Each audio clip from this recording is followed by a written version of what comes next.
let's see what we got here. What we got here. Okay, those are best twos. Not really worth throwing a prediction. Okay, that's best three.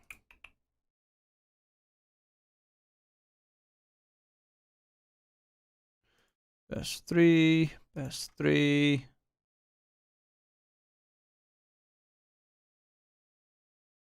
Best three.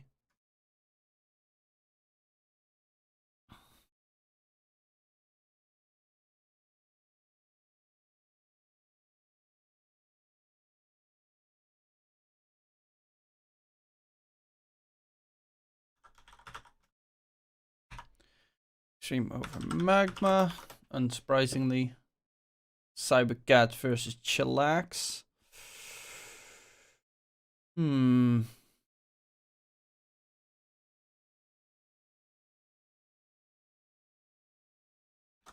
Cybercats over Chillax. Oh, Monkey Business versus Gambit. Sani, Miro, Gilgir, Antoha. I'm gonna go with no Monkey Business over Gambit. I'm not a big fan of the current Gambit roster. Alliance versus Empire.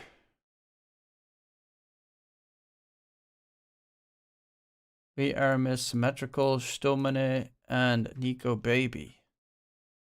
I'm gonna say Alliance is gonna beat Empire.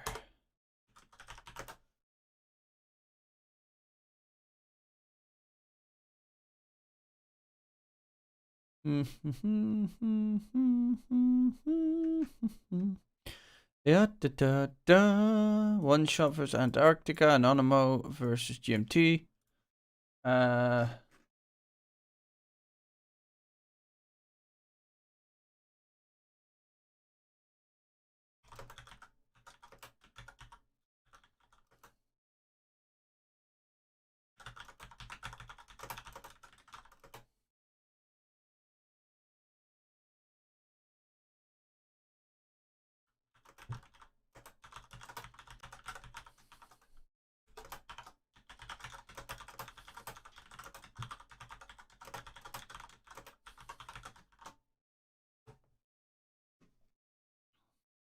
One Shot versus Antarctica. Fuck no. Anonymous versus GMT. Isn't GMT pretty good now? Problem, Jalem. Oh yeah, that's that team. Yeah, I like GMT. GMT over Anonymous. Even though I was always a big fan of Anonymous. And let's see. G2 versus Fade. Phase best of 5. I'm gonna go G2 over Phase.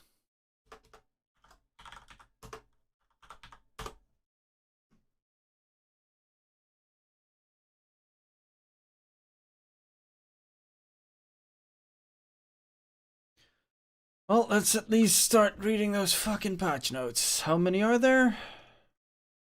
Okay, so they got a new hero. I'll check him out, I think, last. Actually, charges up and then runs in the chosen direction, knocking back enemies and allies, which has unobstructed pathing. It's a pretty lengthy charge, okay. Trample, stomps over everything disarmed in his fury. For each stride he completes, all enemies around the beast receive damage. Okay. Uproar the Beast Temper passively provides base bonus damage.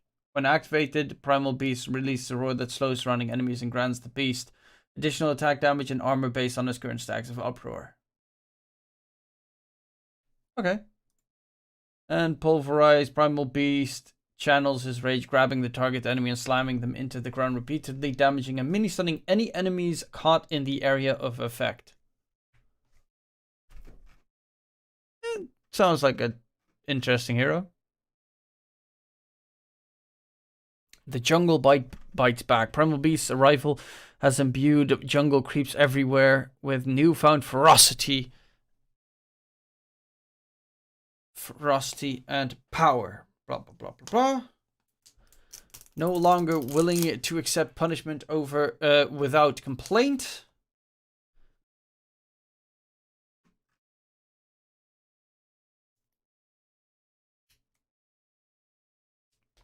Now the jungle teams. Okay, with new active and passive abilities just waiting to ruin the day for the unfortunate or unwary. Select these camps at your own peril. The risk to reward just got a whole lot scarier.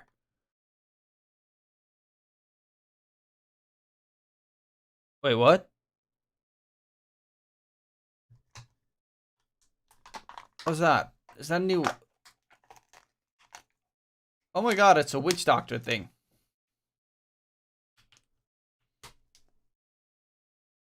New, what looks like a centaur. Oh, wait, that's another new ancient creep? What does it do?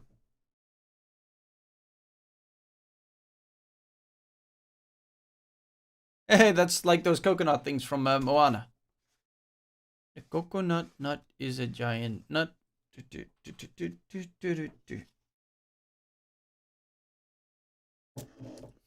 Oh my god, that is sweet.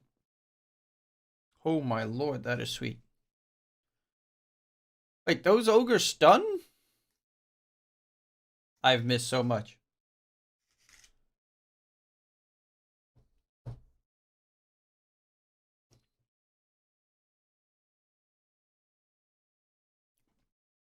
Okay, after losing multiple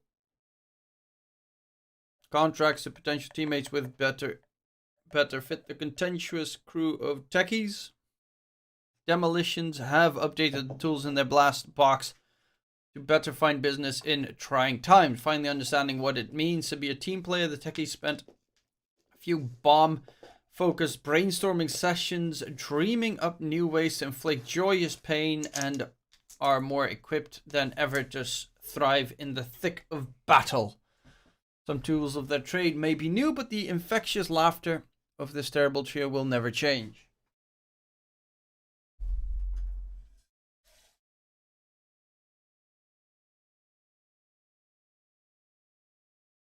I will read in give or take a second.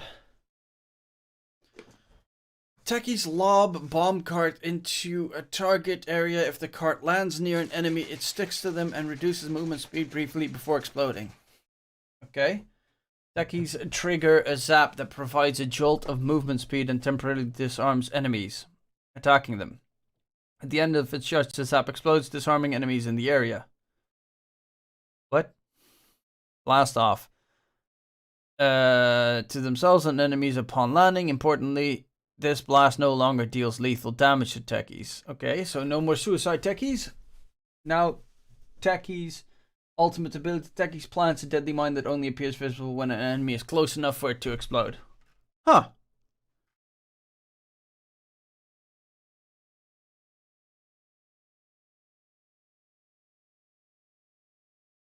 That looks shit. Whee!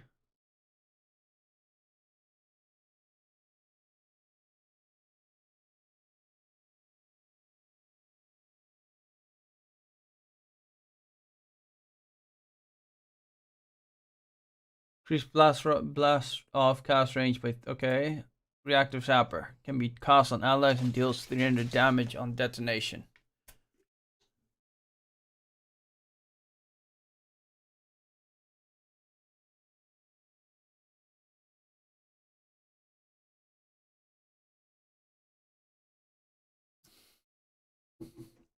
Wait, you can use reactive. No, this is still the old Ags, isn't it?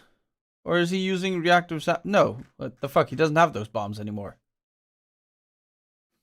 Okay, derp. Let's go back to the gameplay updates then. Bro, can you please, like, just show me the patch? There we go.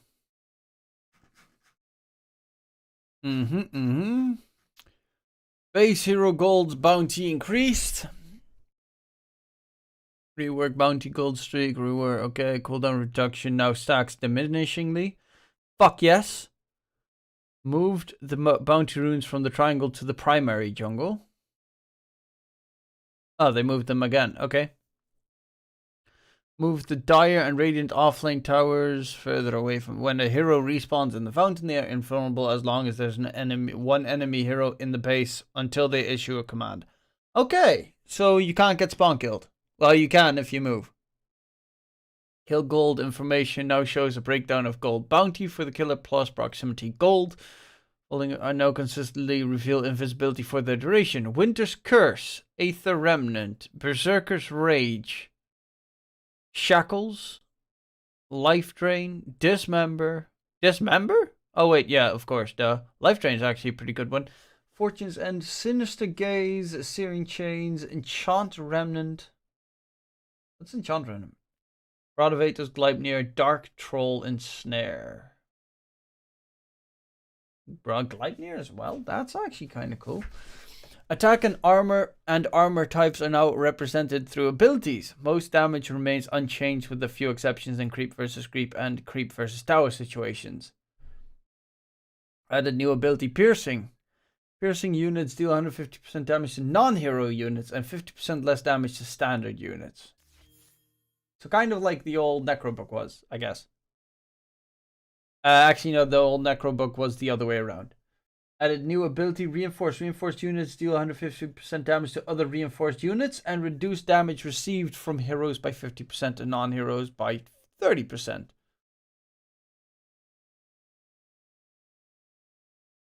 Added new ability Runty. Units deal 25% less damage. Piercing, Reinforced, and Runty aren't stealable.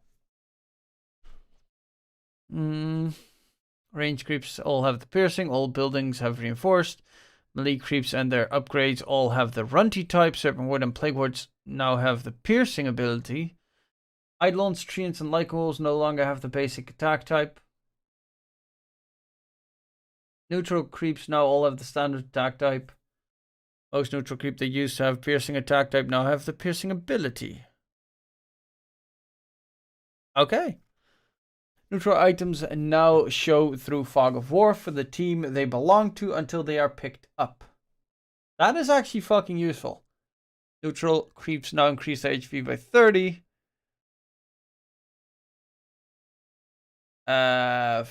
By 5 for every 7.5 minutes. Okay, neutral creep base attack time has been increased to 2. New Ancient Ice Shaman and 2 Ancient Frostbitten Golems. New Large Camp, 2 Warpine Raiders. Okay, let's see. What the fuck does this do? Ice Fire Bomb. Ice Shaman throws a bomb to an enemy unit or building, dealing 50 damage per second for 8 seconds. Bro, that is 400 damage? That's actually pretty nuts. Time Warp Aura grants 10% cooldown reduction in 1200 radius. All neutral creep auras have a radius when they aren't player controlled. Ability Seed Shot throws a seed to a unit, slowing for 100% for 1 second, dealing 100 damage. Can bounce to nearby enemy. What? God, these are some nice new spells.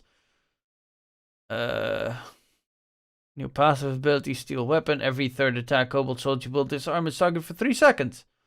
Attack counter does not increase while abilities on cooldown. Jungling is a lot harder, isn't it? New passive ability Prospecting Aura. Allied heroes within 1200 radius gain 20 gold per... What?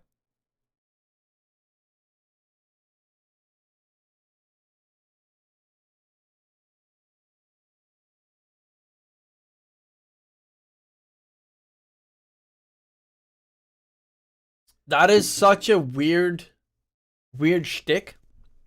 I don't get it. Okay. New passive ability Break. Whenever Hill Trolls Berserker attacks a unit, it applies Break to it for 3 seconds.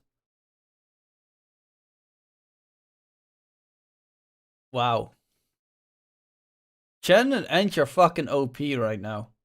Heal Amplification Aura grants 15% heal amplification to all allies. What the fuck?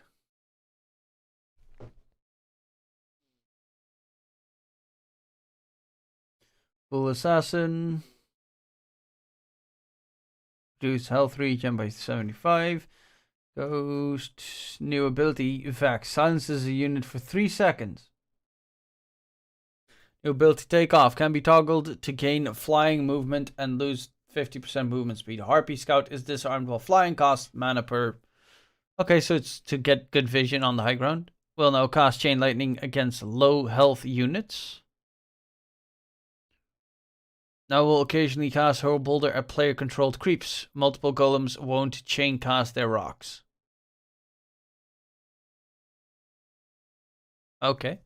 New ability Ogre Smash. Ogre slowly charges a big attack for 2.8 seconds, stunning for 3 seconds and dealing 200 damage plus 8% of target's current HP as damage to all units in front of him. Oh, that's from like the Aghanim's Labyrinth thingy.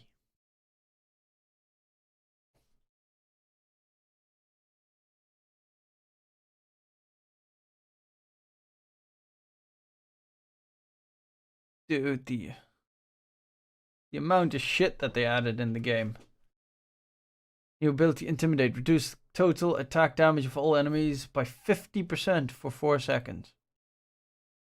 Intimidate on nearby enemies when on low health in his camp. How the fuck do you ever jungle anymore? Or at least it feels that way.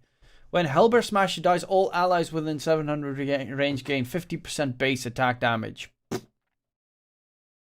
When Hellbear dies, all allies gain 100 attack speed. Yeesh.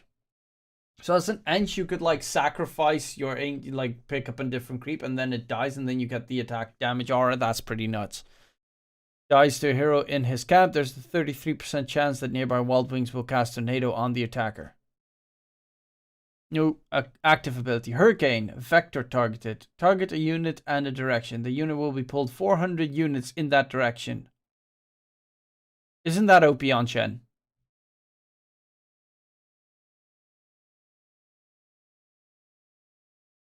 Only being attacked will cast Hurricane.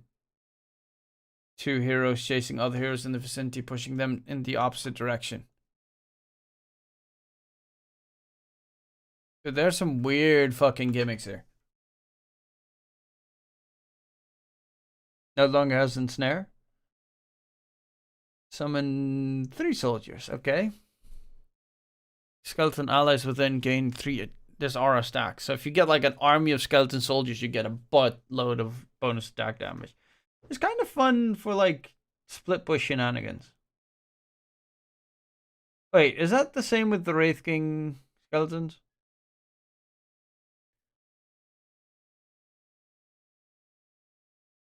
Will sometimes cast ensnare to targets attacking it. Anything new about these? New passive ability magic amplification aura increases spell damage received by enemy units with weakness aura. Reduces the armor of enemy units by 2. Really nasty motherfuckers. Item updates. Oh, we got a new item. Oh, we got more new items. Revenant's Brooch requires Witchblade, Mystic Staff, and an 800 gold recipe. Your next 5 attacks have True Strike and deal magical damage. Can attack ethereal units. Expires after 15 seconds. Wait, that sounds OP. Cause your next attack to apply a poison for 4 seconds long and dealing 1 times your intelligence as damage over every second. Can only trigger once every 9 seconds. I mean, like, the cost is absurd. It is stupidly expensive, without a shadow of a doubt. But this is actually not that bad.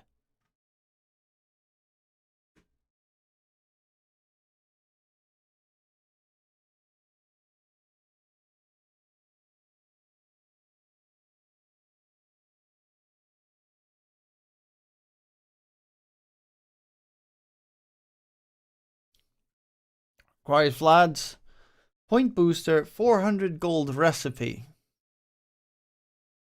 Vlad's aura. Active can be cast within to create a totem that reduces all enemies' attack and spell damage by 25% and deals 25. Totem can move. It can move?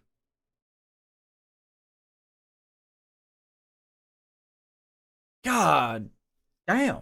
Boots of Bearing. Requires Tranquil Boots, Drum of Endurance, and 1500 gold recipe. 8 strength, 8 int, 75, 65 movement speed, 15 HP regen, 8 charges, gains a charge every 3 minutes. Active, consumes a charge to give 50 attack speed and to all allies.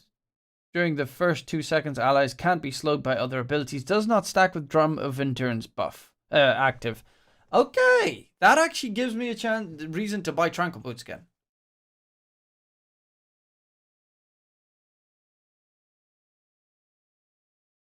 And it has a 20 movement speed. These boots look sick. Though very expensive, of course. Old. Requires Voodoo Mask.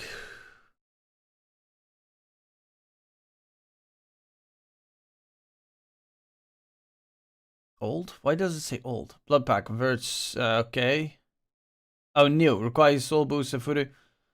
A lot cheaper. Wait. Oh yeah, a lot cheaper. Spell Lifesteal. Spell Lifesteal.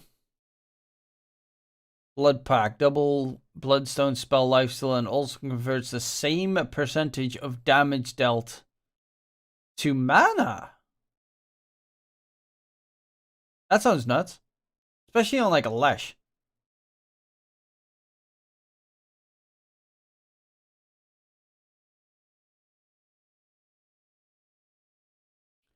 That is actually pretty fucking nutty.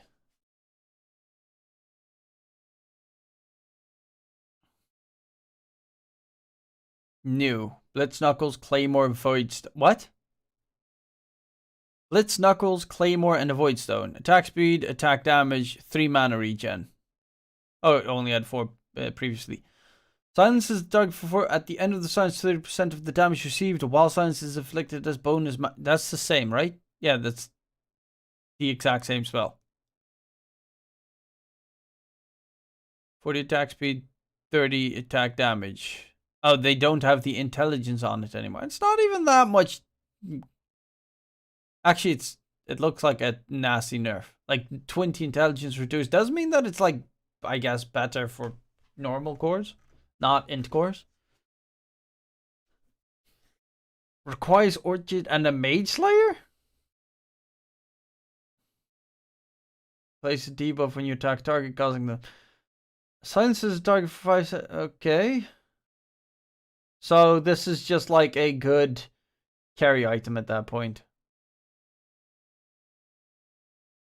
Wait, this doesn't make sense. Why does it still give 20 int? Huh?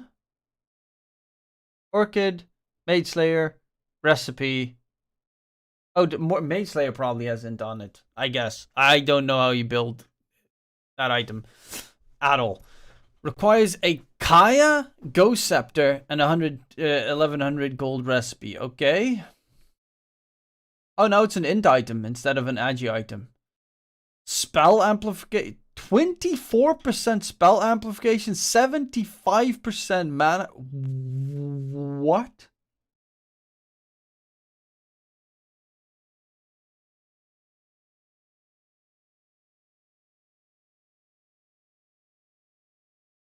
Dude, that ethereal blade in combination with that new item that they also made, whatever the fuck it's called. I mean, they're like stupidly expensive, 100%, but if you get that on like a wyvern, that's nuts. At 15 minutes, Aghanim Shard. Ooh, that means I want to play more Shadow Shaman. Active no longer grants cooldown reduction. Active no grants 25% mana cost reduction and 20% amplify. Okay, I mean, I get it with the changes that they made to the cooldown reduction. It's a thing. No longer grants a spell amp. Now grants 4% mana cost reduction. Now doubles its bonuses after 25 a minute. Wait, what?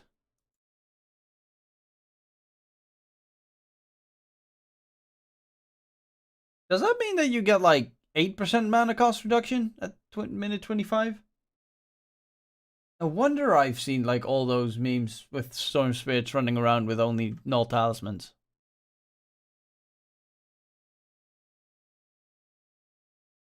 Damage reduced from 55 to 50. Now gains +2 damage if an enemy hero dies with this corruption debuff up to a maximum.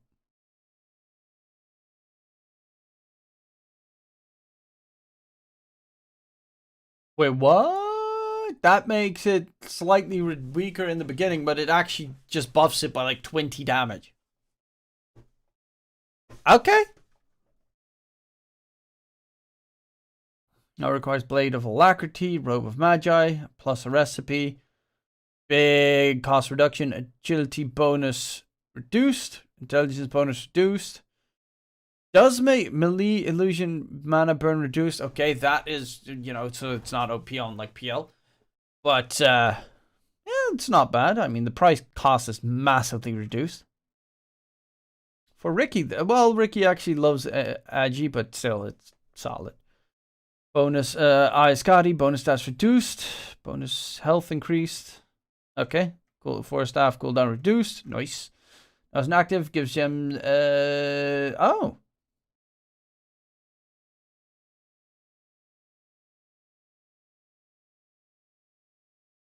Okay. So this is like to counter ward high ground wards and stuff. Okay. Sure. Cooldown increased. Active magic resistance increased. Duration increased. Healing per second reduced. Makes it a little bit more annoying in the laning stage. It refines. Let's see. No longer pierces spell magic immunity. Rip. No longer slows the enemy. No longer has a mana cost. Still rip. Sacred Relic and now be disassembled? Now grants 15% evasion. Blind effect reduced. Can no longer be toggled on or off when the owner is out of... Okay. That's actually a really good change. But I like the fact that it's slightly cheaper, but you also you make it with the Sacred Relic and Talisman of Evasion in case of like the world is ending and you need it. You break it open, get yourselves a rapier.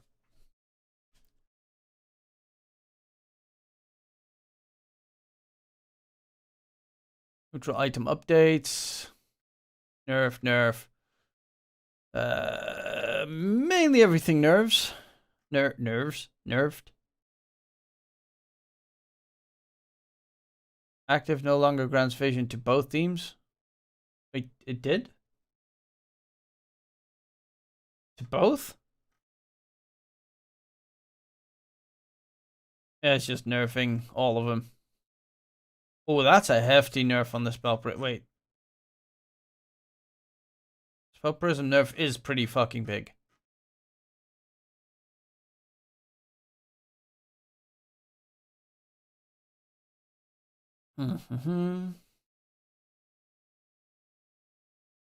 Causes Miscoil to deal Abaddon's attack damage on impact, applying on hit effects. Increase Curse of Furnace base. Okay. Fucking who cares about this hero? Can I start with Diffusal Blade's mana burn?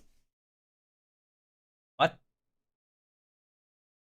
Slows enemy movement speed for 40%.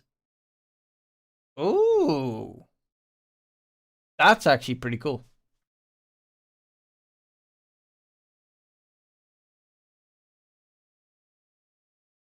Now deals physical damage. Oh, it does.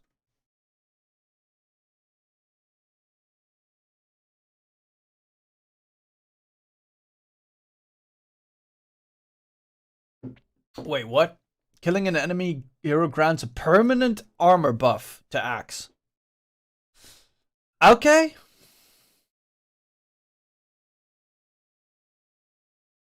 Damage is now pure and pierces spell and magic immunity. Bro, what? And they increased it at 450? Bro.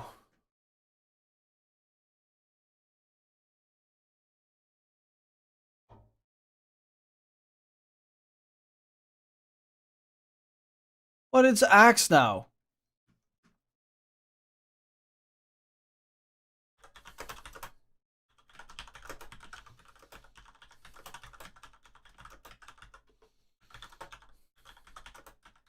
Hey, sup, Darksteel.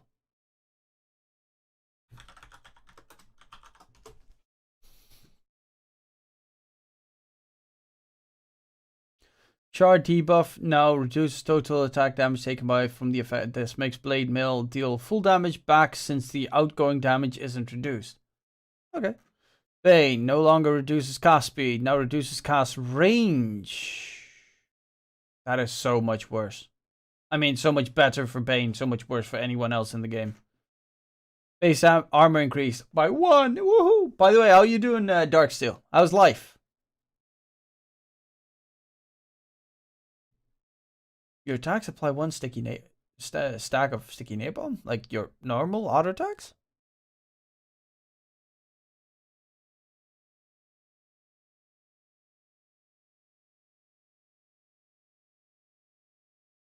That is such a good one. And changes new scepter ability. Blood Mist.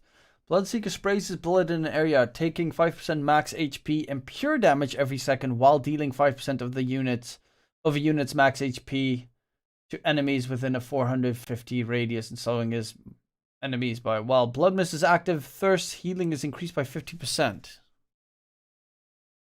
Okay. So it's a rampaging moment.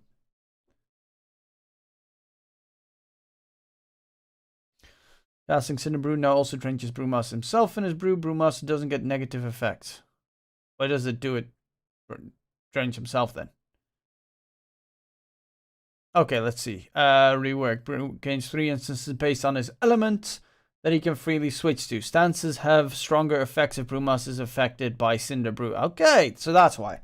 Grants armor and magic resist. Effect is tripled if is affected. Okay, that's pretty cool. Storm Brawler stance grants evasion and movement speed. Fire Brawler stance grants a chance of dealing a fat crit. Oh, that's so cool.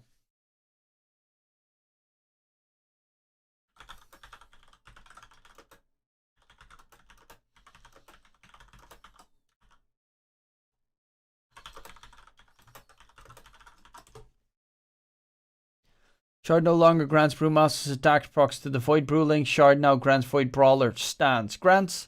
Oh, in here. Grants Brewmaster 20% status resistance.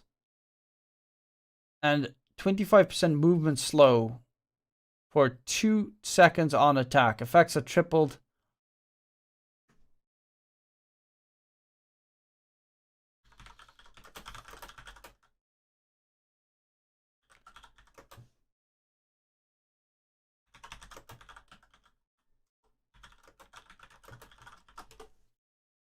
Okay, that one is fucking amazing.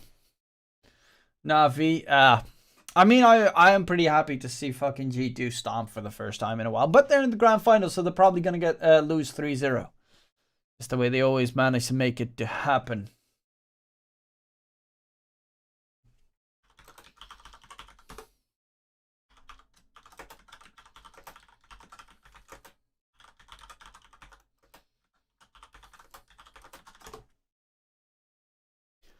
Base movement speed increased. Boring. Can now be cast anywhere there's a web, regardless of cast range. What is Spinner Snare again?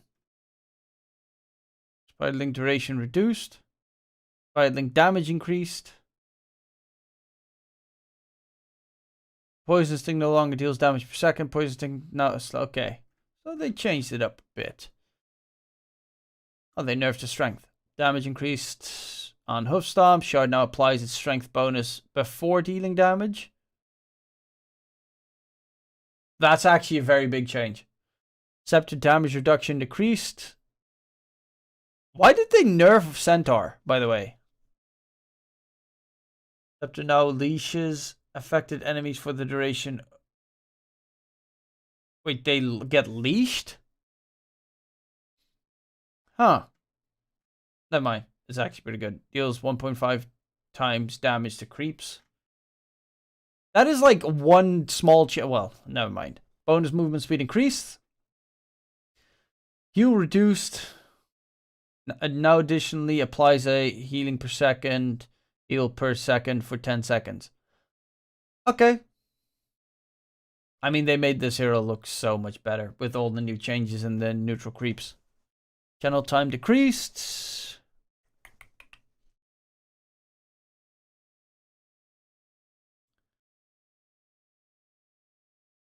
Power cogs, leash, and units inside.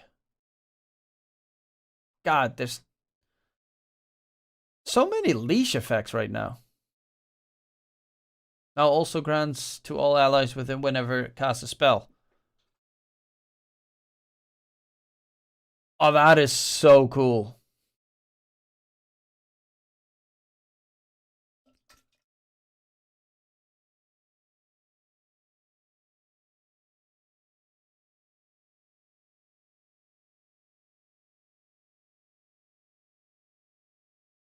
I actually really dig that one.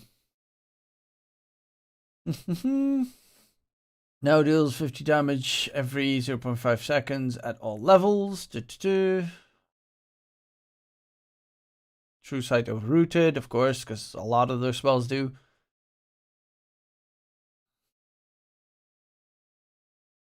Dawnbreaker, anything interesting about her?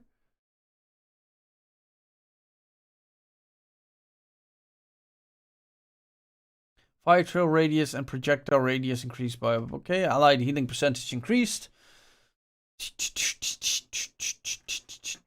Now has 2 ultimate abilities, Good Juju and Bad Juju. Reworked Scepter. Good Juju now also reduces all of Dazzle's item cooldowns by 50%. And can be cast on an ally to reset their item cooldowns.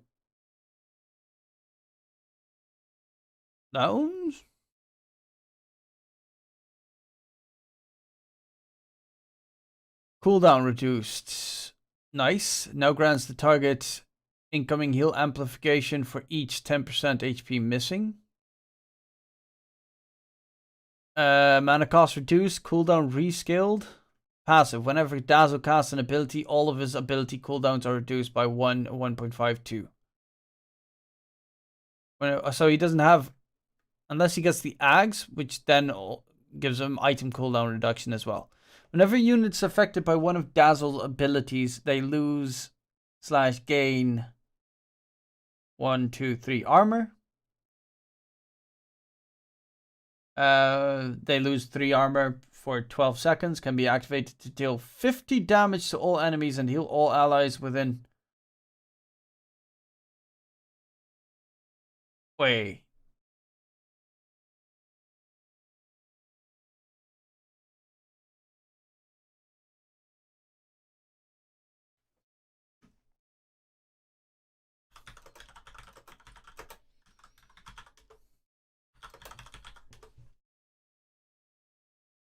Death Prophet, Shard, Fear activation. I love the I want to try out the Dazzle changes.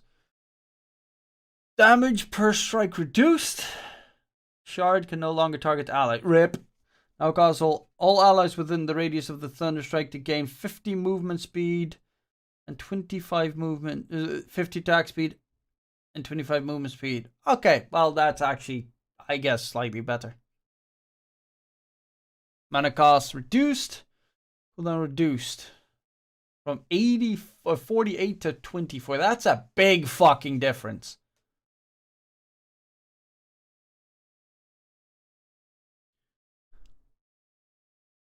Now grants Doom 1, 3, 5, 7 armor while digesting a creep. Oh, that will make Jason happy. Damage.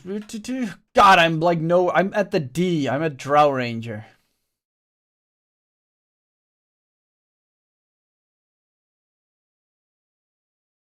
Anything interesting or just stat changes? Stat changes. Second sub ability for move towards. This is equivalent to select. Okay, this is actually something I would have loved to have earlier, because I never play Elder Titan because I don't like to micro anything. But now with this change, I actually can, because then I can just like click, click, click, click, click, click.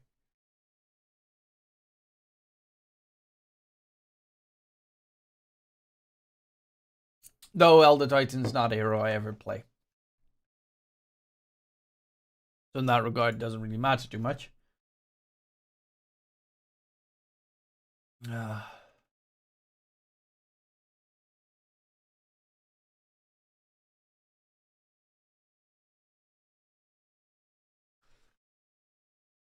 No longer deals damage, reduce damage to creeps. Cooldown decreased.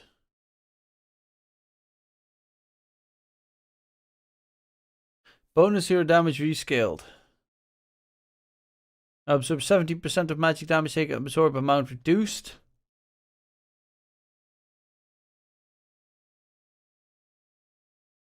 Cast point increased.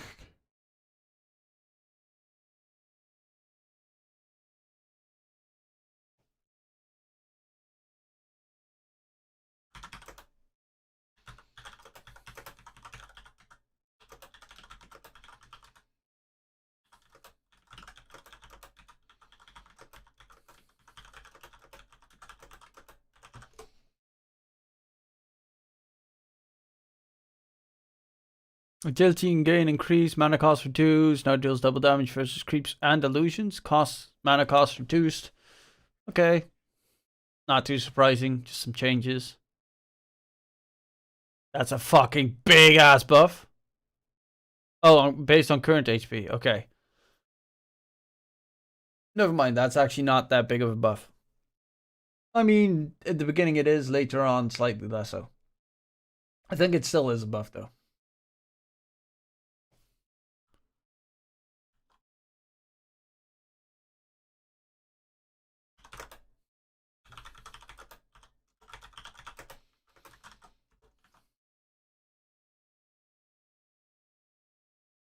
Ah, crap.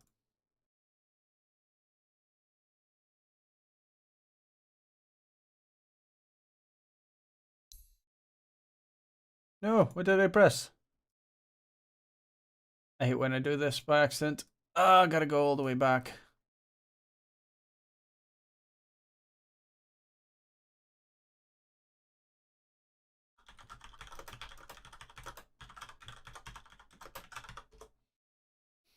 Base damage reduced. Damage per unit hit increased.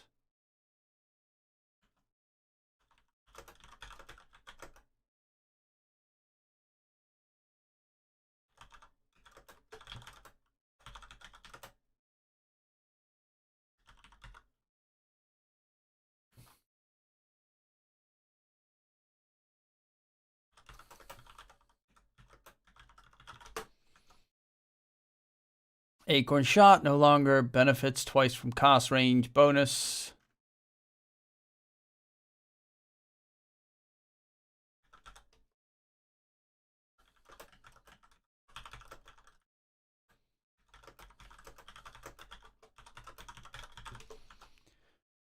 Actually, no, mana cost. Oh, fuck that. IO reworked shard. Grants IO 10% spell lifesteal, increases overcharge spell amplification by 10%, and causes it to also share IO's current spell lifesteal with any. Why that shard sounds fucking OP if you combine it with like a Lesh. You give him 10% spell lifesteal on a Lesh with an overcharge spell amplification as well.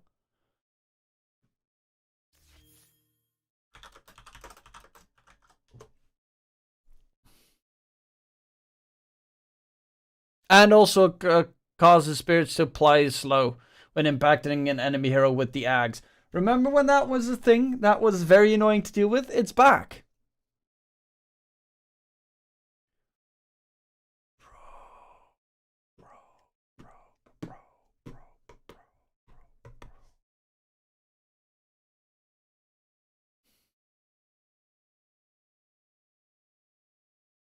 Radius increased. Cast point reduced. Nice. Max vision increased. Nice. Cooldown reduced. Nice. Pushback duration increased. Nice.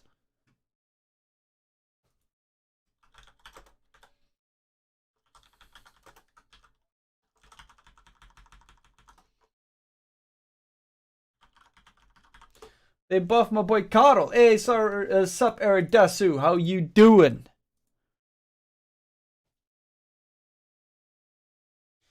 I had a week's vacation going on, and the entire week I have literally just been reading about the fucking Ukrainian war.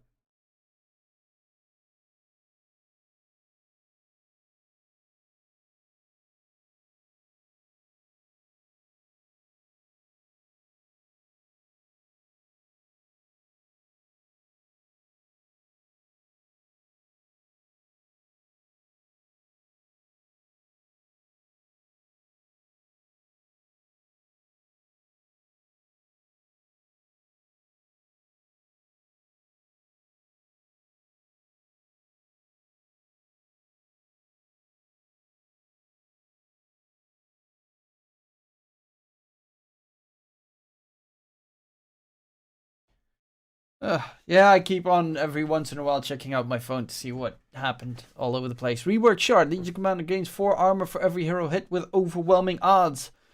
So it's not the fucking OP shard anymore. Yeah, boy!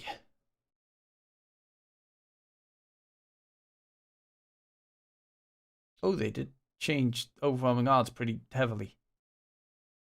Lesh now gains magic immunity, no longer ends nihilism. So if you bought BKB, you just run around like no fear.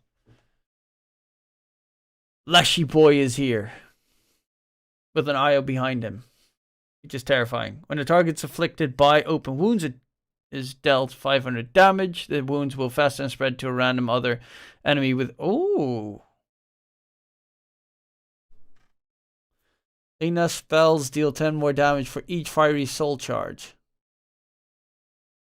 Oh, you can have 7 now. Okay. I was already thinking that sounds like absolute garbage. Movement speed. Attack speed bonus per charge reduced. But you can have 7 now. So all in all, you can have a lot more. Now gains a charge whenever a spell damages an enemy.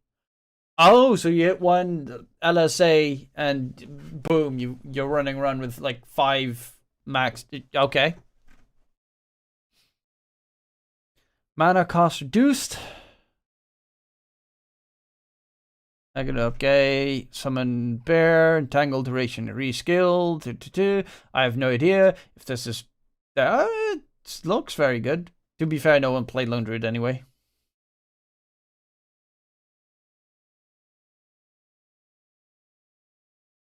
Dying while casting True Form does not put the ability on cooldown. Okay. Shard now will target the nearest creep if no heroes are nearby. Got it. Reworked Scepter increases shockwave range by 150 and radius by 50. Shockwaves now erupt after 1.5 seconds, dealing an additional 50% of shockwaves base damage and applying a... Okay. Added Aghanims. This one's... How is Marcy still not in fucking Captain's mode? Is beyond me. Added Aghanim Scepter. Reduces Unleash cooldown by 10 seconds while unleashes active Marcy's abilities trigger Unleash pulses. Huh.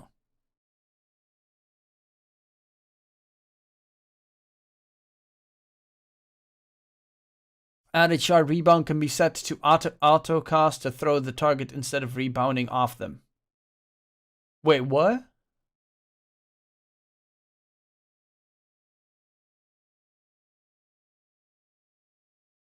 So then you, like, what, jump to them and then throw them? How the fuck? Okay. Yes, because what we needed was a buff on Mars. Strength gain increased. Spear damage reduced. Oh, in the arena can no longer be escaped vertically.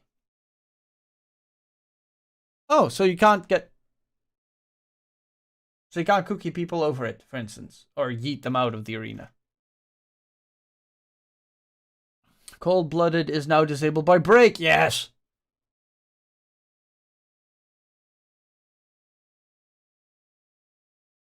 Strength gaining. Oh no. Clones no longer benefit twice from power tread stat bonuses. Clones no longer benefit twice from level attribute stat bonuses. Shard fling mana cost reduced. Passively grants a bonus 15% magic resistance to all meepos. Okay. Mana dig. Mana cost reduced. Cooldown increased. Health restored increased. Wait, what does... I don't even know what dig does. Because fuck that hero. Marana, agility rescaled. Okay, rework shard. Grants +1. Leap charges, Sagan pounces, dealing 150 damage and cone slowing them. Oh, okay, so you can hunt them down a bit more.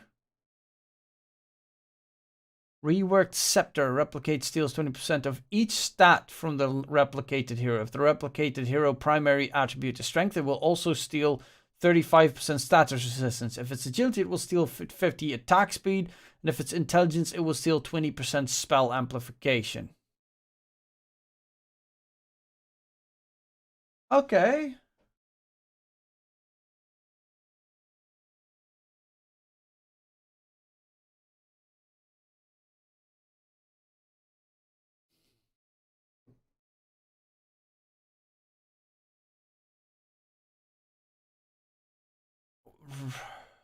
What is... So you get like a spell called Replicate?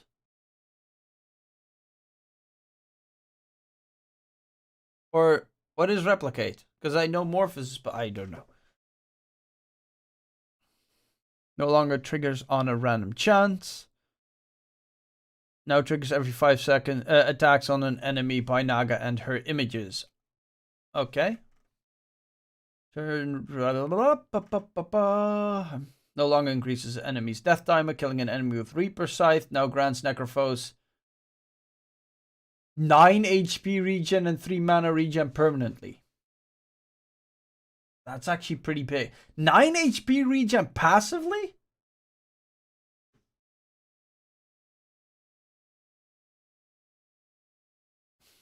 There are a lot more infinitely scaling heroes in the game right now.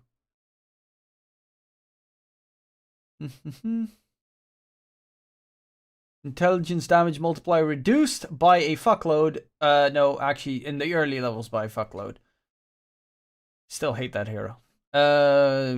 Mana cost increased, cooldown increased. Because Ogre was so big. Reward Shard grants degen aura. Slows enemies within 400 radius of Omni Knight by 40%. No longer grants status resistance.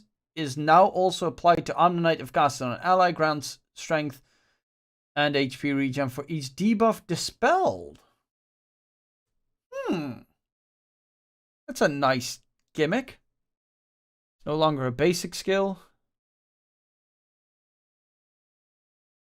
Hammer of Purity is now a basic skill. Okay. Mana cost is no longer is an attack modifier. Now has 350 cast range. Now has okay, damage no longer grants damage reduction. Now slows the target for 38%. Reduce. Okay, like it has a 350 cast range. You yeet a hammer at them, or how the fuck does that work? I'm gonna try out some of these heroes in fucking hero testing, because I have no idea what they actually mean. Scepter now grants 40% status resistance for Aghanim Scepter. Global, of course, because it still is global. Grants Reign of Destiny. Brings forth rain on a 650 unit area for 10 seconds. Enemies standing in the area receive 50 damage per second and have minus 25% heal amplification. Allies heal 50% per second and have 25% increased heal amplification. Okay, kind of cool idea. Not much change there. Did they even touch Meteor Hammer? Don't think so. I mean, I'm missing the map changes completely in this patch. Like, that's one thing that I definitely don't like. Where the fuck are the map changes? But so far, I like a lot of these changes. Max channel increased. In the earlier level, causes phase shift to attack all enemies within attack range. Plus 200 radius of puck. Okay, so it's just the shard, the level 15 talent. Phase shift attacks replaced by dream coil cooldown reduction. I mean, $1,400, 50 minutes in. Yeah, you can get that easily. Reworked Scepter. Waning Rift now has extra 150 extra radius and range and knocks enemies back 400 distance over 0.5, so non-interrupting. Wait, this is the Scepter? Reveals invisible units and wards in the area for 5 seconds. Wait, this is the Aghanim. They got rid of the Dream Coil Aghanim Scepter effect? Or is it now like a talent? Go for it.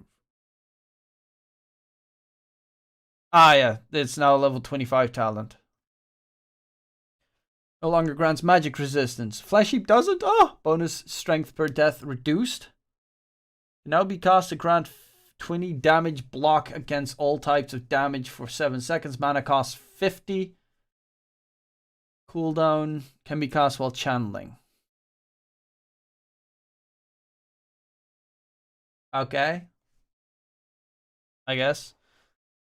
No longer heals 2 hits whenever an enemy casts a spell. Aura reduces enemy spell damage by 25%. Okay, can no longer be can now be cast while channeling. Decrepify can be cast while channeling? That's so fucking nutty. Reworked Shard. Life Drain can target your Nether Ward, causing Life Drain to refract to all enemy heroes in range of the ward for 70% of its damage. The effect is interrupted if the ward is destroyed. Increases Nether Ward cast range by 300. Wait. So you can like Life Drain all of the enemies around you. All the enemy heroes. Bro! That's like amazing against like illusion-based heroes, right? Or doesn't it work against illusions? Because that would just like one-shot all the illusions.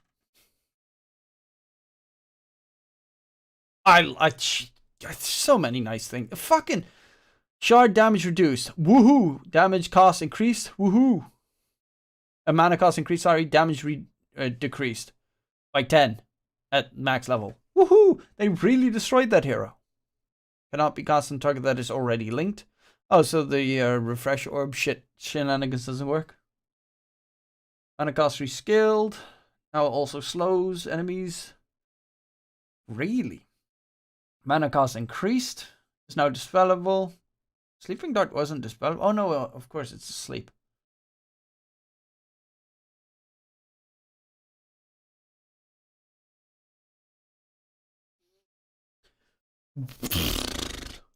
Under 50 level 25 talent. Tricks for the trade applies a basic dispel. Can now be used when rooted least. Low invis detection. Lift duration increased. Oh, at level 1, but that's a pretty big buff. Cooldown reduced.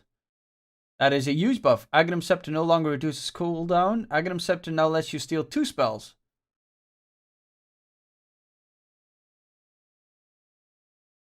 Note, if you steal a spell with 2 sub-abilities like Sunray, it will take both of your spell slots. Tinker for your arm is... that's sad. But that's actually... I don't even think I can handle Rubik now. With Ags. Well, to be fair, I don't have to get Ags. I mean, it's a 4-second cooldown on his spell steal at max level. That's nuts. Is now granted as a secondary ability with Aghanim Shard. Repeatedly applies a basic dispel on the target allied unit, removing negative buffs for the duration. At the end of the duration, the unit is healed. Units under the effect of disruption can still be affected by demonic cleanse. Scepter also grants charges to demonic cleanse. So you get demonic cleanse and demonic purge. And they have different cooldowns? That's actually fucking good. Shard now also fears the target. What does the shard do? Also debuffs after dealing damage. Shackles, damage reduced. Rip. Now heals Shaman. Wait, Shackles heals Shaman?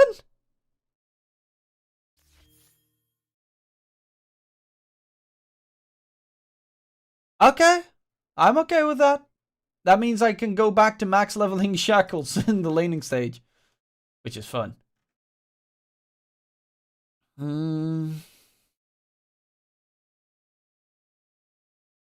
Slark, Scatter Blast, damage reskilled.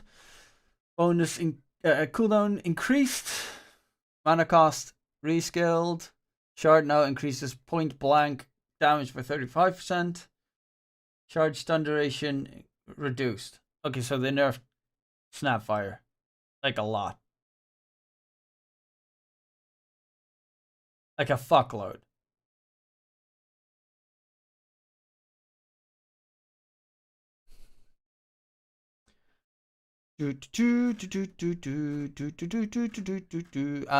Agility gain increased. Base mana regen increased. Base attack speed increased. Okay. Scepter now also dispels the target. Rework Shard. Warcry is undispellable and grants 5 armor to all allies. Whoop-de-doo. Stasis, yeah, I saw this shit. I still don't know what I'm thinking. To be fair, I'm happy because that means that techies is a lot less more annoying. Like, I'm okay with playing against this kind of techies, but not with remote mines kind of techies, because you always have to have fucking vision everywhere. Spell range rescaled from 1.5. Okay. I don't know if that's good or not. Flamethrower. Stats resist. Reduced. Channeling time increased. Damage reduced. New ability granted by shard. Okay. Throws a grenade towards a unit dealing 50 damage, teleporting it 600 units away from Tinker and reduces their cast and attack range. What? Wait.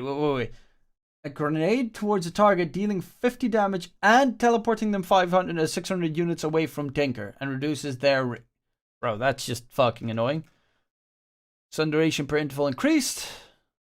Bonus damage multiplier to toss reduced. Toss damage rescaled. No longer deals 30% damage to the toss target. Grab radius increased. Oh, also grants 300 bonus damage to toss. Bonus damage is increased by 50% when carrying a tree. Bonus damage rescaled from 20% to 20 flat. Bonus building damage reduced because it was stupidly ridiculous, but it still is very solid. Now also slows an enemy's movement speed and attack speed by 20%. Okay, I like it. That tiny is solid now. Battle trance grants face movement speed. Ah, that's pretty nice.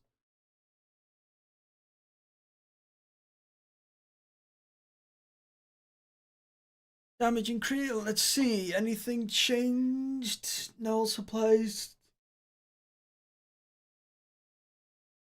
Oh, Walrus Kick is kind of interesting now. You can deal AoE damage to people you kick him towards. Cooldown is now reduced by 50% if you kick a creep.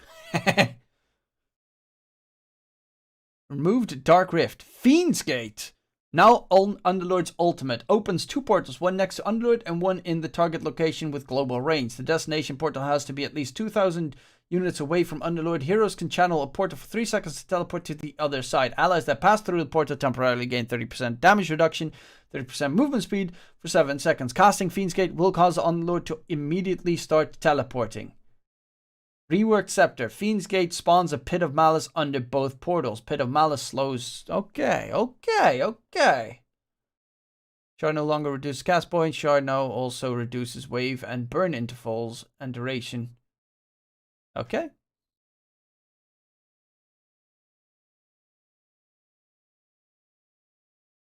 That's actually a pretty cool shard as well. It bounces. Pew pew.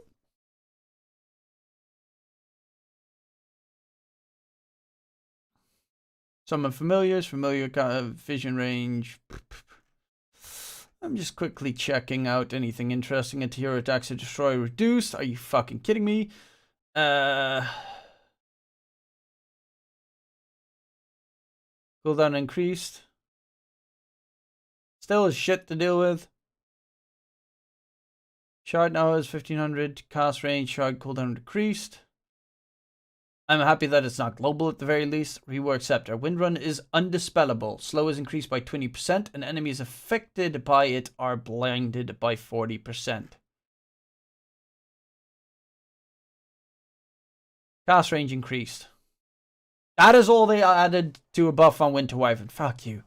Stun duration on non-hero units reduced from 5 damage on non-hero units rescaled from... Okay, that's kind of cool. Cooldown reduced.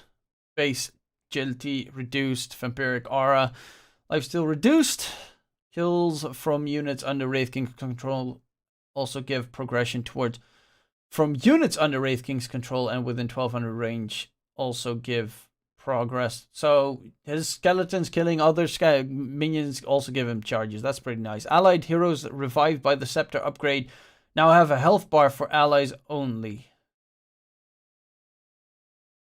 I don't get it.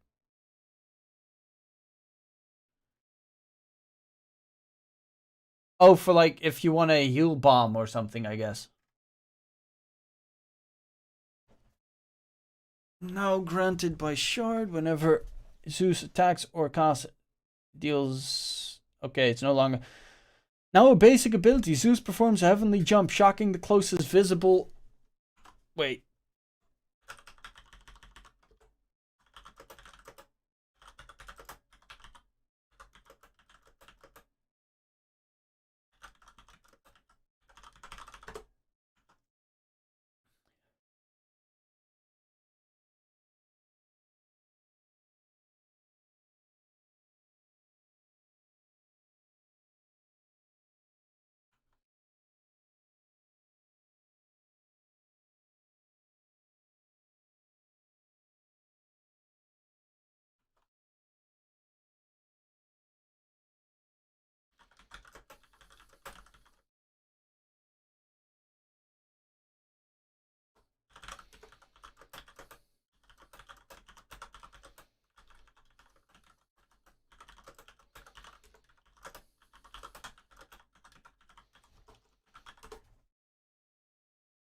That is actually a pretty big fucking change.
Well, even though I said I would not play games on my own stream anymore in Dota, but there's a new patch. I gotta try some shit out.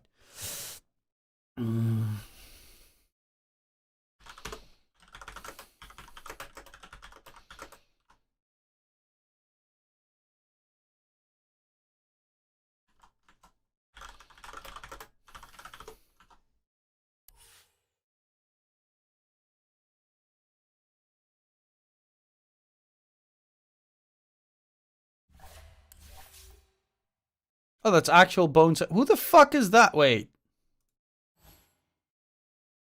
No idea. Team Tickles? Creep Wave? Oh, I know who that is. I know who that is. Don't worry, Darksteel. Tomorrow I'll not play Dota again. I'll be casting Dota in a couple of hours anyway, because a team of friends of mine are competing in the DPC Western EU qualifiers. So I'm going to be following their run in the EU Western qualifiers shiz.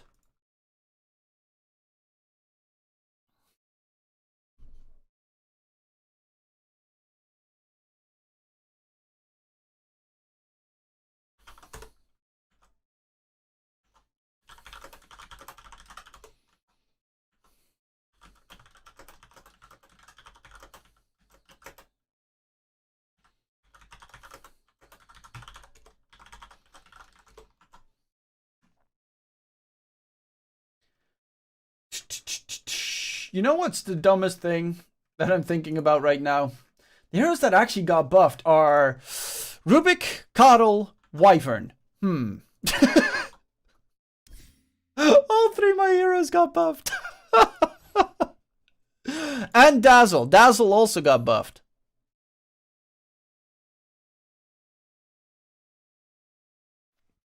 These 4 got... I think Grimstroke also got buffed. Snapfire got nerfed though. Shadow Shaman got, I think, buffed. I can't even remember that I played that much Mirana.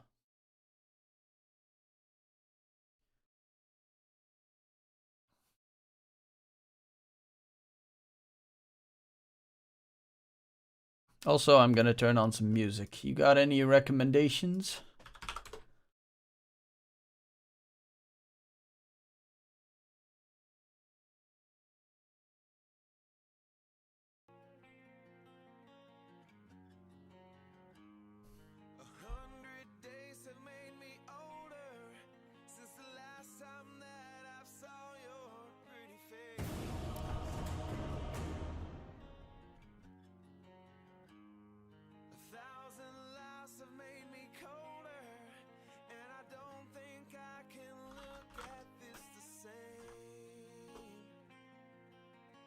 Bum ba bum ba bum.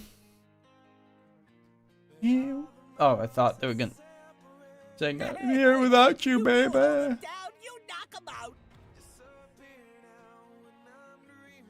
5 seconds left. Here without you, baby.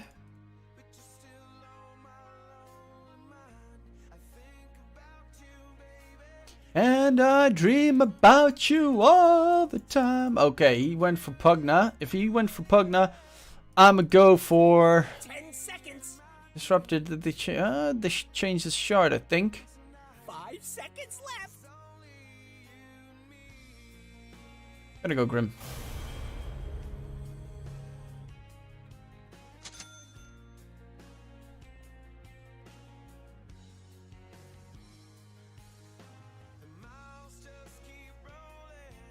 Actually, he could steal. If he gets Ags, he could go nuts.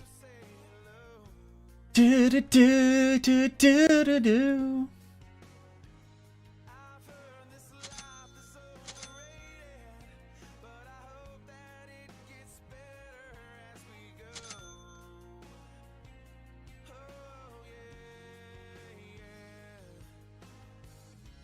Dream without you, baby.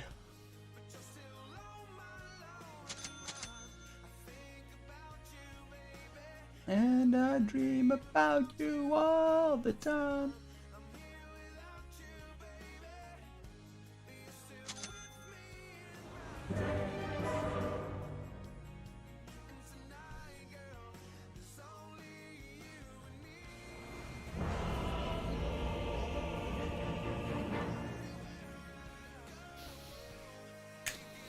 Are we ready for some Dotka?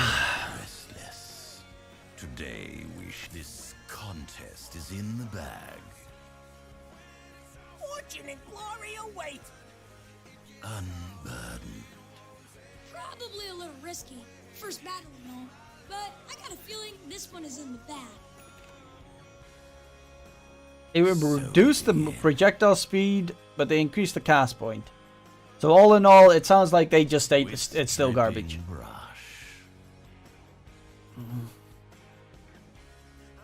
Yes.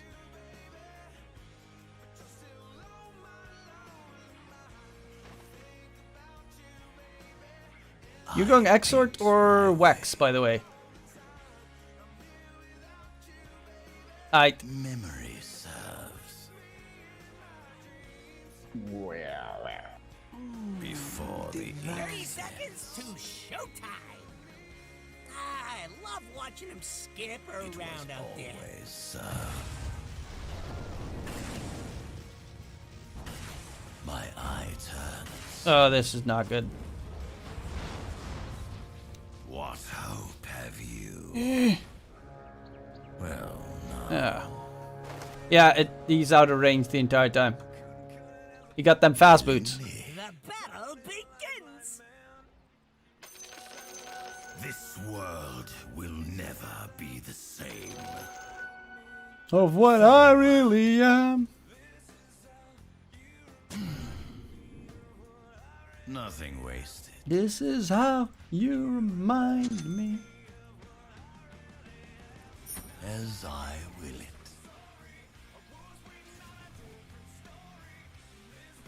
But I think I'm gonna ban you for the Dotka thing. Rip.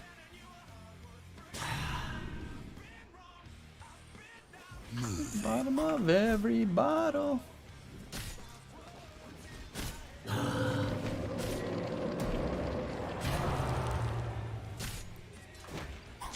Am I lagging? Or is that me? Steady grace. Well now. Come closer.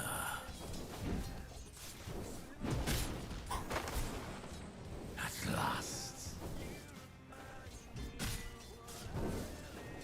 Meant to be. As if they could stop Say me. sorry. I set my brush. Heart worth breaking, and I've been wrong. Fine. I've been down. The line is true. We can go on the Going. Fatty centaur is annoying. Effortlessly.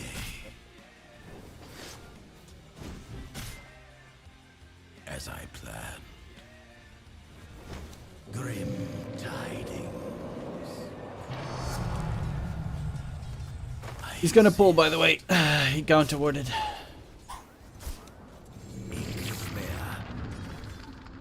As expected. Yes. Couldn't cut it as a poor man stealing, and this is how. Can we kill this? Well, now.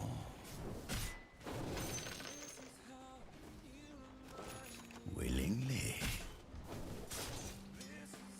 You remind me. This way now. I insist. So we begin. First blood. Thanks and have fun. Before the ink sets. Oh, he pulled. He pulled like a bitch. Magmore Extreme Gaming. I went for Extreme Gaming on my prediction. Oh, no. It was always so. Nah, they pulled. Fucking bastards. All right. Go, go, kill, go, kill, go.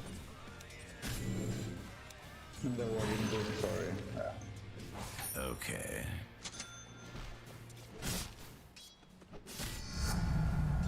The wails of my people. Fine. Memory serves.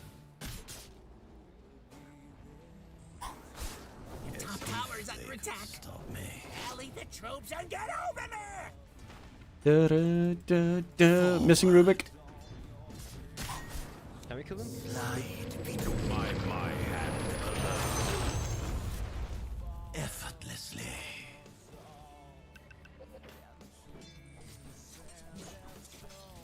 Moving.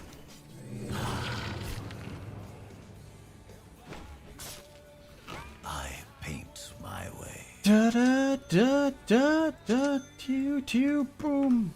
Steady grace. I'm gonna quickly grab the bounty before they do.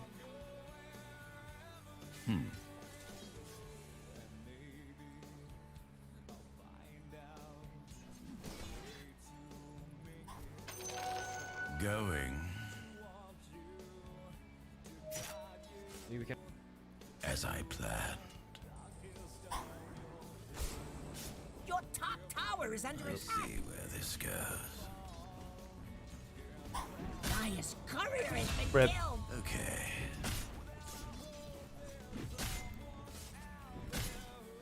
As expected.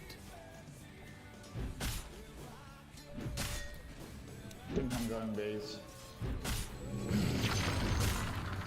Unburdened.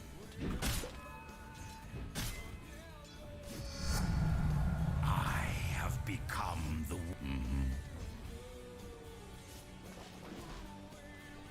I fear not. Ink bloom. Let the lines take you. I set my.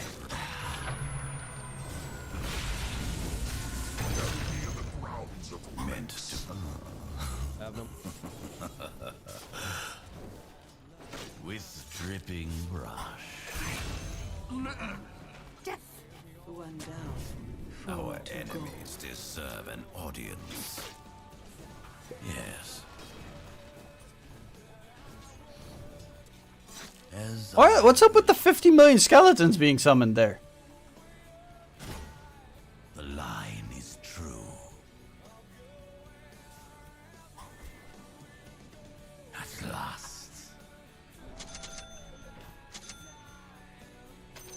For my coffers. Nothing wasted. Deathstroke.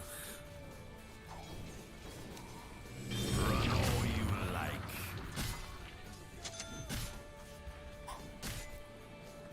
Striking. Fuck! Going.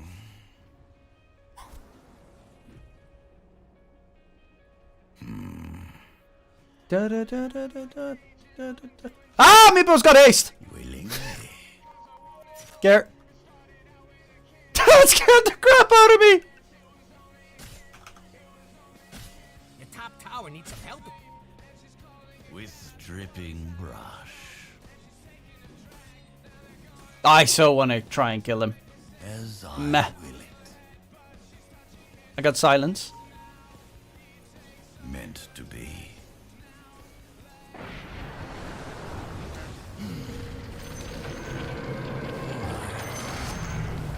Bow before me. Your lifeline edge Oh my god, he fucked up. before the ink set. Oh, please die. Oh my god. Are you even watching your top tower? Well, at least that fucker's dead. A coat of armor. I paint.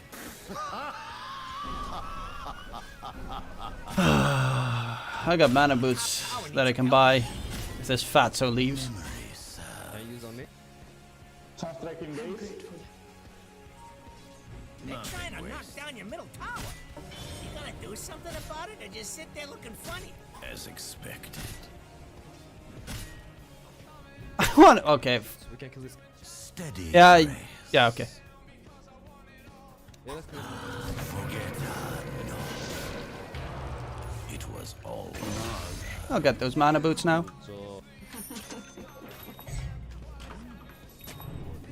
I like to see what I'm working on. Okay. Yes.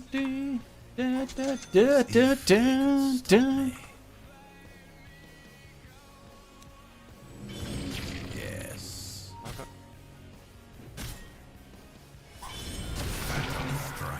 Oh my god, I fucked up. I was afraid of his stampede. I thought I had enough mana. Sorry. I insist. Bounty. I see where this goes. He's having a very good lane. Unburdened. I don't think I have anything to do with it, but Effortlessly. With gratitude.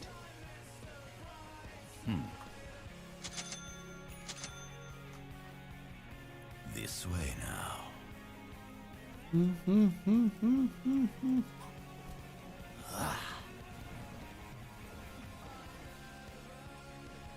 Yes.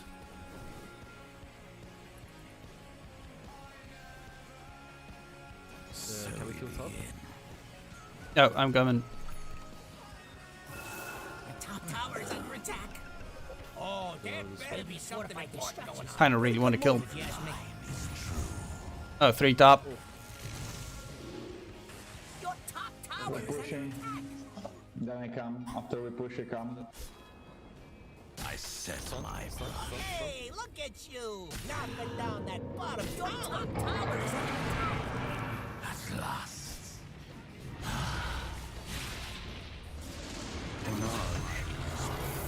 Hello, top tower.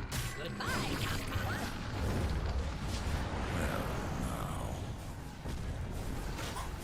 Killing sprees. Own it. My forward.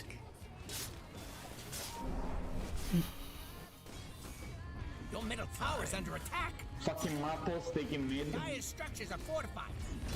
Oh yes. Get him! Get him, boy!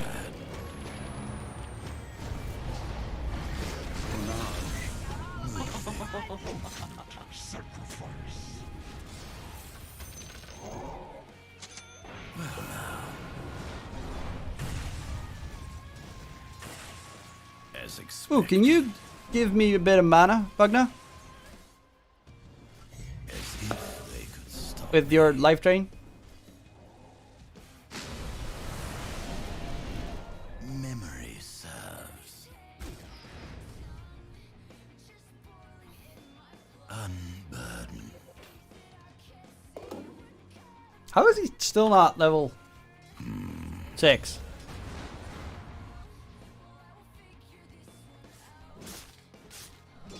Well, now. Bow before me. Reaches out. This should make my life easier.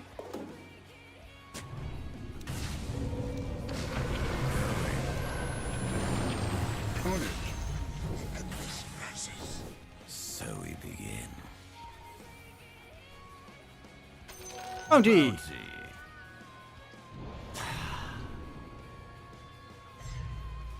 I see where this goes. Oh, sorry, I tried. With dripping brush. Let's take mid tier 1. Line is true. We got that heavy pushing power. Wasted. Forward. I have one ward here. Radiant called in the fortification. You can probably just better farm bottom stuff. Because if Meepo spots you, he kills you.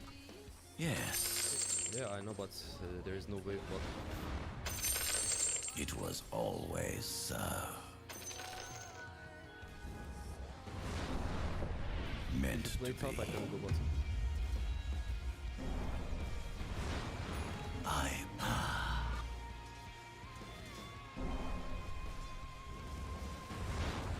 willingly. Steady grace. Onage.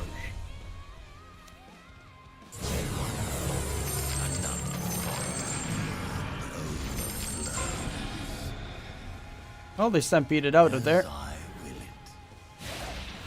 Oh, shit! Before the ink sets. Your end draws near. All right. This way now. Eh. At last.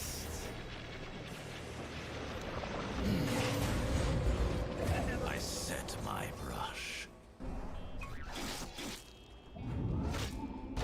I insist. You know when it's time.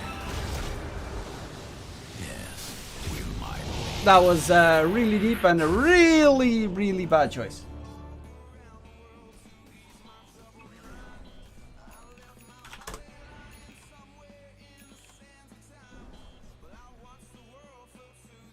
Side of the moon.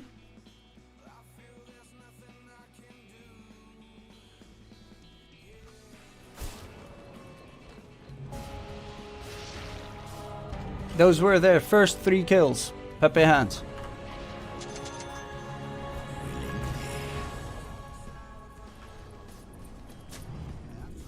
Before the ink sets. Oh, fuck. Oh well, now you got that double ward. Mine is true. Value. I'm going bottom now. Damn it! Need to take this mid.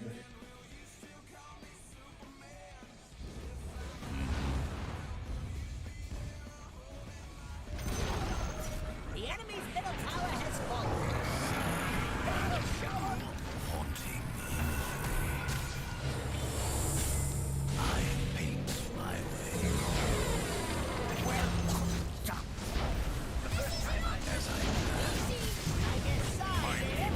Oh no.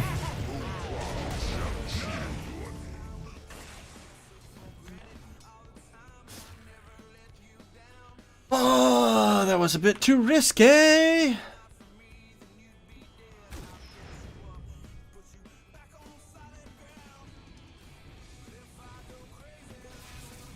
Call me Superman. Your middle tower is under attack.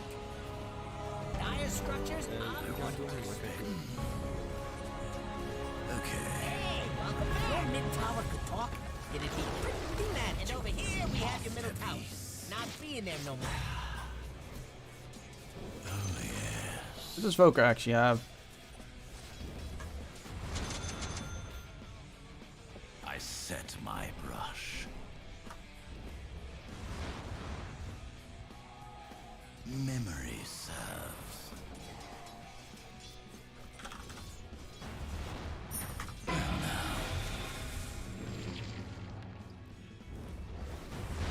Nothing wasted. You better poof on over to your bottom tower. Yes, You and a couple of friends could probably stop that. as expected. My kryptonite. Ah, it's an illusion. Fuck. Fine.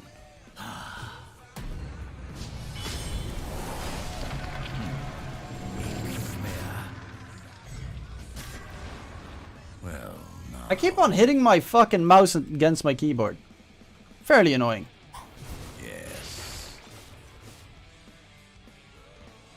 Wait, how the fuck did you not die top? All right. Divine. Okay, they're all coming top. Take this cat fucking shit bottom tower. Killing spree. Oh, that's save! This should make my life easier. Forward. After this, I join the fight. As if they could stop me. No. Hello there.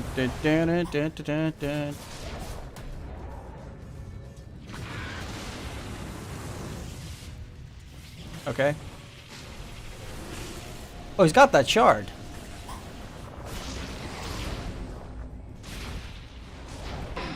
Dominating, I guess. Top tower needs some help. A dominating performance. Probably should have bought back, but I really did not want to. But then again, it's not really that necessary because we did get 3 kills. This is Gabe Newell. Thanks for playing Dota 2. Double kill. We should take Roche before Meepo steals it. Tower's kinda bad. With Alacrity and you, we can take it easy. Steady grace. Your bottom tower is under attack. Broker, can you help? I see. Guys, where putting this up a goes. barricade. Your bottom tower is under attack. Rising. With dripping brush. What do you mean your bottom tower's gone? Can I have your item? At last. King stealth. Meant to be.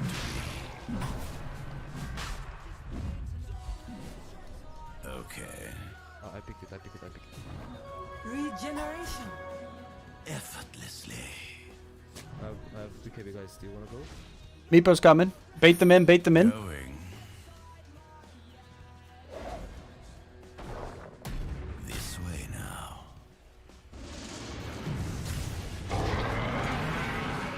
They're unstoppable. Tide rises.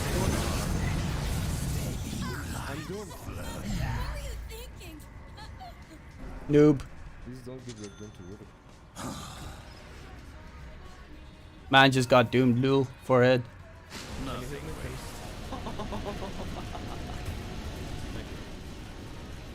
I insist. I paint my way. Let's go rush. Going.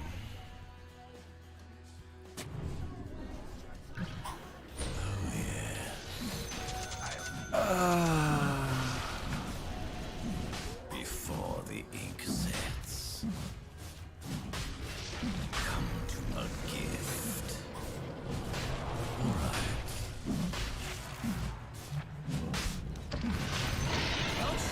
Oh no. Guys, for fuck's sake, just Alacrity, help me. What the fuck? Eh. Run. Eh. Ah! So, Ah! true expression of Killing Rip. spree. I don't have money for a buyback. If you were a millennial, I'd say wicked sick. I'm going back on. Yeah, don't target center, please. What the fuck? He doesn't have the mana. Oh no. Oh, it shows now how much gold you get and how much has been split amongst allies. That's kind of cool. Give me this for fuck's sake. Give me this. never I return.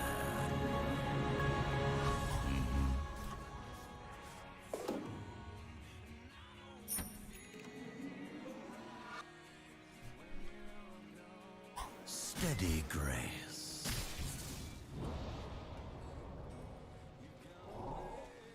This way now. Look, the enemy's attacking your middle tower. Dire structures are fortified. If they could stop me.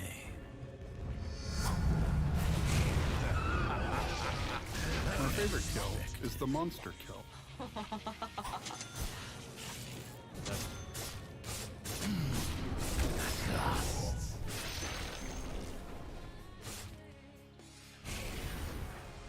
Willingly.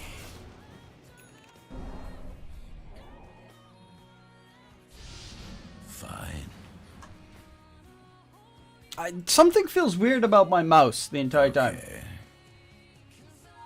I don't know what. Maybe it's because my hands are fucking freezing. Sure. And he has ages. Oh, this guy. Tower is under attack.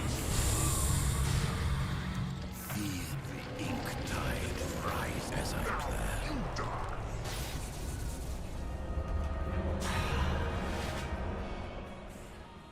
Well, now. Oh, we at the very least popped the Aegis.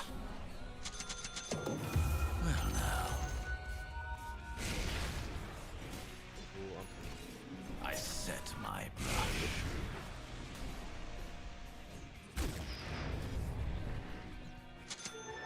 I got a gem flying in as well. So if you've got Space Doom, you can carry it. The line is true. Can we smoke? That's also flying in, but it's taking quite some time. So we begin. Your top tower is under attack. Can we tip it up? As I will it. You'll be fine. Unless that top tower don't fall. I'll wait till it.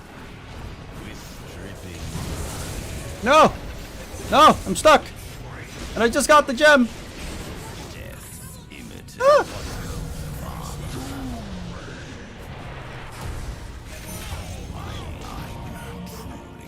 Gem dropped!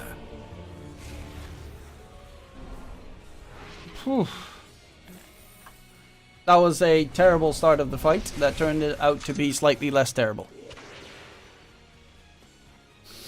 In the end.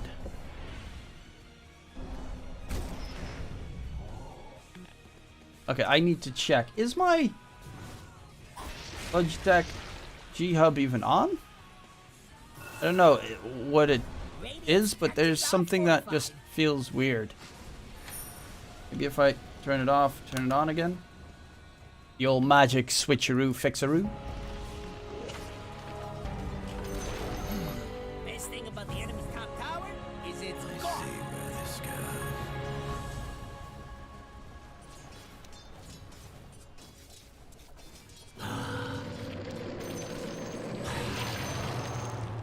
Memory serves.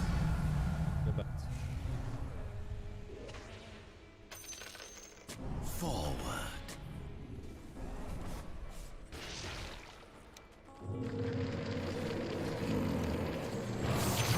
Of fate. Can we go out, guys? We don't have Doom. At last. Can you use the effect of the gem on the high ground? The line is true.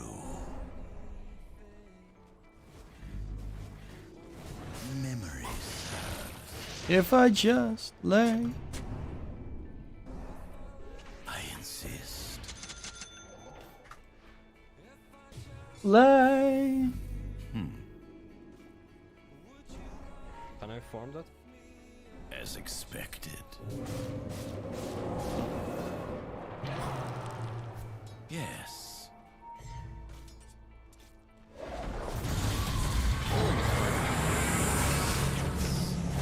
Big ol' yikes! Run! A dominating performance. Double kill. Dominating, I guess. Get out. That was a scary smoke. I went, surprise, motherfucker! Cardonia, Korea, maybe. They can see.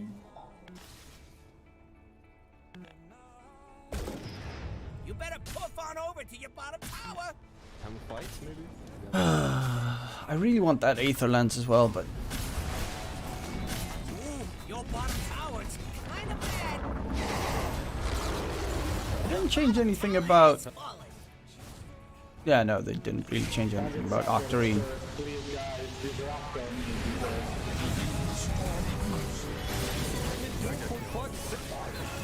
Mega kill. It was always Inkmere. Ah, we lost the gem. This way now. Okay.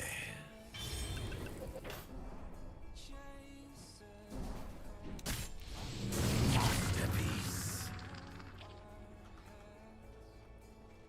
Dyer's doing that glowy thing. Nothing to do with that. Structures are fortified. They're unstoppable. I lift my brush. The bottom tower is Oh, they both don't have buybacks available.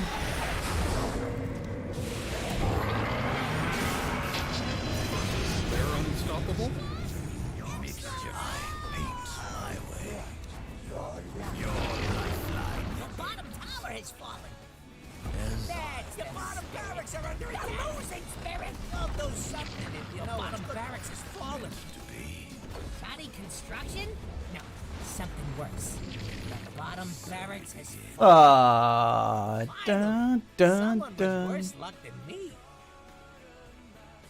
Yes. The top tower is under attack. Fucking perfect game, PA. Set my brush. Nothing we can do. Steady grace. Can you stun me? Fine.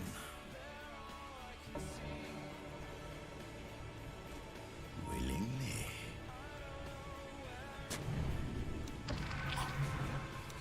Effortlessly.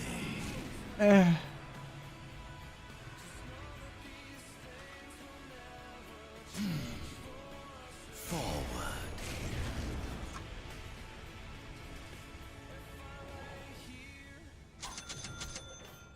As I planned. Lay here. Boom, you want to take? Yes. The nether reaches out.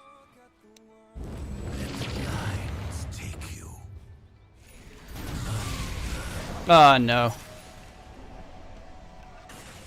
If you were a millennial, I'd say wicked sick.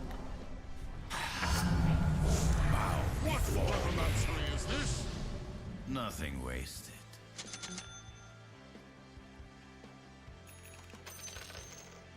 Actually, fuck that. I'm gonna get Aether. Or do I go Ags? Nah, I go Aether. As if they could stop me. They're trying to knock down your middle tower. Fine. Your middle tower is under attack. Your middle tower has fallen. Why do I get the feeling You know that I could use somebody. tower could talk? Pretty mad at you. With dripping blood.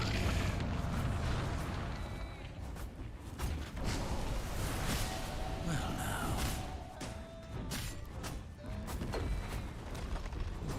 The mural overflows. I paint my way. Know that I could use somebody. As expected.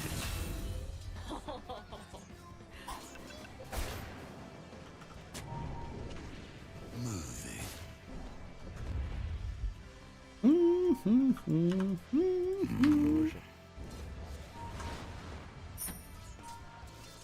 Effortlessly. No. Well now. Oh no. Yes.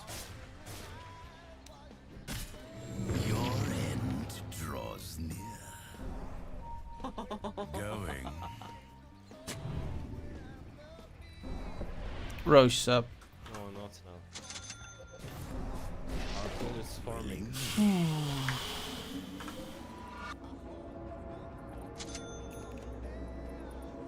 At 2 minutes and we can buy a new gem. all right.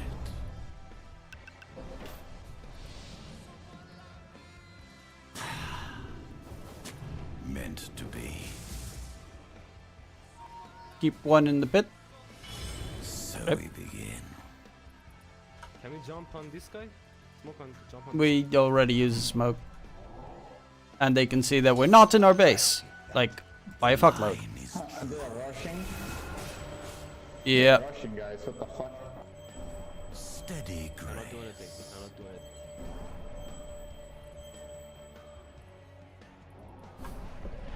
No humble art.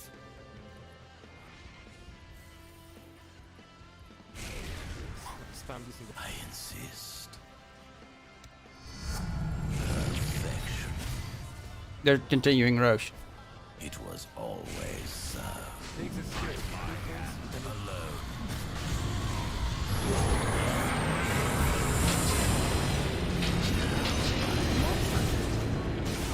Fucking silence, no! Go down. I'm doomed again. Grim tidings. Fucking doomed again. Nothing wasted. Hit me. Hit. As I will. Oh fuck. No. Yeah. Mate, what? What can I do, mate? What do you do, dog? Roshan has fallen to the radiant. Immortality. Something for you. Sorcery lies beyond. Wait, why can't I drop it in Not fountain? blaming you.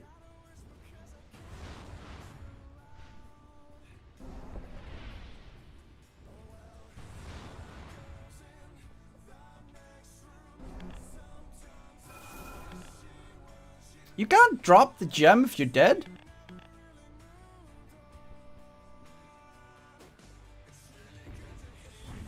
Dire structures are fortified.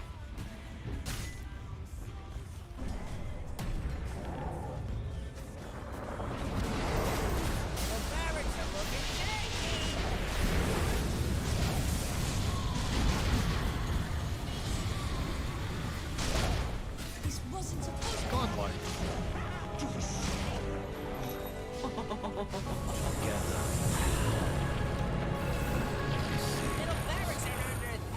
Fucking kill that bitch. Sorry if they fall. Hey, Fear what comes you next. wanted your middle barracks to not fall. You're doing it wrong. Ah, my father was right about you. You're never gonna amount to nothing. It happened again. There they go. Double kill.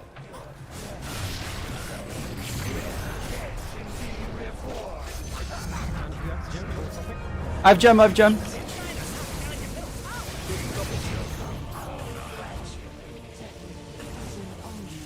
Killing spree. More than 2 kills, but less than 4 kills. If your mid tower could talk, it'd be pretty mad at you. The gem is here. Your middle tower's under attack.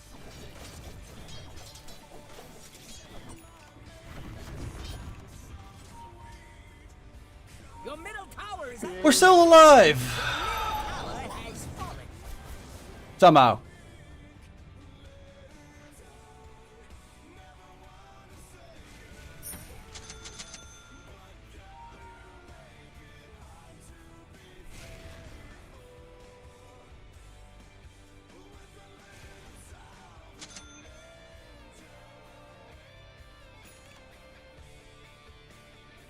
Bugna, don't you want the psychic headband?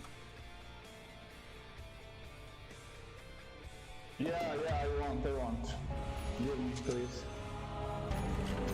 The grasping arms of my kin try to hold me back. I'm gonna try and farm Ags. Okay. As I planned.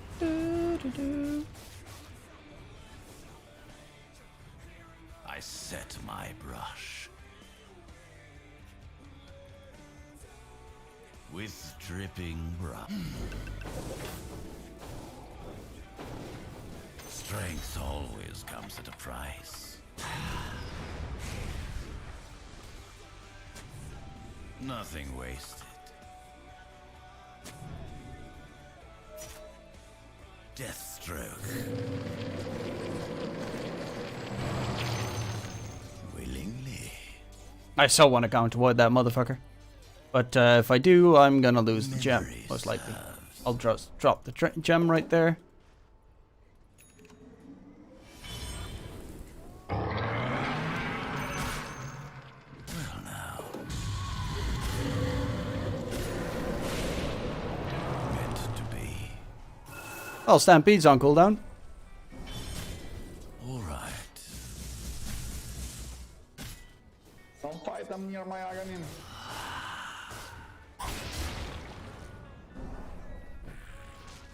As I will it. At last.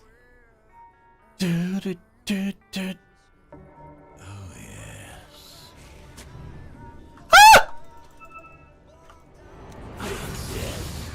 My brush falters. And he got the doom again. He got the fucking doom. Borders of my lifeline expand once again. Get out there! Remember my name. Before.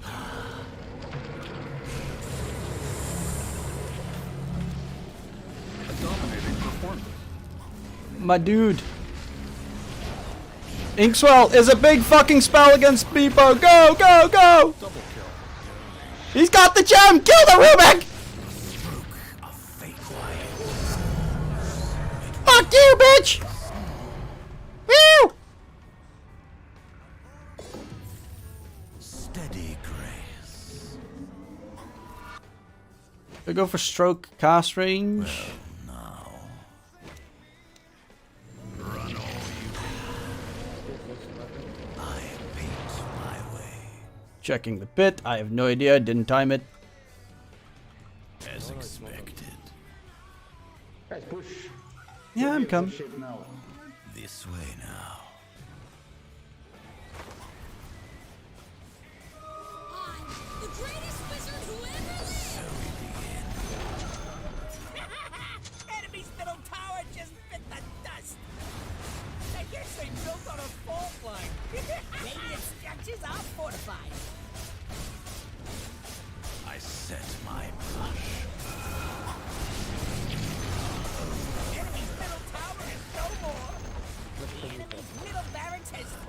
enemy's middle barracks are just a sweet memory. Take bots. Por favor, por favor.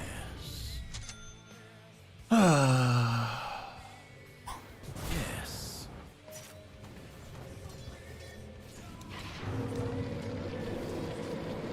Your lifeline ends with dripping brush. The true expression of power.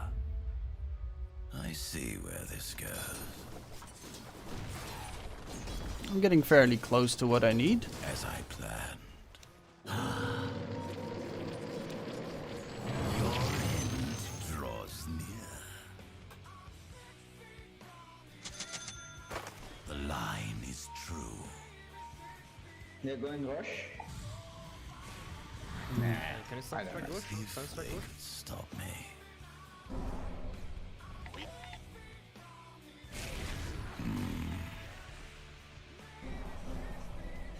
Da, da, da, da. Effortlessly.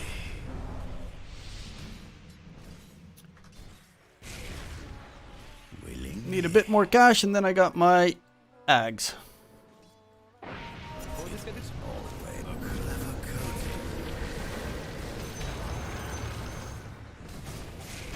Dripping run.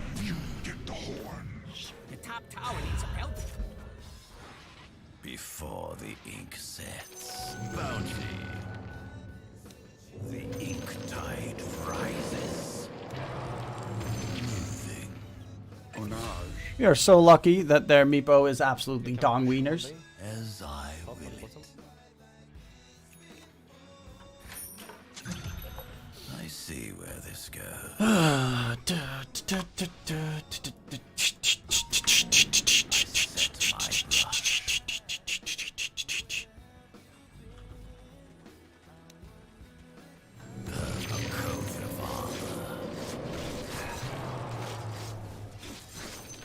Two cores dead. We need to push side the lanes, guys. Don't farm. Yes. Get him. As expected. Oh no. Poker's dead care. Forward. Ink smear. Roche is up. Hey, the enemy's top tower's gone. We're done good. So, oh, I need axe. Go, vision. This way now. I'm ecstatic. I need that axe, guys.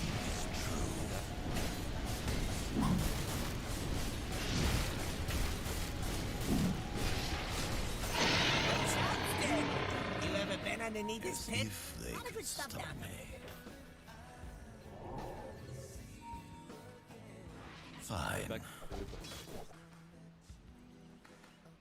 I'm gonna go bots. So we begin. Invisibility. Nothing waiting.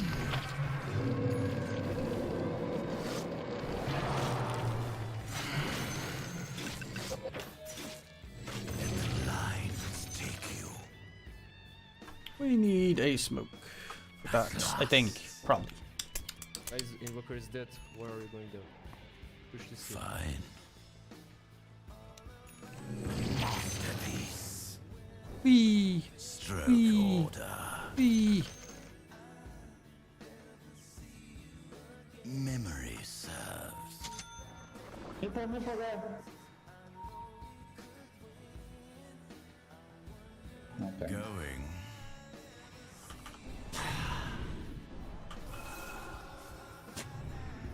All right. Face your fate. Please don't jump me, please don't jump me, please don't jump me, please don't jump me! Yeah. The enemy's bottom tower has fallen. Are we going high ground or? Unburdened. Okay. Yes.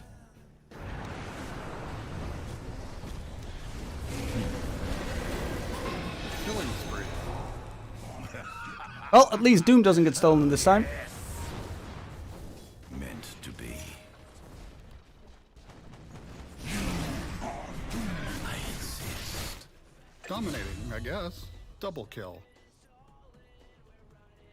Circles again. It's my way. Steady grace. Ekipa. Willingly. Stroke of Fate does fuck all damage at the moment. This feels sad. My way. Holy shit!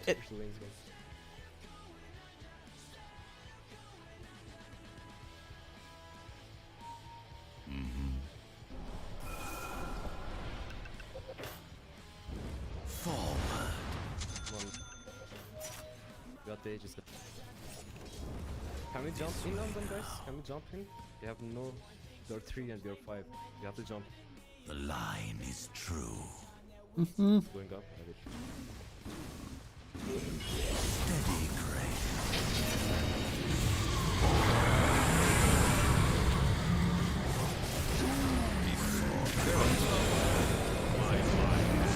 I am doomed again.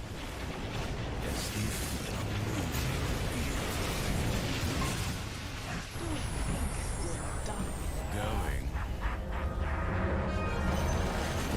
The enemy's top tower has fallen. No! Double kill.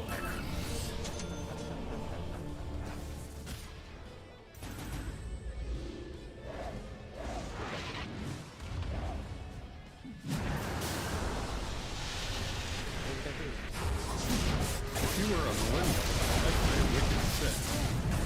That shit's so fucking OP. Monster kill. Double kill. I'm not reading this. It happened again. That Bugna shard is stupid. Rampage. Say thanks to me, bitches. Say fucking thanks. Nope, that shard's stupid. .com. It makes no sense. I'll be casting later in this channel, yeah.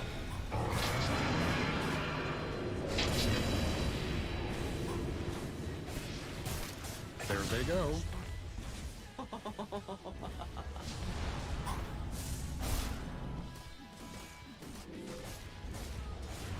That shard actually just made no sense in that fight. Enemy's top barracks.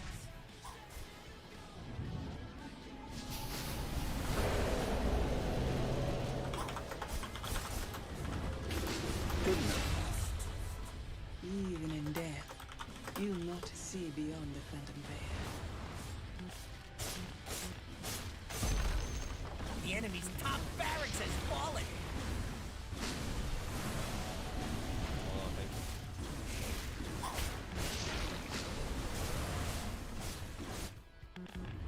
Dire structures are fortified. Middle skeleton. Top tower needs some help.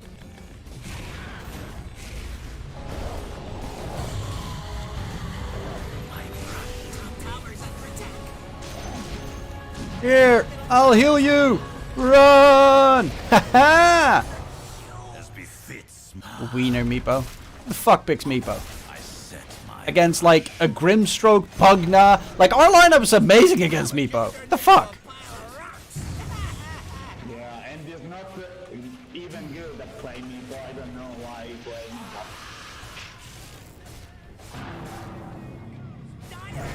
me. GG. Yeah, we had to alliance. I posted that in Discord, right? That was, I mean, it was kind of to be expected. I also saw, they're actually playing today, Alliance. They're playing in the Dota 2 Champions League tournament. And their roster is actually pretty pog. Wait, I'll quickly look it up. They're playing against Empire, and their roster is Nico Baby, Symmetrical, Stomane, Aramis, and Weeha. Which is a pretty pog lineup.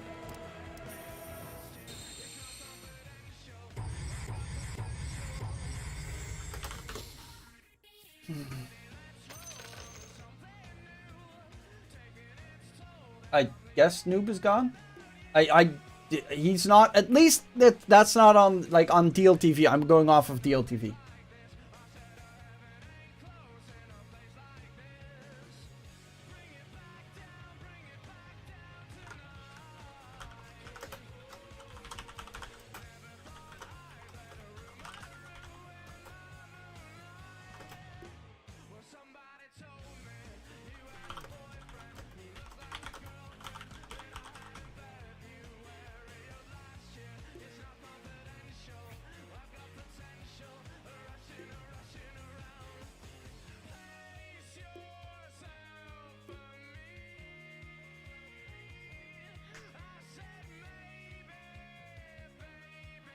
Seems like Magma's gonna take game 1. Really? Wait, let's see.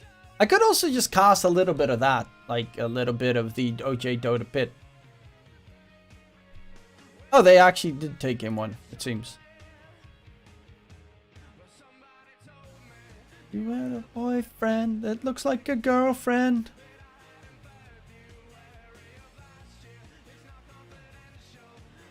Fucking Dust Quap wins a game?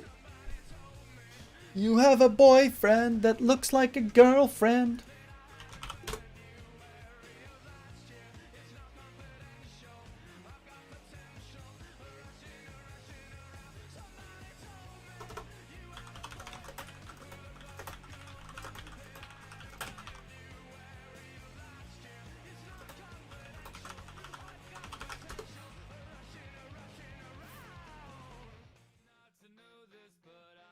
But just forgotten.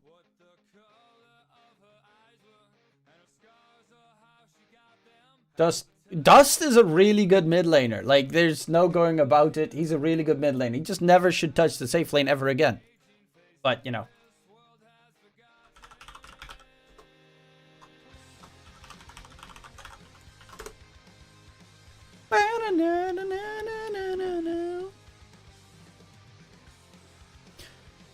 Should I cast Magma vs Extreme Game 2 or should I just play another game? Reconciliation. More the question, would you watch it here?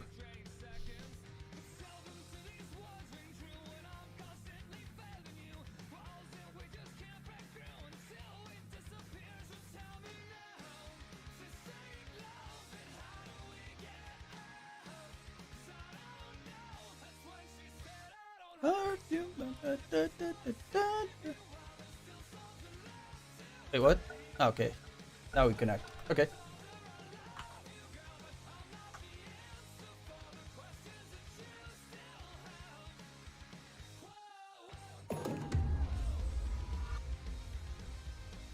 Appreciate it.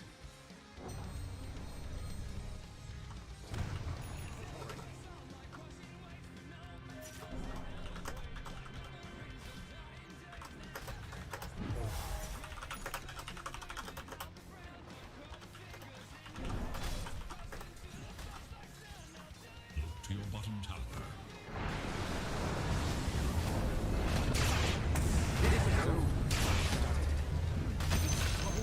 The enemy attacks your bottom tower. Where will the line be drawn? Your bottom tower Would not be is watching under at attack. OGO Fish as I will be AFK for quite a while. Ah, okay. Well, I think I'm just going to be casting that game for the fun of it. Oh, this is that new hero. So it won't be here too. I know what that means, but I'll still cast it here.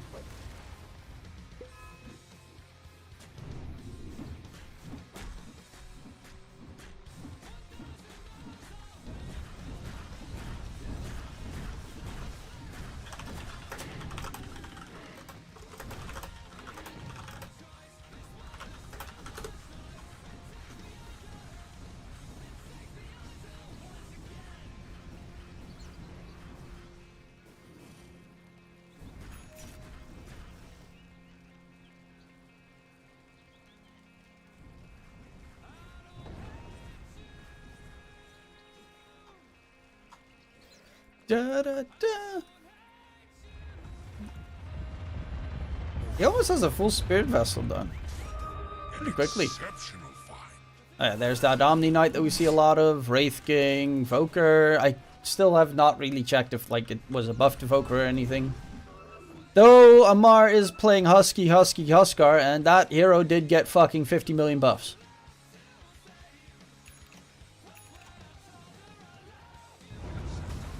Now also grants magic resistance up to 25% based on Huskar's HP. I mean, that is a fucking huge ass buff. Primal Beast, you should try it. I heard from a lot of people that the hero sucks. Though he has a Ogre Axe, Soul Ring, and Bracers, and the dude is walking around with 1880 HP. Which isn't that bad.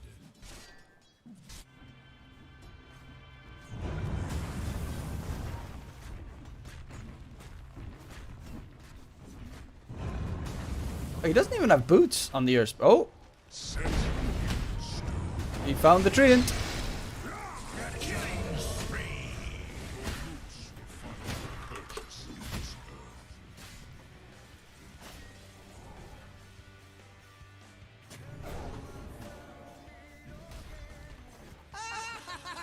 The enemy attacks your bottom tower. The enemy's top tower brought to ruin. Wait, they played with a Safe Flame Monkey that went Midas? No, this can't be a Safe Flame Monkey, right? Safe Flame Omni? No. Huh? Your middle tower faces a terrible test.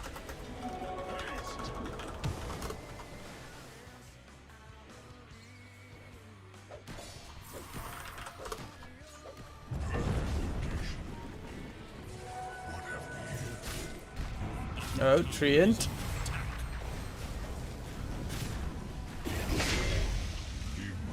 Oh, look at that. +1 permanent armor. That which protects also How does he only have 1 permanent armor? He has 5 kills. healing shot.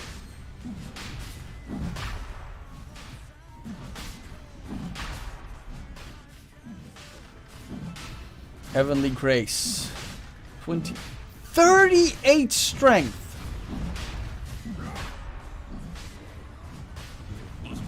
Bro, what?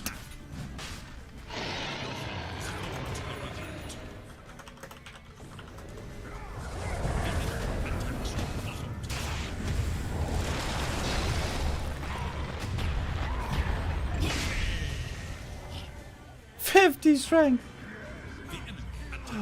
Oh my god.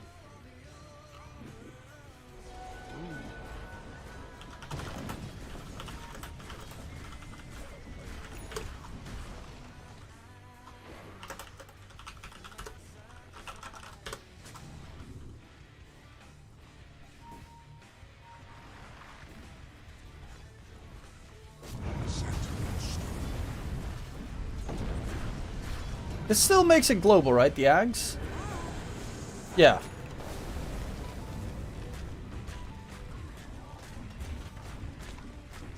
Status resistance and physical damage immunity. Doesn't have the heal HP regen anymore, but status resistance trumps that every day, baby.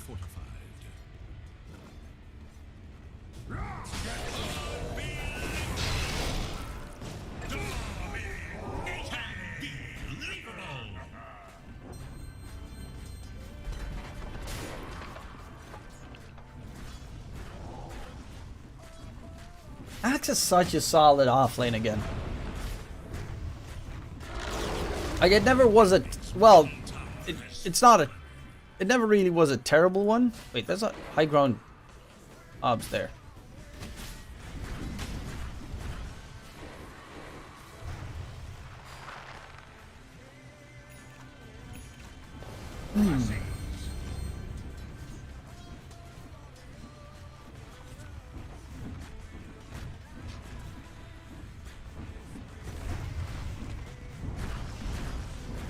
Like, what the fuck are you supposed to do against such a high ground push? Oh, fucked up his toggle. Jodex going in very aggressively, rolling back into the middle of the fray, playing big fat distraction gaming, so this team can come in and smack him. BKB. Okay, buyback used. He's actually forced to TP out. This was a little bit deep.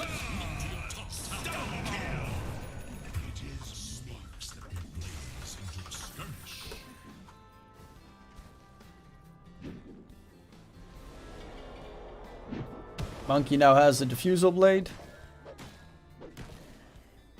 Eh.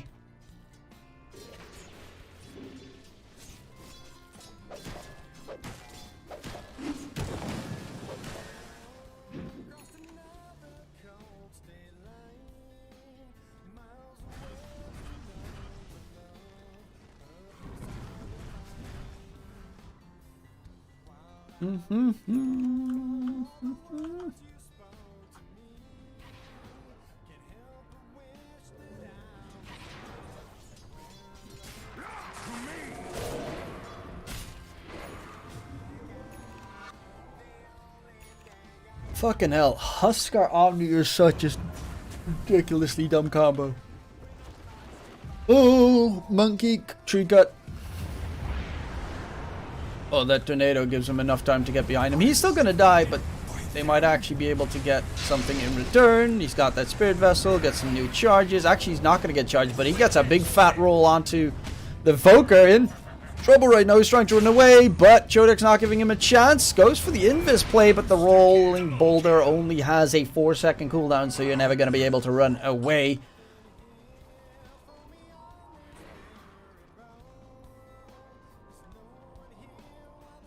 The enemy attacks your middle tower.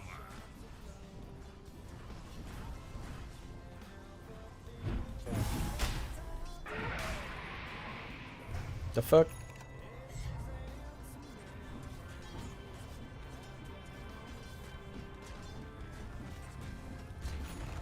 Your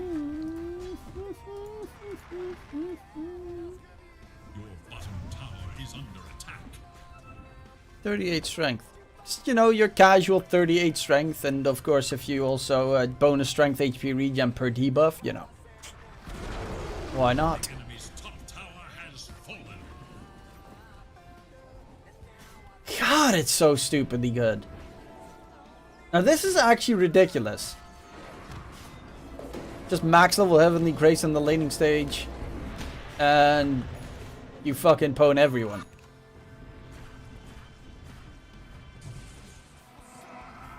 Even though they did get destroyed in the bottom lane, it seems, by Primal Beast, who only has BKB. So, going in for Sleepwalker. And he's going to get smacked down. Used his ulti though. Big charge, leap in from the Huskar. Doesn't have the control going. Nice call by Maniac, but unfortunately they weren't ready to pounce in with the damage. Magnetize is going to get extended. Treant on the side will lose his life.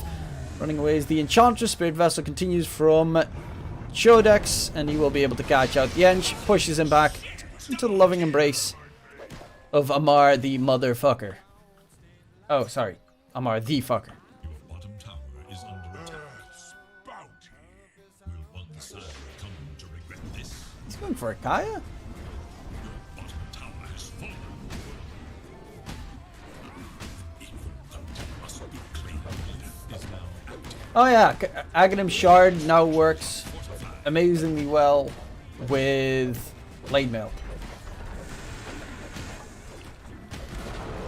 Deal 20% less total damage to axe, increase counter helix chance by 10%. But the fact that it deals less damage, they still take full damage that they deal towards the axe from the Blade Mail. Primal Beast charging Meteor onto the monkey, and the monkey is dead. Big fat axe call. That's going to be the first Wraith King life gone. Primal Beast gets absolutely mowed down. Wraith King being chased. Rolling boulder. Chodex is a little bit too fast to survive. But the axe on the side will die because Impetus does hurt like a mother trucker. Actually, they're going to go back in. Looking for the kill onto the Treant. Treant will be dying. Though there's still a toggle available for that Huskar. Looking for that life break. Charge, Sleepwalker. He's actually just gonna die. And Amar can walk away. They got the mid-set of rack, so all in all, still a solid win. Though he's being chased by the ENG. Who's going Hurricane Pike? Yeah, Hurricane Pike.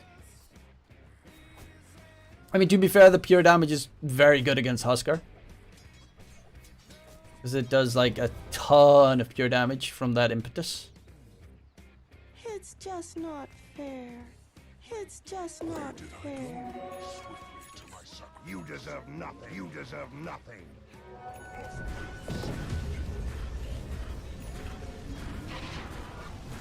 Does he hide? Only has Spirit Vessel mana boots. Monkey needs BKB. Is almost done with it. Going for Aga afterwards. God, what a weird monkey build. Monkey see, monkey do. He's going Ags. Batahunga also reduces enemy armor by and grants. Yeah. Not bad.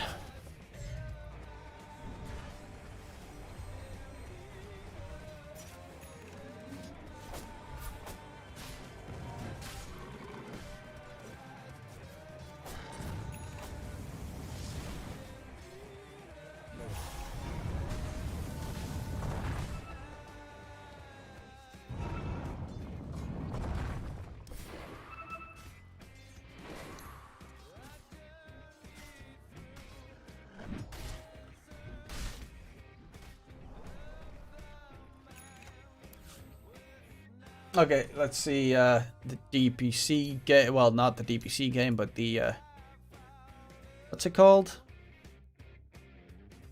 OGA.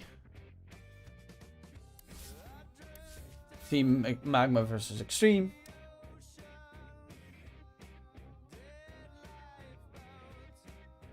Still not in the drafting screen.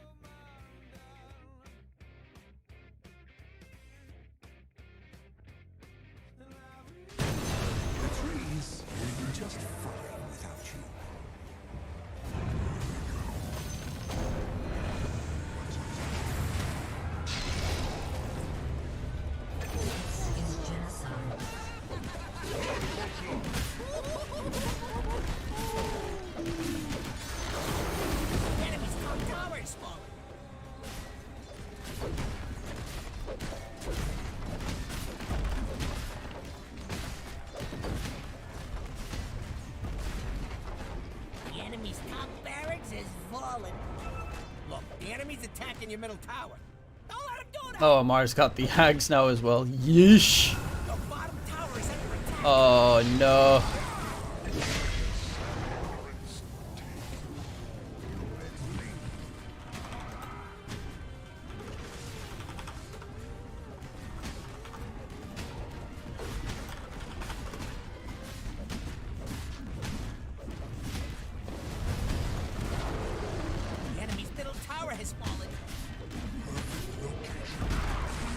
Ooh. Big juicy catch. How many stacks does he actually have on the axe? 4 stacks.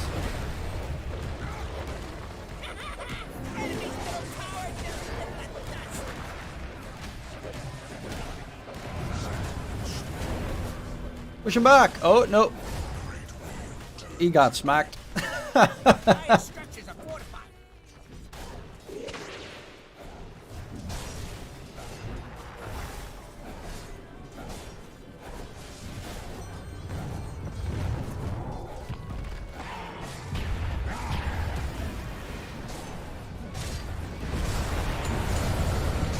Is it me or is Primal Beast just a shit hero?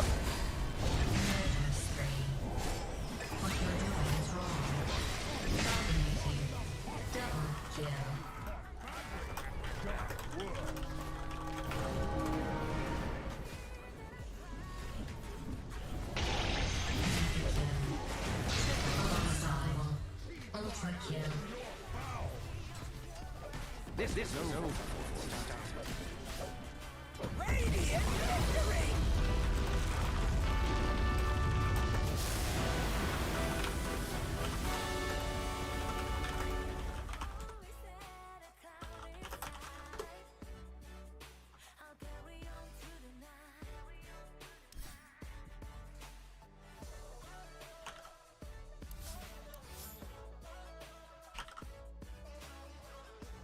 Wait, what?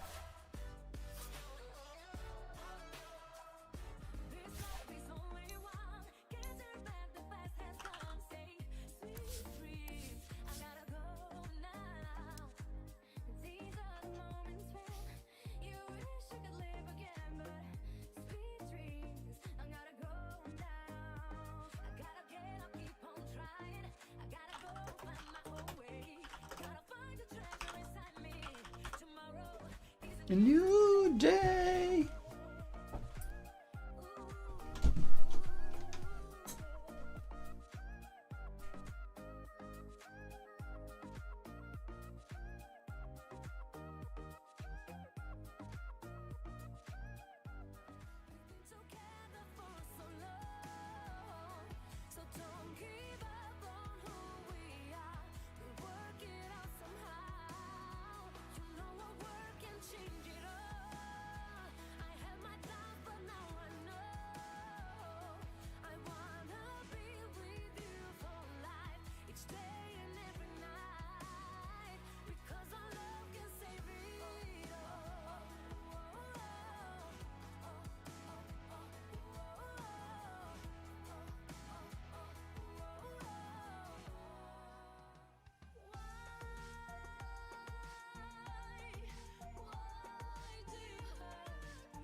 When I was a young boy, my father took me into the city to see a marching band.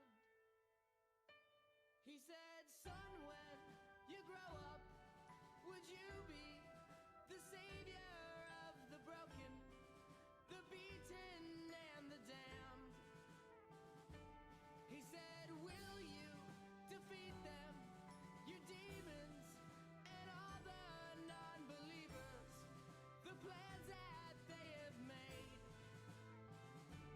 Because one day I'll leave you a phantom to lead you in the summer to join the Black Parade.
Ah, there we go.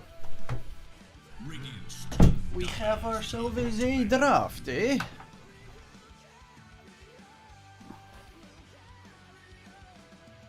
What is simplified Chinese? Use radiant spam. What does that exactly entail?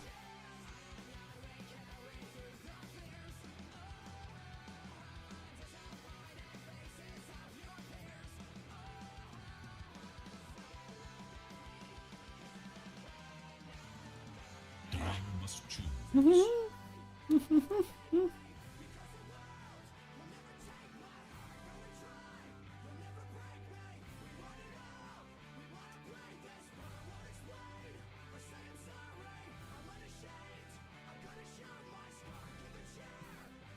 Seconds remain.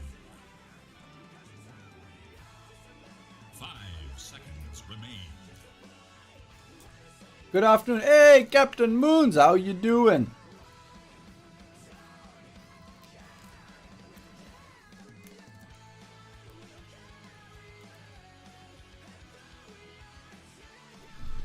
Hope you had a great vacation. Yeah, it was a lot of fun. Well, that was also, of course, the downside of having a fucking DPC patch in the middle of my vacation, and what was even way worse, a fucking war breaking out on the eastern shore side of Europe.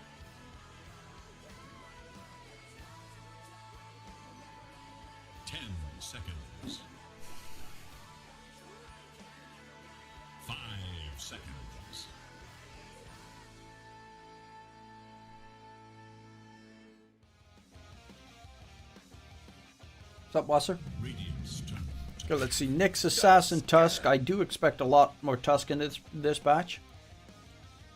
I want to see the Ags more on Tusk, though, which did get a buff. 10 seconds remain. 5 seconds.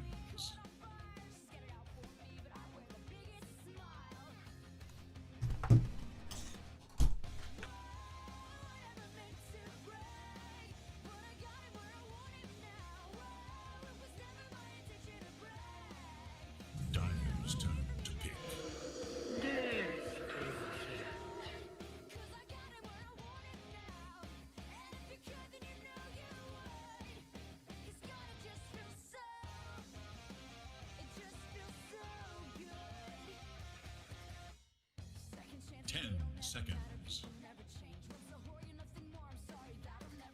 5 seconds remain.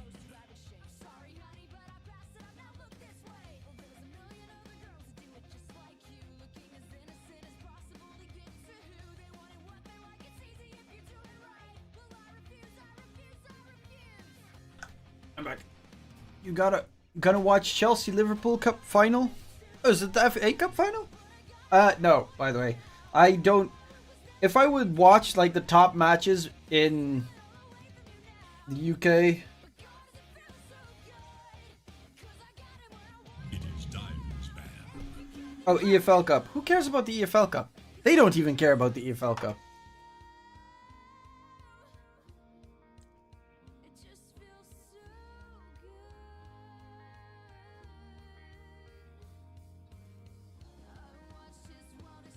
Seconds remain. 5 seconds remain.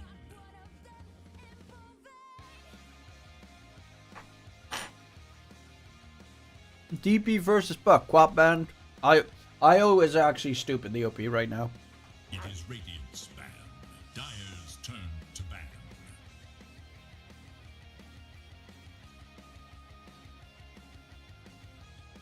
Like, it's actually kind of insane how OP he is.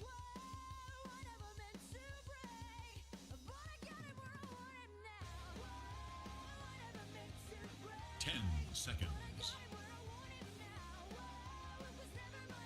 5 seconds.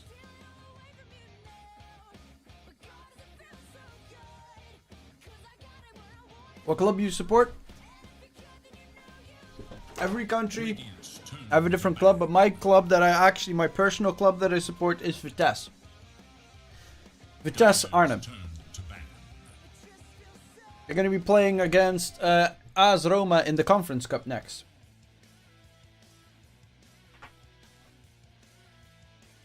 Which is pretty pog, because I did not expect them even to fucking survive the... Like, my club is so fucking weak. And it's actually the bitch club of Chelsea. If you know anything about the Dutch, the Eredivisie, it is that everyone knows that Vitesse is the academy team for Chelsea. But I'm not a big fan of Chelsea, if I would say, in the Premier League. Radiant must choose. Dire's Liverpool. I can't go, like, I can't not go. Liverpool's just too amazing right now.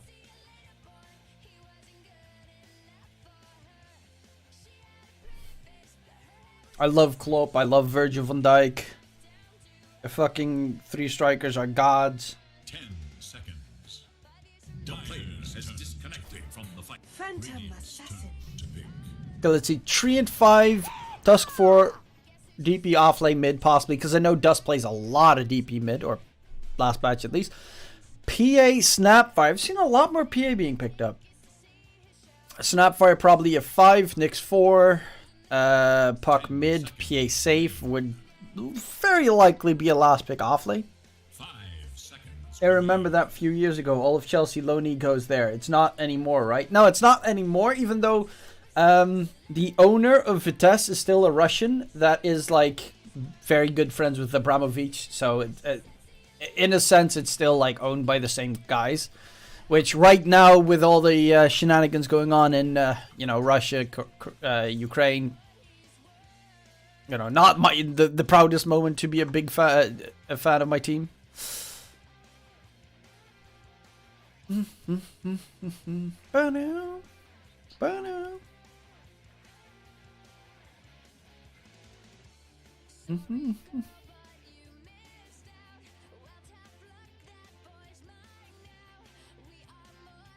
Meets the eye. And what's your favorite team, Wasser? Dortmund? Bayern? Because you're German, right? Or do you have a local club? Like, what are fun local clubs? I always liked Wolfsburg. Sand King, offlane Sandy Boy. Decent against the PA in the laning stage especially. 10 seconds. Well, It is Radiant's ban. It is Dire's ban. okay.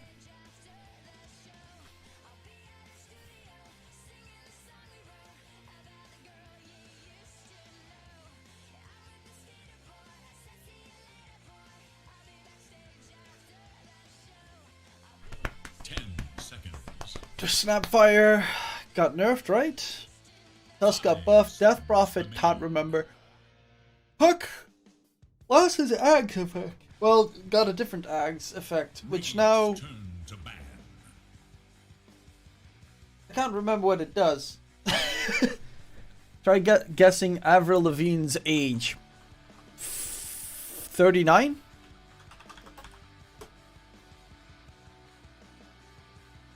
Oh, it was close. 37. Seconds remain. 5 seconds. I'd still boner.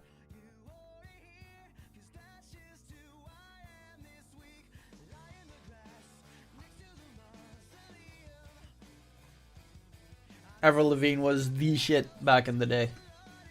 I'm just a skater boy. Morphling troll. I've seen a lot of troll picks in pro matches. And for some reason Brewmother as well, though it feels like he got nerfed, but I guess I'm wrong.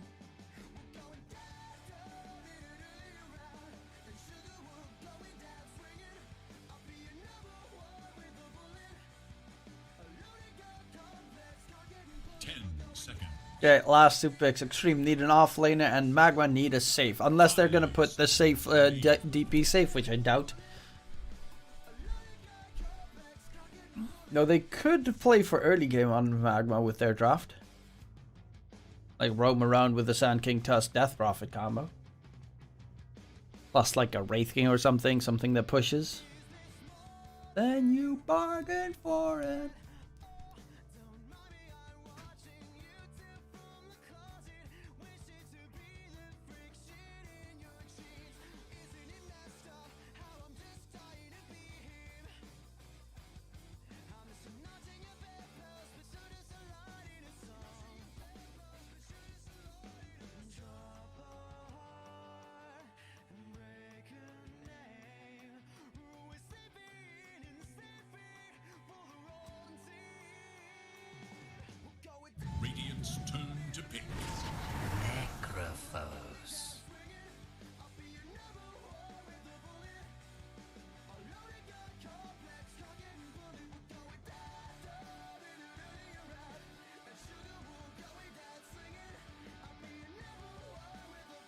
seconds remain.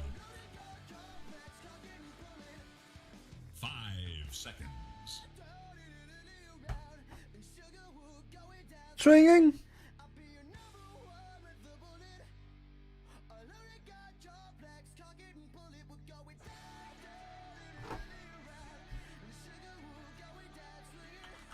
Okay, oh, Necrophos. I actually saw some, like, very... Like, he's got...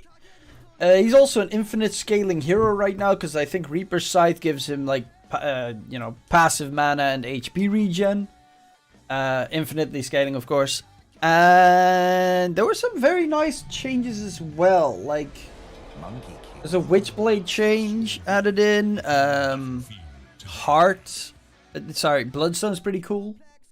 Because it regens HP and mana now. I like Necro. Okay, so it's an offlane Necro with a safe lane PA mid pop buck.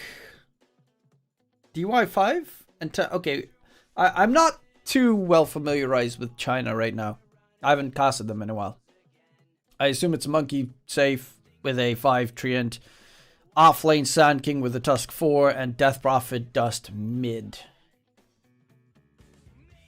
I mean, you're up against a PA, so it's always going to be that big fat threat in the late game. I personally like Extreme Strafe more, but what do I know? And I try to keep that I'm going under.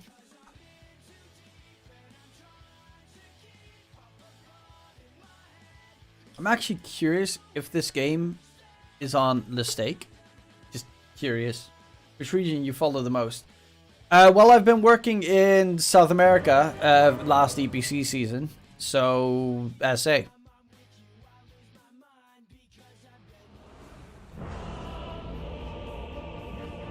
But I also watch EU West and EU East. Oh yeah, the game is on...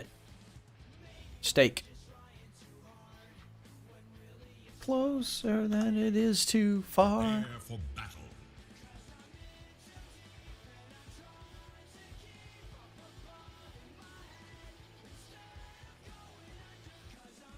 Well, if anyone creates a new account on stake, I'll give you $5. Right here, right now, I'll transfer $5 to your value, to your crypto wallet on stake. Just because I feel like it. So send me a message on Discord if you are gonna create a new stake account, and then I'll transfer the money. What stake? Stake. It's a cryptocurrency betting website. Oh no, crap! I can't even type it. Stake.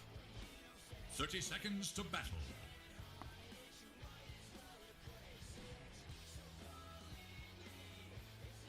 Why is my Dota lagging since the patch? Or is it something else?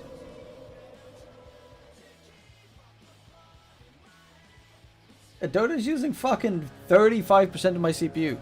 I don't gamble. Stick with that attitude. Don't do it. Crucible of greatness awaits.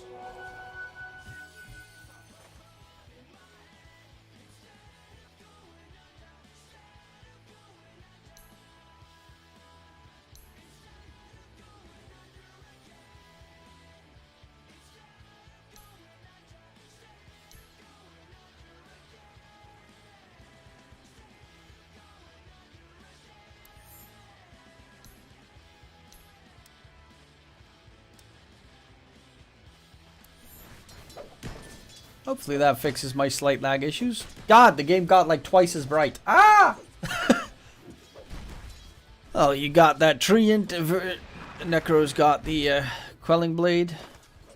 Necro's taking a lot of damage here. And for Ghost Shroud level 1. Okay, okay, okay. Okay. Monkey doesn't have a magic stick yet.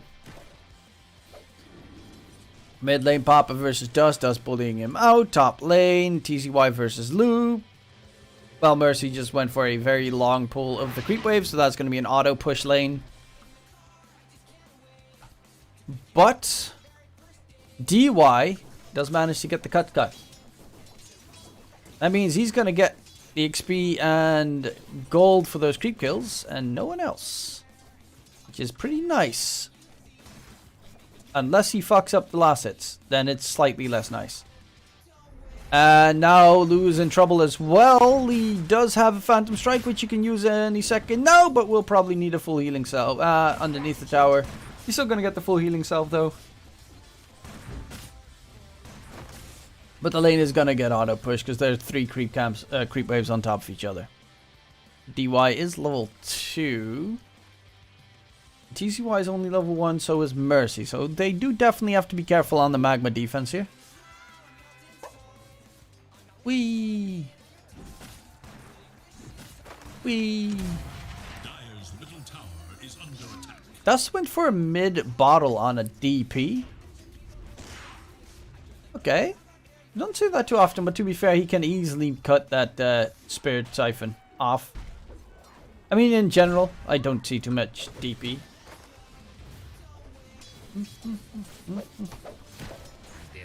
I have a friend that just came online called Carnage Kabuto. Isn't that the guy? Yeah, that's the guy from One Punch Man Season 1. Like the ultimate predator thingy majig. TZY doesn't have Caustic Finale, does go for a burrow. But yeah, with Caustic Finale can definitely bully out the PA. We've got Mercy rotating towards mid. Papa needs to be careful. But as a puck, it's really hard to catch a puck as a Tusk. Unless you get like a silence on top of Papa. Ooh, deny the creep. Papa's definitely struggling in that mid matchup. Especially considering he is now forced to go back to base. Maybe, baby, old 11 bottom lane started struggling, but of course, the further the Necro goes, the easier it becomes. Same with the TCY Magnus, who has level 2 Sandstorm right now, but the problem is the creeps are a little bit, like it completely destroys its positioning.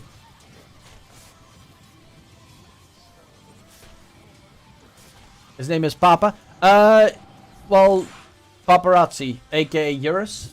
So last year he named himself Eurus and now he went back to Paparazzi. But yeah, I just call him Papa for short. His daddy is gonna carry us.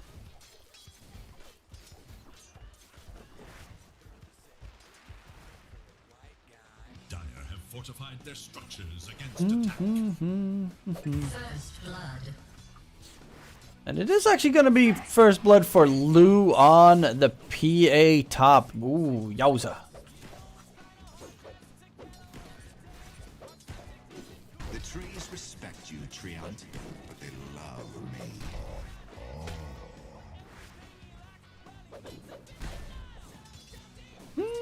me. Also, the EU... The Western EU Open Qualifiers are going to be starting in about an hour and 15 minutes. And I will be casting those games as well because friends of mine are playing in it. Nice kill picked up. But they lose TZY again in the top lane. That is the second death for the Sand King in a short period of time. He just TP'd top as well. So his lane is absolutely bonkers. Terrible right now. But it is a Sand King, so he is actually pretty decent at recovering. Old 11 himself is also struggling. Yeah, he's looking for a Boundless Strike here. But will instead just regen up. Well, tank refilled Paparazzi's bottle in mid. But Dust is level 6 right now. Actually, Paparazzi does do a lot of damage. Impale does not connect. Dust with the magic wand. Also even has a Fairy Fire in case it's needed. Will be just Gucci. While bottom lane, old 11. I mean, there's very little they can really do against Ghost Shroud. So it's a bit of an issue to try and break through.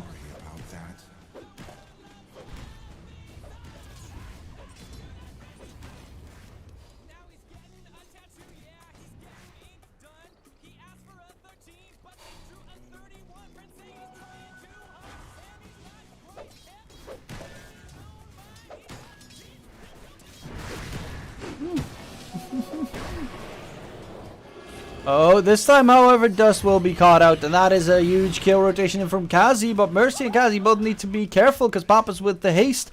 And Papa does have some damage, especially with that illusory orb. But should be able to connect it, gets the kill. Now, Kazi in a bit of a pickle. They're chasing for more. They're chasing for the tree, and he's going to get stunned up. There's the minus armor. Max leveling Lil Shredder as well. Kazi trying to juke his way through the trees, but that's just going to be 3 easy pickups for Extreme. And a big fat team fight win. While currently Lou on the PA top is top net with. He did get first blood and, well, second blood. He got all the blood. They will lose old 11 bottom. Okay. I mean, it's not like, as you can see, who is this Monkey King actually? Like, I honest to God have no idea who that is.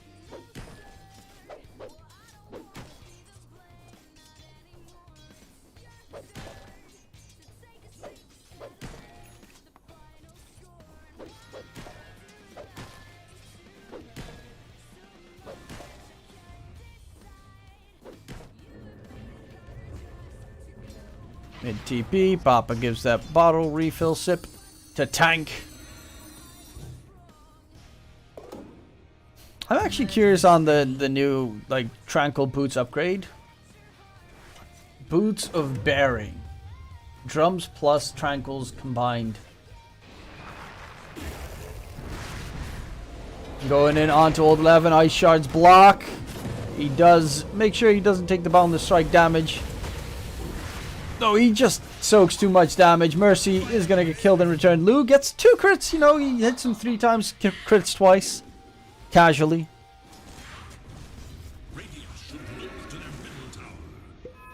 Dust is going to go get himself the OP Null Talismans. 4% mana cost reduction.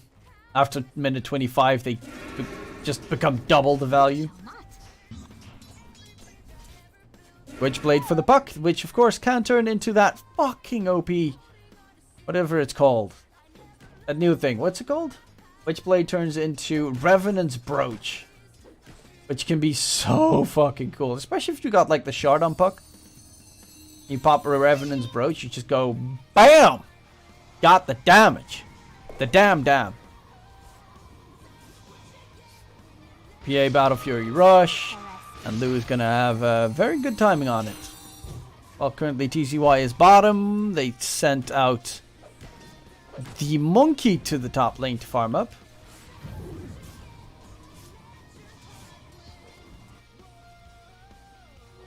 Got it.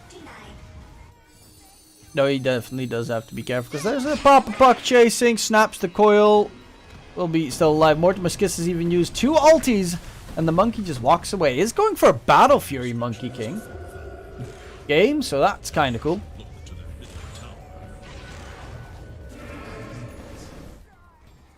It's not that far behind Lou. Actually, he's ahead of... Oh, no, he's not ahead. He's about even with Lou's Battle Fury farm. Of course, Lou does have a full Orb of Corrosion added on top. And... well, what's it called? Fairy Fire.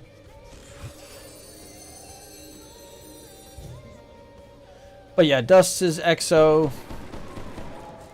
is completely gone. So I guess Little Shredder max leveling is back. Still find it meh. I mean, they did nerf Scatter Blast like a lot, right? 10 damage. Cooldown increased. Mana cost slightly reduced. Shard now increases point blank range damage by 35% instead of 125 flat. Which I have no idea if that's good. It looks about even. But you do have the Scatter Blast damage talent later on, so that would make it stronger. Shard stun duration reduced from 1.5 seconds to 1.4. Okay.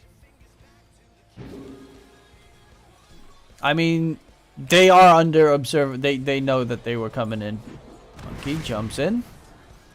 Sweeter. there. They're trying to push out the tier 1 tower top, but there are more TPs coming in. That looks like a Snapfire. Mercy's going to get caught. Walrus Punch. Silence comes out onto Tank, and they very quickly get rid of Tank fallback. But Lou is almost done with the Battle Fury. Old 11's being chased. Mortimer's Kiss is coming in, though. That's a bit of an issue. Reaper Scythe being thrown out is complete waste, or is it? Dust is in trouble. The Mortimer's Kiss's burn damage is a lot, and he's trying to stay alive. It's going to try and go for the straight TP afterwards, and he actually does get away. Oh my lord, how does he survive? They all TP top as well, so that's a big, fat, juicy win from Magma. Just keeping them occupied long enough, while currently TCY is trying to push out bottom lane. Dire's middle tower is under Oh, sweeter!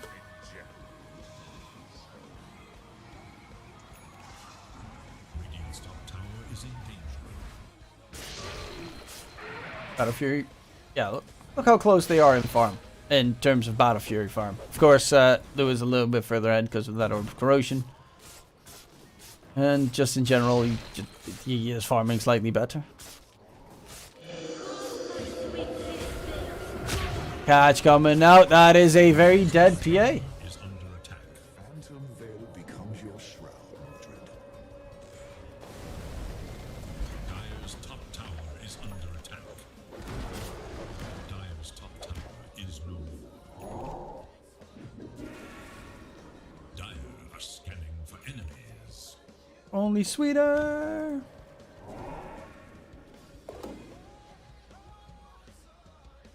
These are a lot of butt clenching moments, but right now Monkey King is actually ahead in the Battle Fury farm.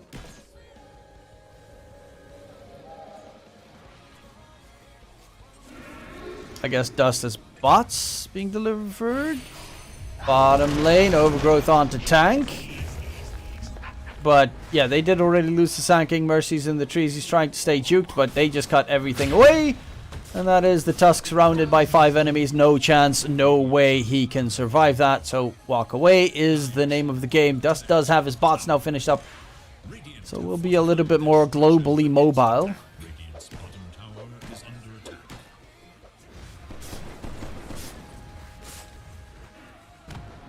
Can the Monkey King be solid enough in his farming frenzy compared to a PA, which we all know is stupidly strong right now? His middle tower is no more.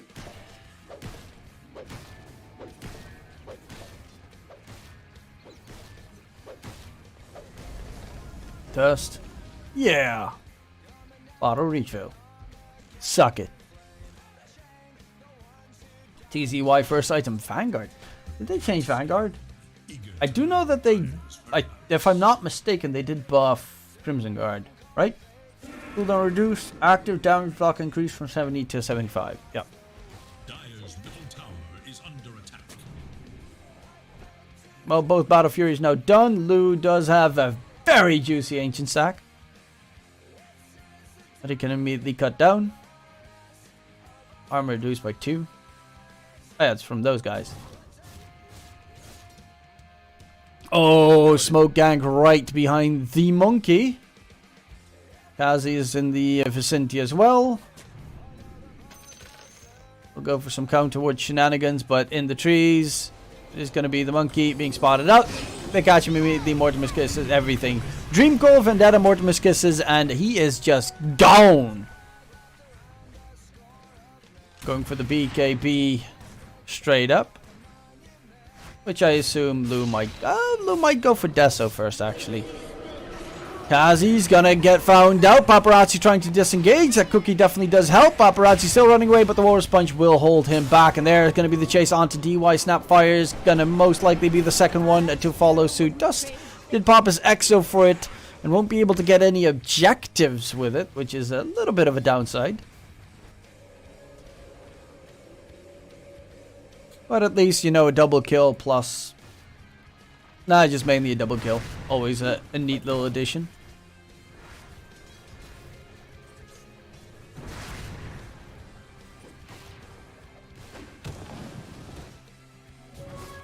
But yeah, I mean, Lou is going for BKB, though I don't think he's going to fight anytime soon. Like, he's going to get as fat as he can.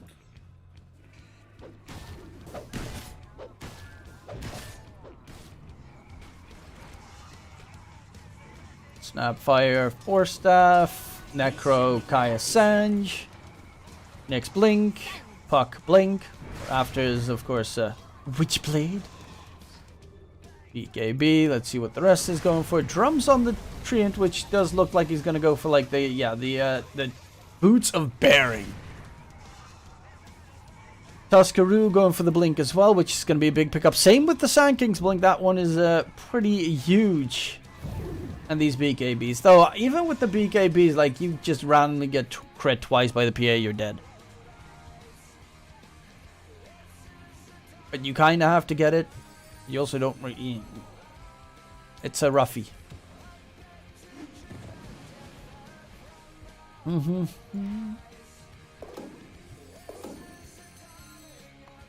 Rest of our lives.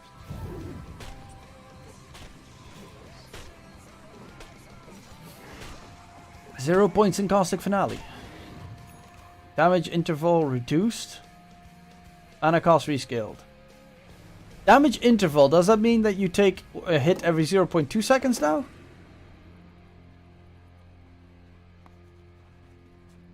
There is little hope for So you take a lot of small ticks?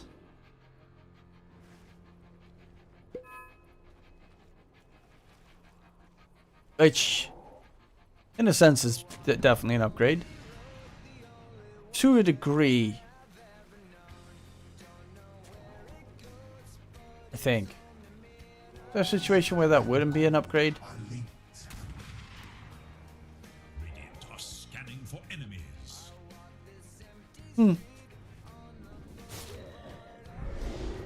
Oh, Lou, spotted out. War Sponge comes in. Aisha's blocked, but he's going to get the jump towards tank, and now Mercy's dead in return. Mortimer gets this come out. Actually, he's going to dodge it. That's 2 ultis gone, but there's the triple use. Epicenter Pearl only connects onto the Nyx Assassin, though. TZY had a big fat chance to at least get the kill onto Lou. I mean, if he hits the burrow there onto Lou, that is a hell of a big play. And Lou in the trees. Jukes his way through, jumps around, gets himself out. They will surround themselves on towards the Necro. Old 11's going to get taken down. Nice catch, huge catch coming through. But Lou is not one of the players that dies, and that is one gigantic problem. Dire have fortified their structures against attack. There is little Considering he is done with his BKB, now is the moment where Lou will become absolutely terrifying. Dire's top tower is under attack.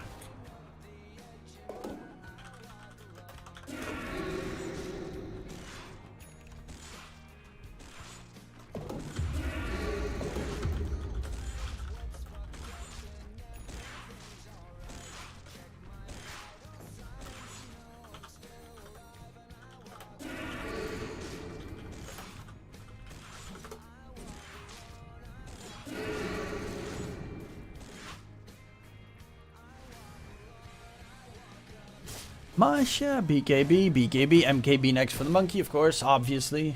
Because otherwise you won't really be able to kill off the PA.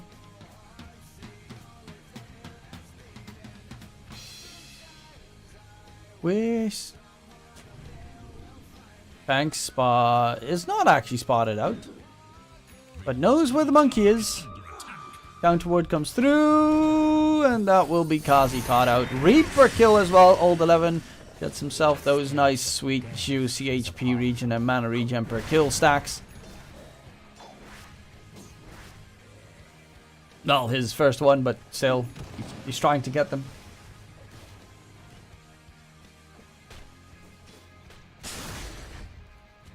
Oh, he also has the shard. Spawns a fast-moving large death balls towards the target, enemy, or ally, causing the target to become ethereal for 2.5 seconds, reduces magic. Reduces enemy magic resistance by 25%, spreads towards nearby enemies and allies after impact. On the hunt for radiant forces.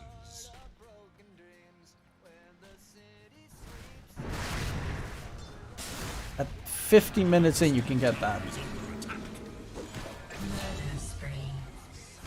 Gang Squad continues into the pit they want to go. They have Exo. And they've got to beat Gibby on the DP as well. Yeah, there's the Exo. There's the first Roche attempt of the game. So Paparazzi is nearby. And they know Paparazzi is nearby. So they kind of need to soak it out. Dust needs to be very careful that he doesn't just straight up die in the pit. Mortimuscus is coming out. A lot of damage coming through. They will be getting a catch onto Old 11. Focusing everything on him. But in the meantime, the backline is going to get taken down. Support is dead. Chase from the monkey onto DY. Wukong comes down. Don't really think the Wukongs was necessary there. Buyback on one side. Bakazi is going to be the second support of Magma dying. Dust TP's out. His Exo is over. Roshan's going to be a free pick. And that is Extreme getting Roshan for free. Almost got completely taken down in the process already. So that is an easy peasy lemon squeezy. PA is going for Ag's third item. He's going to go full ninja mode in no time.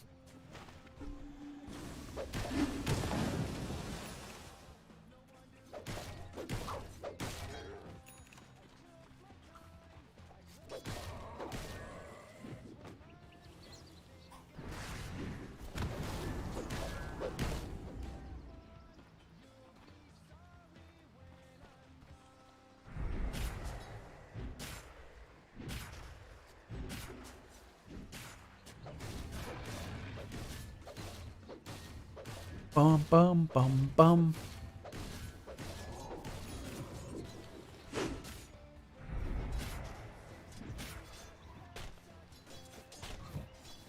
I mean, MKB slowly getting there, but the fact that he's almost done with the full Ags on PA. And Ags is very scary on PA. Like instant... I don't think it's instant cost blur anymore. No, increases the fade time to 0.75. Now it's 0.5. So the fade time is not instant, which it used to be, but it's still really fucking good. Like blur cooldown will be reduced to 10 seconds instead of... I don't know what its standard is. That means you can have perma blur on.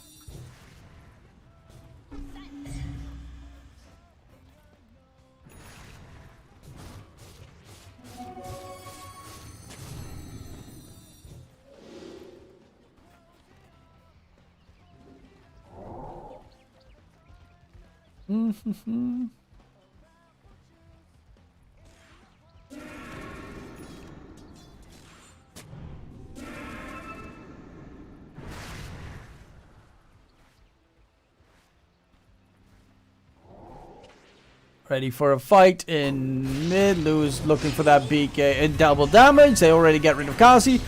Guess is chasing for more. Paparazzi with the Yules catch onto the Tusk. Mercy. Oh my lord. Big fat crit. Reaper side kill for Old 11. Thank you. Come again.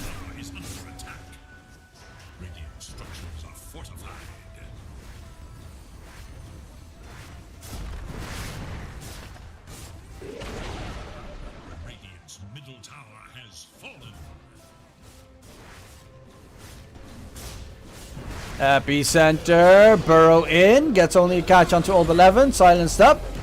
The 3 cores chasing after the opponents. Lou still has the double damage for a couple of seconds, will fall back, tank. Spike Arp is almost up. We'll keep him alive for now. Backline jump by Lou. Oh, gets overgrowth root. It actually gets rid of it because the blur, of course, doesn't it dispel right now? Applies a dispel, yeah, so he immediately gets rid of the root every 10 seconds. Tank eventually does die, but Dust is going to be a sitting duck here. Tries his Spirit Siphon, but he only has the one. Burrow comes out. They might kill off Lou, but he's got the Aegis, so he's going to be back alive for the second.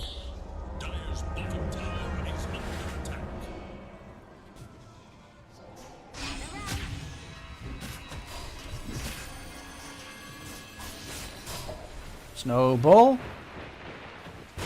And they keep him alive. They're going to go on to Lou, or at least annoy Lou for as much as they can. Mercy's going to be caught out. TZY has a burrow in 4 seconds. Can he get the kill onto Papa? He's not going to even attempt it. Papa gets away.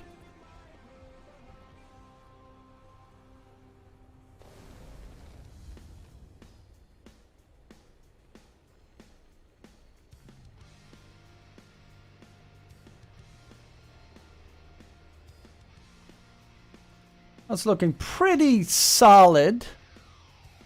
Dun, dun, dun, dun, dun, dun, dun. For the side of Extreme right now, PA is by far top net worth of the game. Almost done with Basher. Monkey still not done with the MKB. He's really started to fall behind.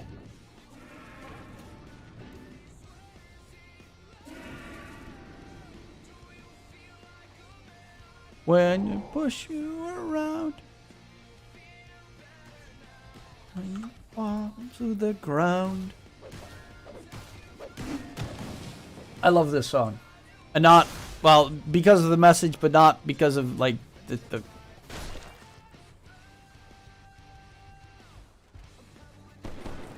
Do you feel like a man when you push her around? AKA, you're a little bitch boy. Fuck you. The real message that is needed. This is coming out in the trees. Another kill coming through. Old 11. Get that 18 perma HP regen and 6 mana regen going.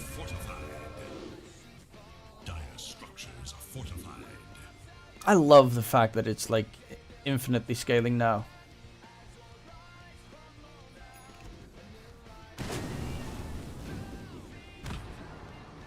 Radiant's bottom tower is under attack. Radiant's bottom tower has I don't. fallen. What? Oh, game's frozen. Nice! I mean, that is kind of perfect world servers, right? That lag is pretty nasty.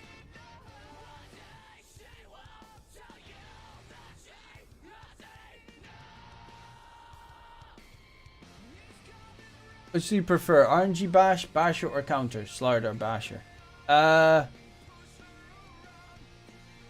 Which do I prefer is a very good question.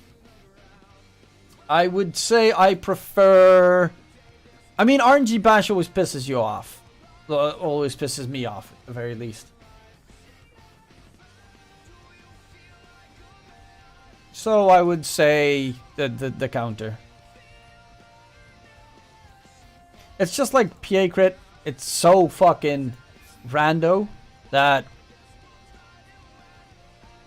Okay, like, bro, come. Can we... Fuck it, I'm gonna change the title already. To, DPC Western EU Open Qualifier.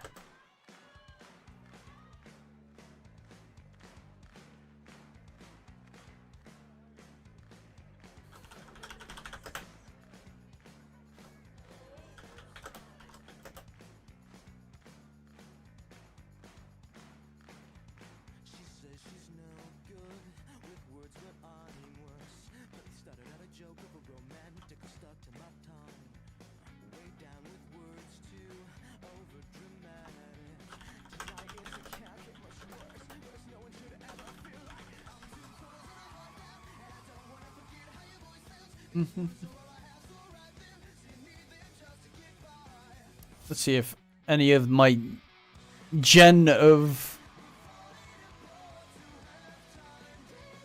bugger wieners is still in a game. No, they're not.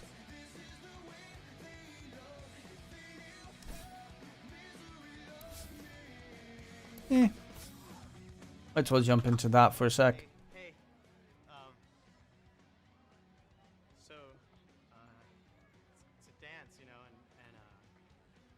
To dance, you know, and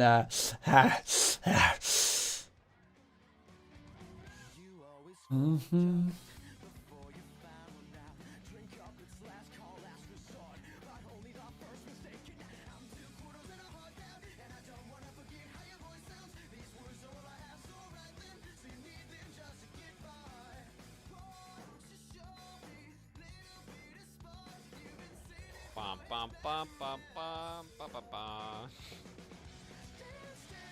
Hello, welcome to your lane.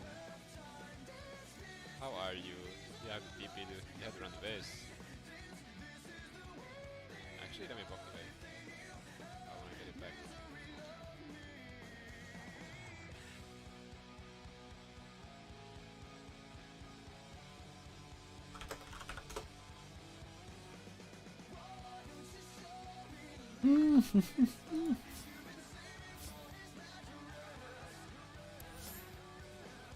I'm just waiting for the game to start for my friends, which is gonna mean that we're gonna have to wait a little bit. So I guess still isn't gonna be like this for guys like us. No way, man. One night could change it all. Alright, ladies, break it up! What are you looking at, powder puff?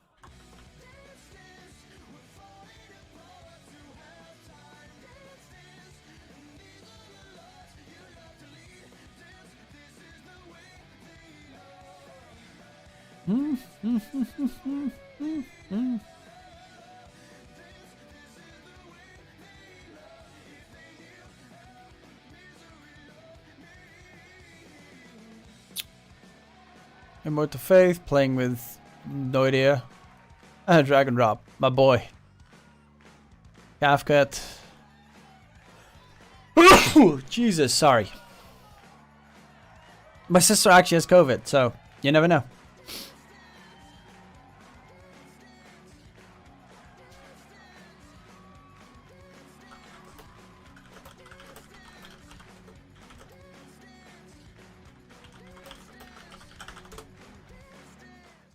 Be back in a bio.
How far is the game? The everything. Okay, what time is it? Still have to wait forever. Wait, what? I was in a private lobby.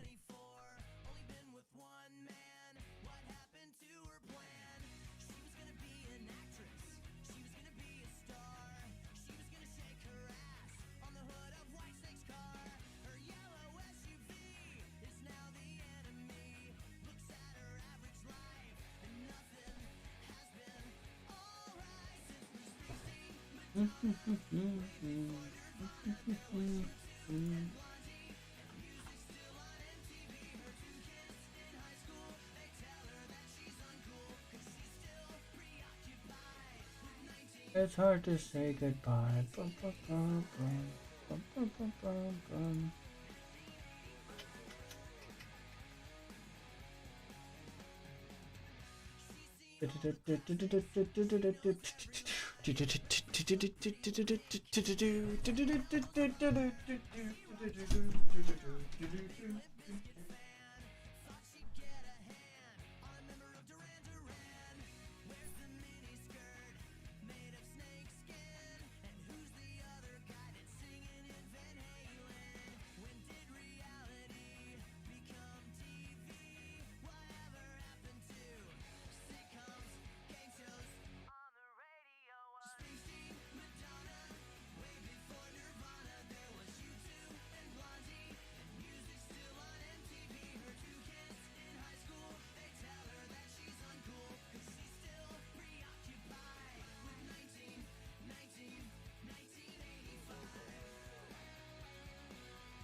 Machiavello, dun dun dun, dun dun dun dun dun dun dun dun.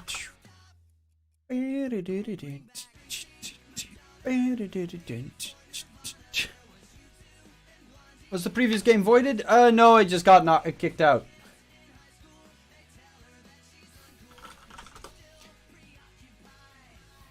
Because the game froze or something.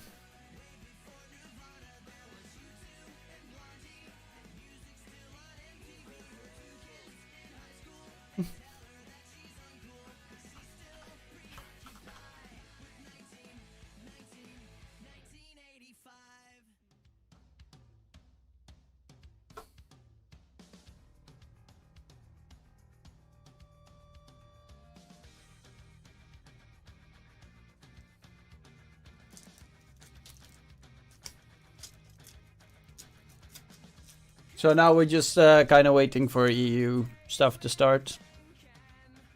I'll just jump into a little bit of no monkey business versus Gambit Esports draft, I guess. Dire team back.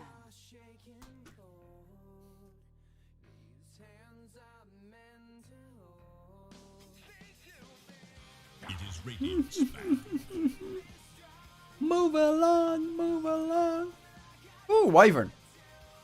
Dire's turn. I always love my boy Wyvern. My girl Wyvern, sorry.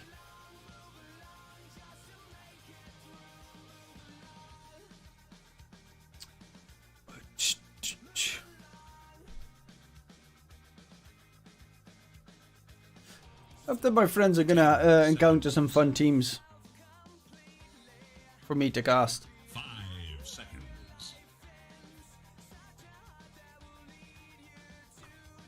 Radiant must choose.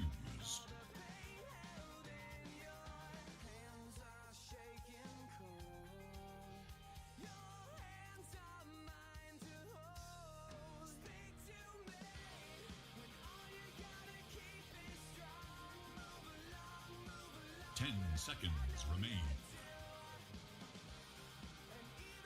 5 seconds remain.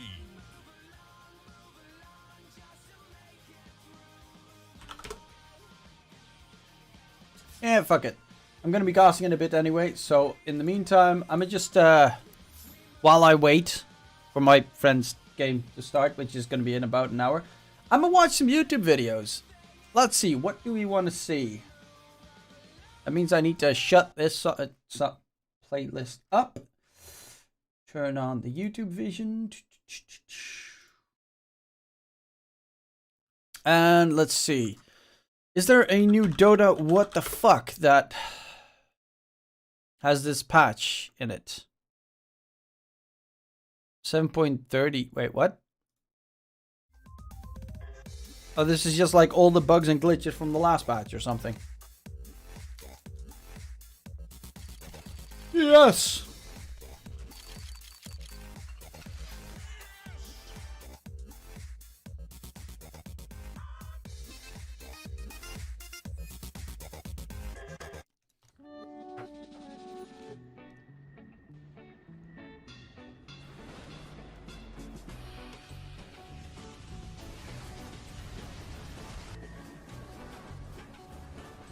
I probably should full screen this.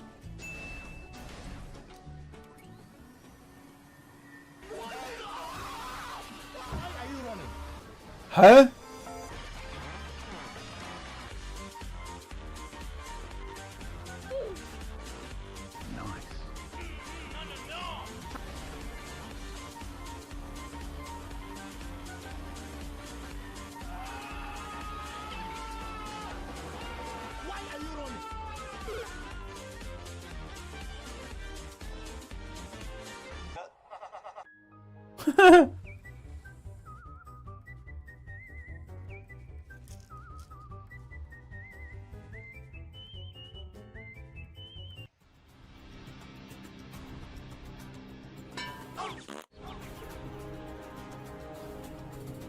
Mission failed. We'll get them next time.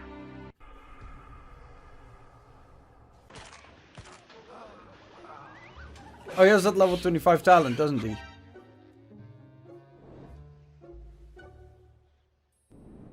Yeah. Hey, that's pretty good.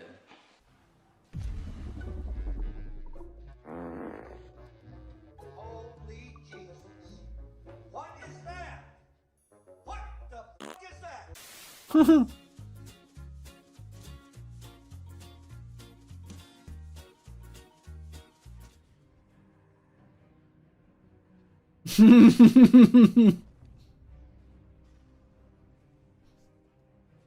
Help. What the f is this?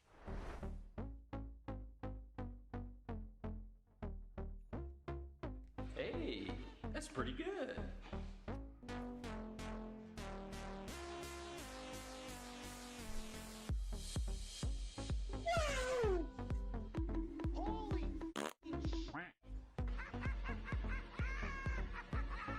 I mean, that has to be bannable, right?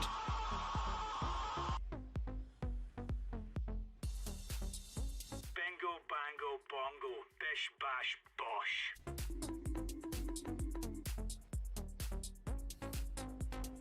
That is clearly abusing a bug. What the f is this?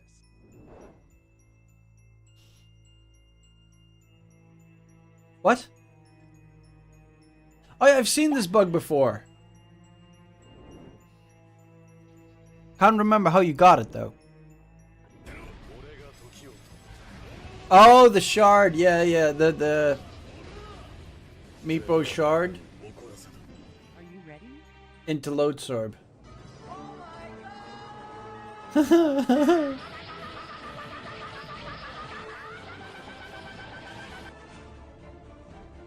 enough?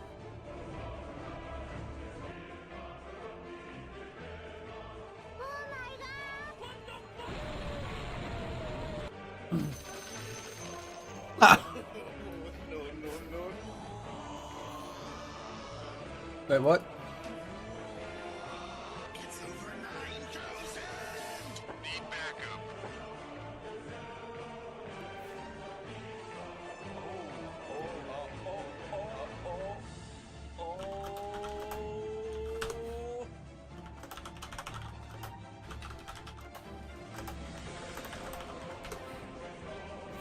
I didn't get the Earthshaker one. Care to explain? Okay, so Earthshaker's got a spell.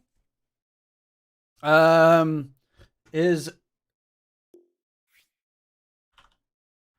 think they're 21 teams.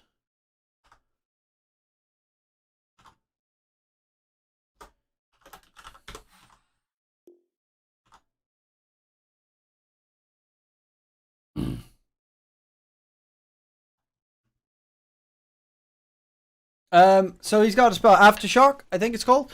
And every single time he casts a spell, he does that AoE stun around him, that mini stun. You know, when he does like his Earth Totem, he stuns. But that also worked when you used the outpost, when you press on the outpost, and in this case, when you press on like the teleport, because it counts as using a spell. So yeah, it's actually completely bonkers and it makes no sense.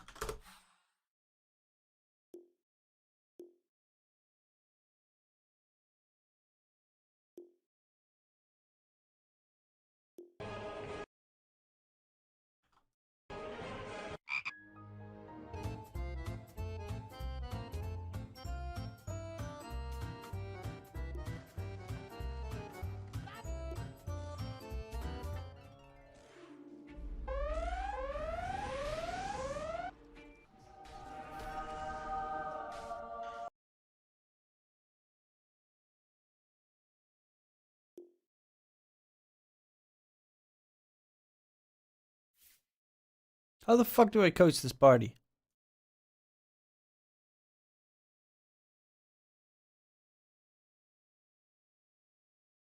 Actually, I need to read the fucking DPC rules.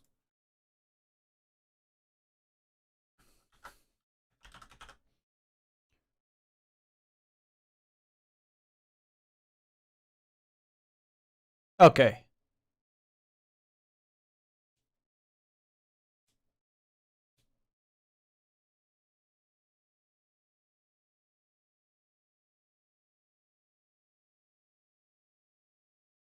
Okay, got it.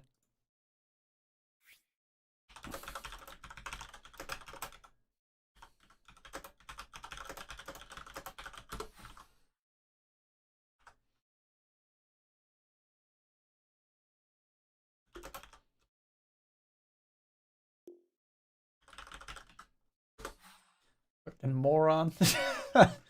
Okay, let's get back on watching our videos. Okay.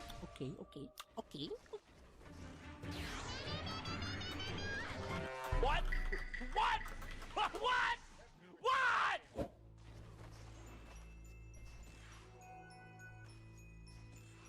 Holy Jesus. Wait, what? What the f is that?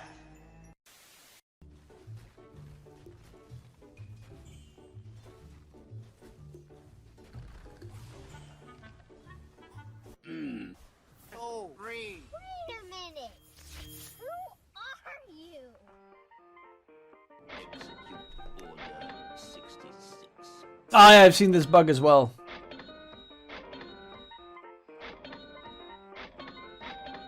Oi, oi. What the? It's free real estate. He's 5 minutes later. Give it to me! Give it to me! Give it to me! Give it to me! Just give it to me!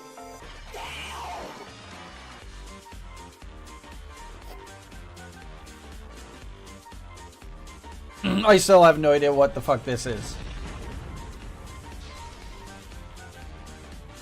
Any last word?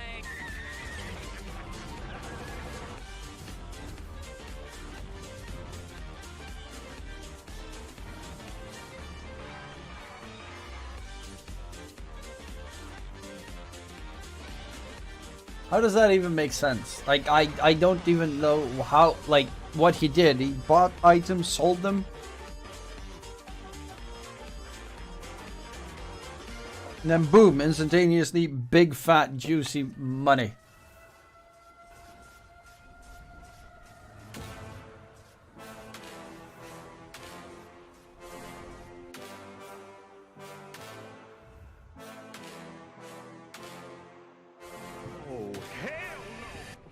feel the earth move. Bruh.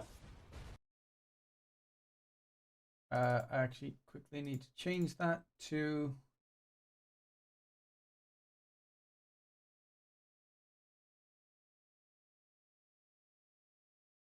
Chrome, but then the different one. Wait, what?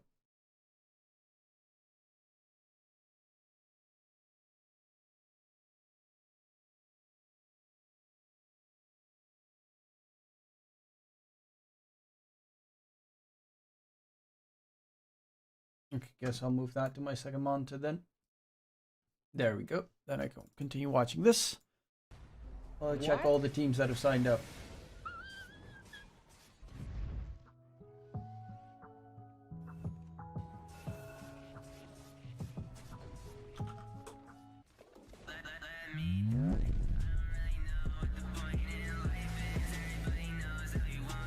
That one does not make any sense. If you get reported for loopholes like those, do you get banned for that? Yes.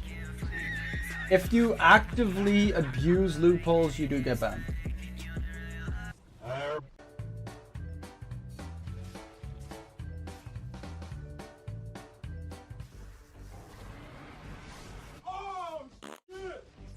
If it's like super obvious that you're cheating, of course. Like if it's like you did not know, then no, but.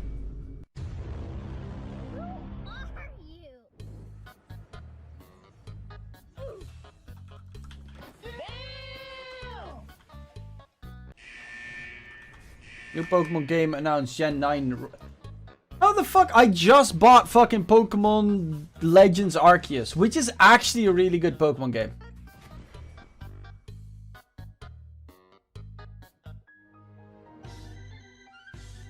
Scarlet Violet. With a completely new gen fucking... Oh my god.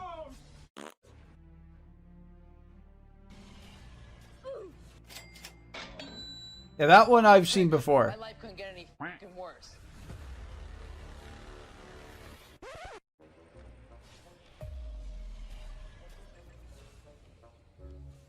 He dies and then Axe gets assembled and then boom. All of a sudden. Who are you?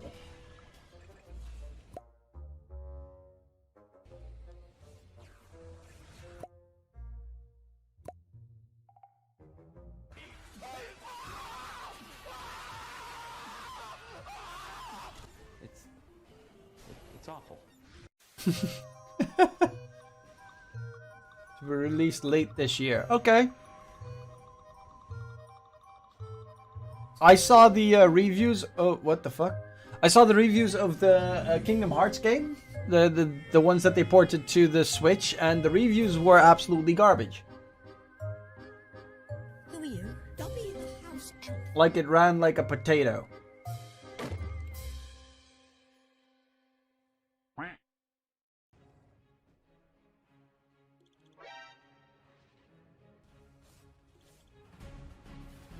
Dun dun dun dun dun.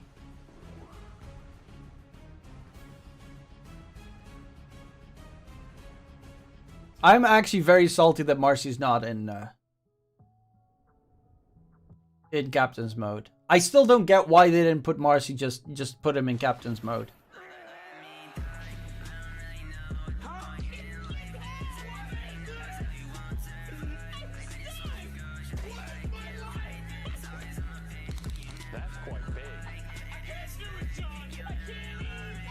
What?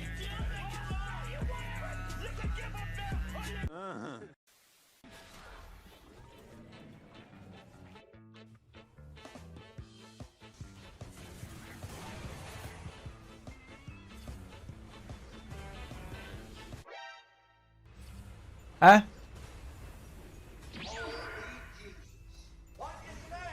Hold up. Wait a minute. Hold up. Wait a minute. What?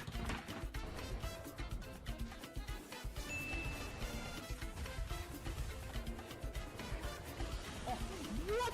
Controller player! That is a controller player!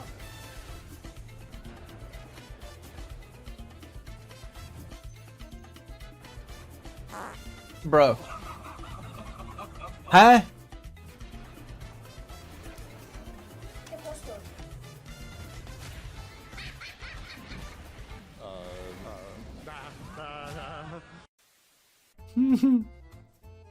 Game, please.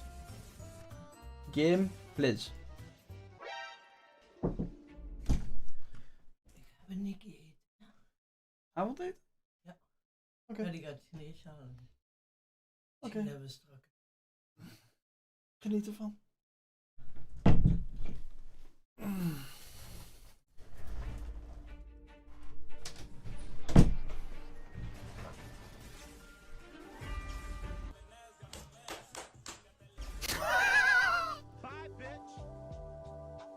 And he's gonna jump again.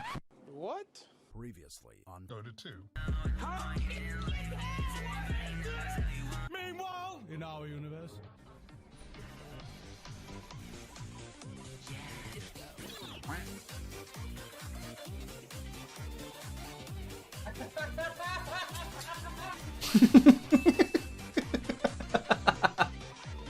Okay, that one was fucking funny.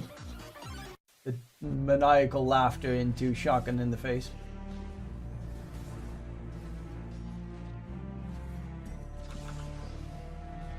Oh, okay. Okay, that's cool, yeah.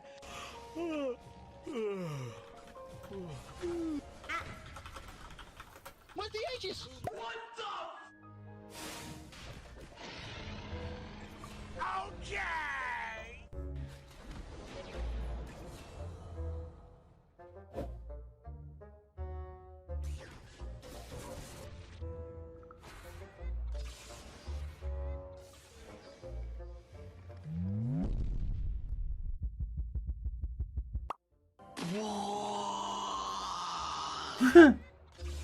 What?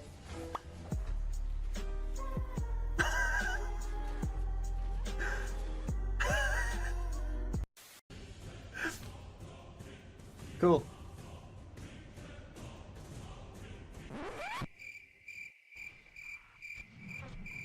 What damage?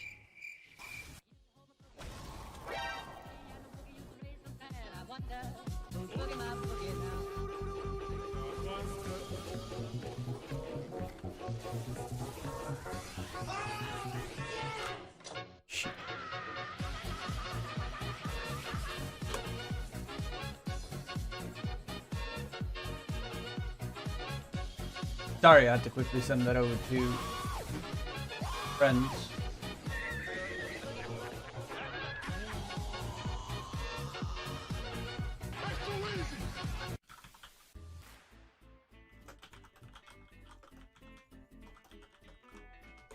Enemy spotted. Oh my god! Help me! Tactical nuke incoming! I'm being helpful. Oh yeah, I've seen this one. He pops Blade Mill and then fucking AA dies. Somehow. Wait a minute. Hit me, hit me, hit me, hit me. Wait for it. Here it comes. Almost there.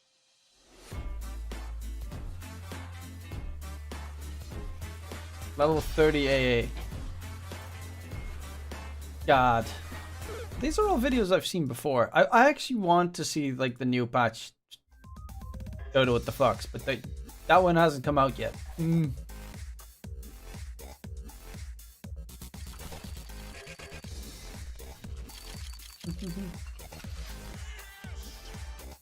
Yes.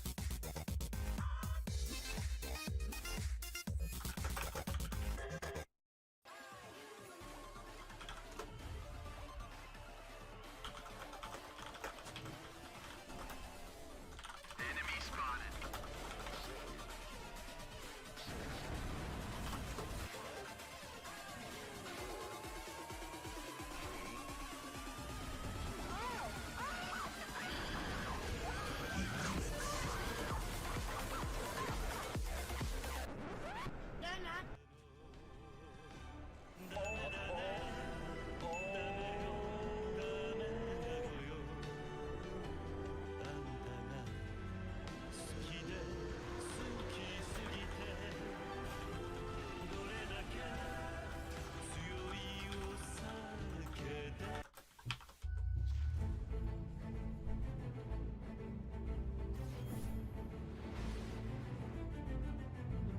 I've seen that before. Meteor Hammer on Underlord.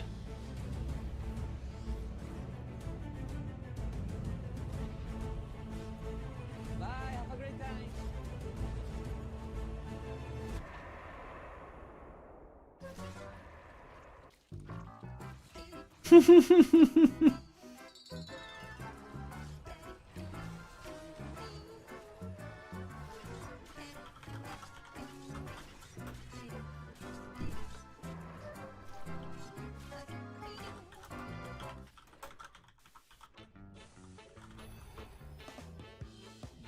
$11 and then we know what my team has to face, if they have to face someone in the first round, of course. That is. Holy Jesus! Nice. Meanwhile, in our universe. What's up? Hello. 1, 2, 3.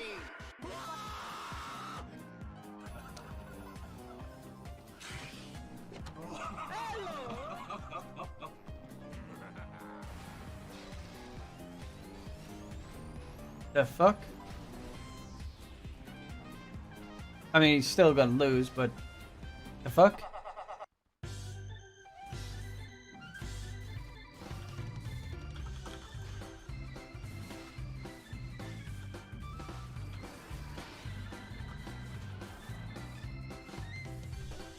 Wait, what? He picked up the oh, big old Pudgy with the old Yeeticus. They just dropped Shard. Oh no. Don't let your kids watch it.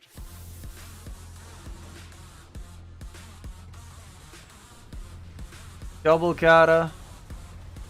And he gets the Shard.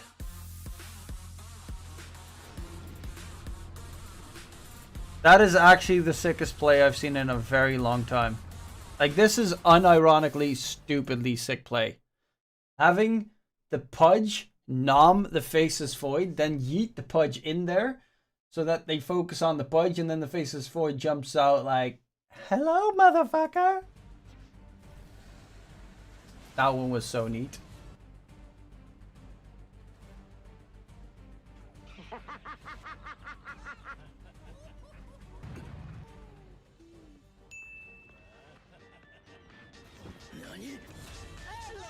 Well, let's play. Yeah.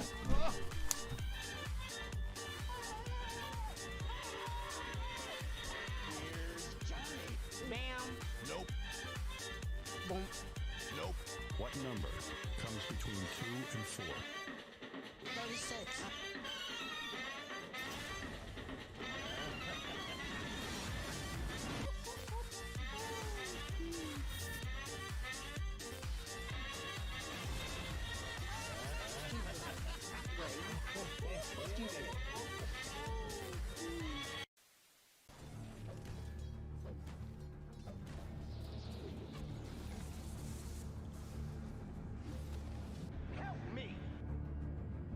Okay.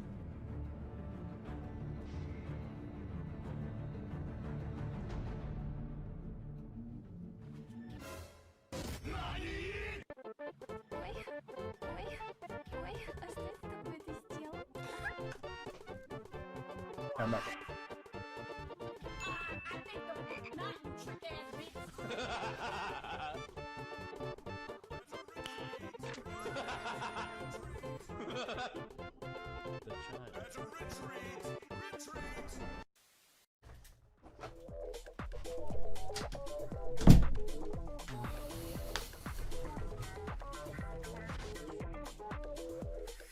Excuse me, sir. Oh, yes.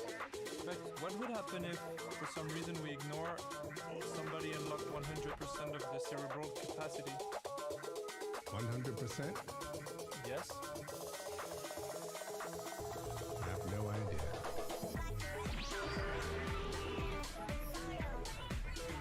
Oh, they need to buy you. Like, if they have a Yules, they can destroy him easily.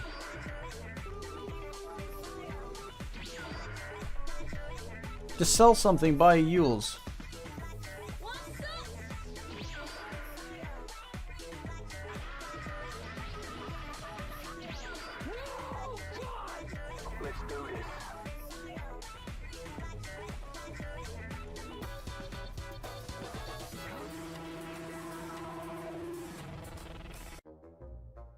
Hey, that was...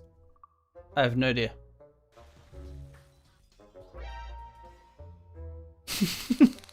That's quite big.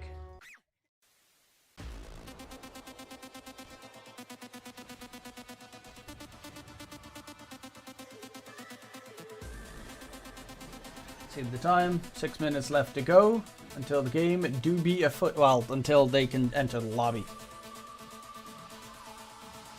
Sonic Wave, Roshi Boy almost dead, and he's gonna whiff.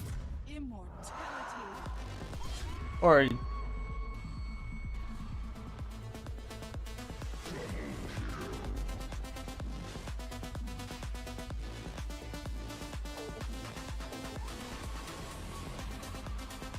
ouch. 3 shard. Oh, of course, he already bought the shard. That's always a big ouch moment.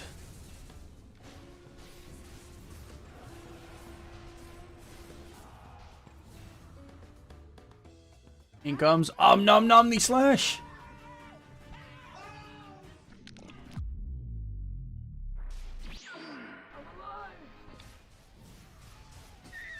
Oh wow.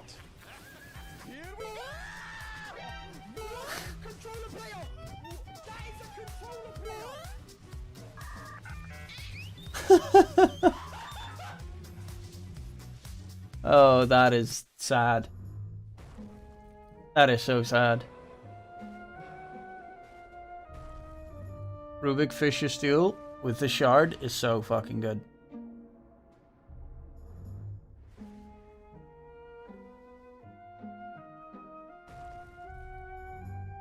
Wait a minute.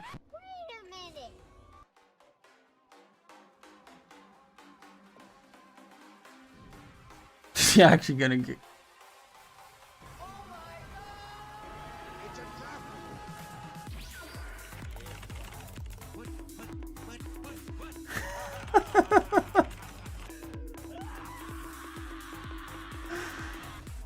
Bro. Okay, sure. I'll watch the oh. Scarlet Violet's trailer.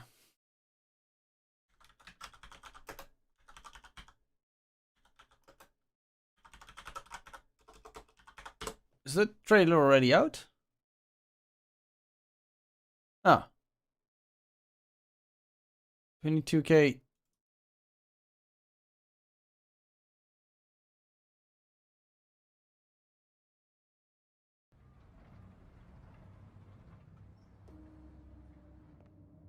I guess this is it.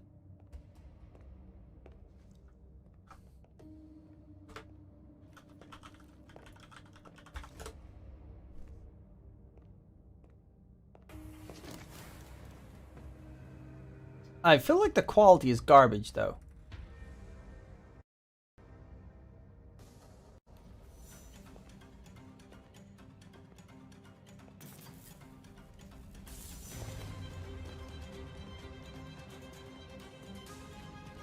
Top tier acting right there. The door is open at Game Freak. We still have the dumbest logo the world has ever seen. But they've kept it since their fucking creation. Like, it still looks like that 8-bit Garbo from when we were young. But to be fair, it's very recognizable. It's just weird that they haven't changed the logo whatsoever.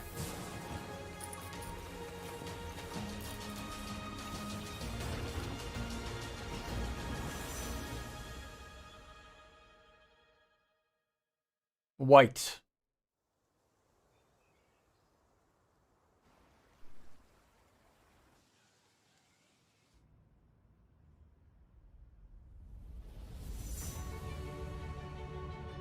Okay. It's looking like it's another open world game. Is it gonna be another open world game like Pokemon Arceus or like Pokemon X and Y? Because I like the Pokemon Arceus idea of just being able to also catch Pokemon with a Pokeball and stuff. I actually love that about Arceus.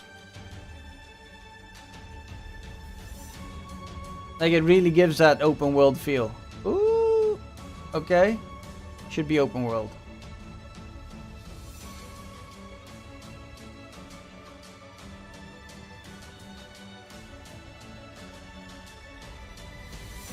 I can still dream for the day they actually bring out one of these games for the PC.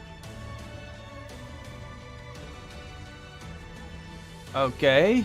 They're looking a lot more anime-ish further you go down the line.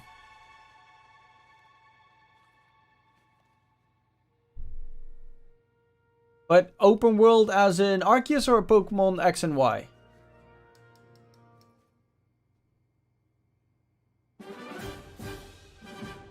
Oh my god! My girlfriend is gonna love the one on the right. That one. The duck.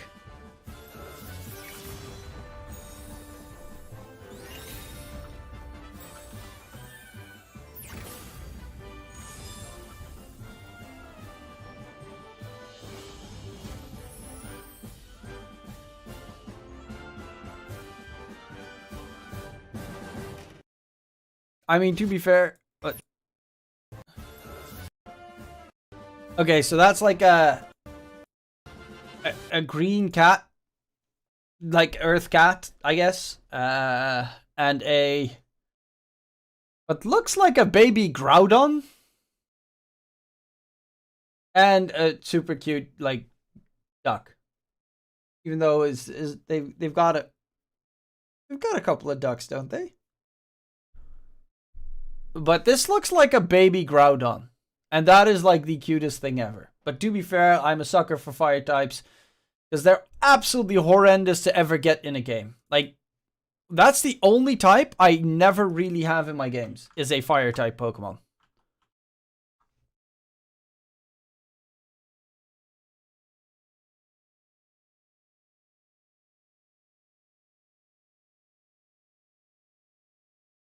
Dun, dun, dun, dun, dun, dun, dun, dun, dun, dun. So I gotta turn that off. Then let's see. The brackets. Actually, probably shouldn't show that. Actually, I can show the bracket, right? Okay, let's see. The brackets are confirmed. Don't know why that one's highlighted. Interbear. Gen of Miracles versus Ekipa. Kosoves is the first team that my buddies are gonna have to fight up against. Oh, crap.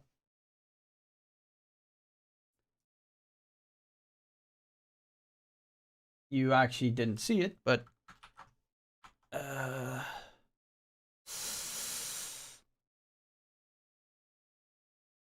okay, let's see. It's gonna be that one that they're gonna be facing up against.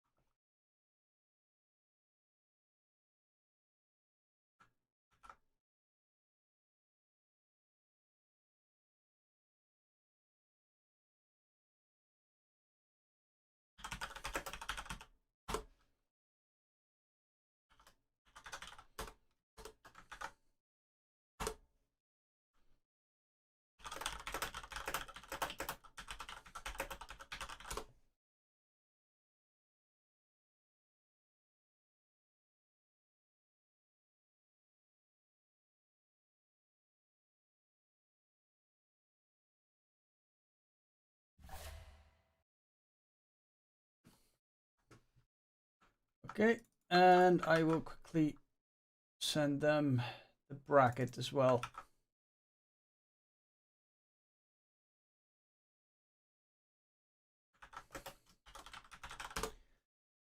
Okay, they're gonna be playing. They're in the lobby, I guess. Watch game, which means I'm gonna have to wait 15 minutes before I can start watching them. Let's check out their bracket. Let's check out their opponents while we are playing the waiting game. Okay, so their first opponent is gonna be Ekipa.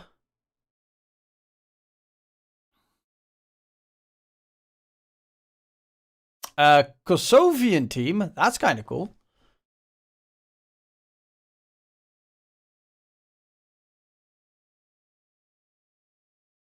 Okay, Ekipa is going to be their first opponents. I don't really know them. Finest GG is going to be their second, which are all Chad, Impest, Xibur, and Anko. Also don't really know them. And if they would win that one, then they'd be up against... probably Goon Squad. And that team is Charlie, Hanskin, Limp, Bexu, and S4, which would be absolutely fucking terrifying if they played against them. But really good Dota.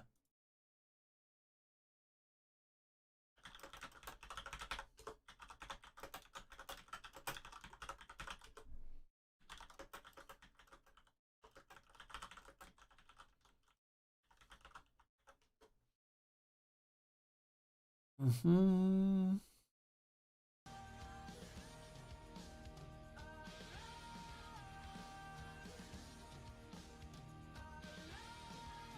Yeah, let's change the title of the stream then.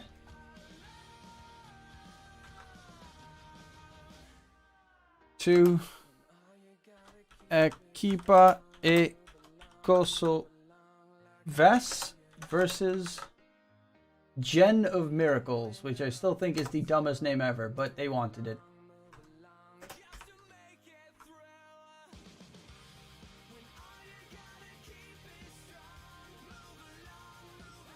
Like I love you too.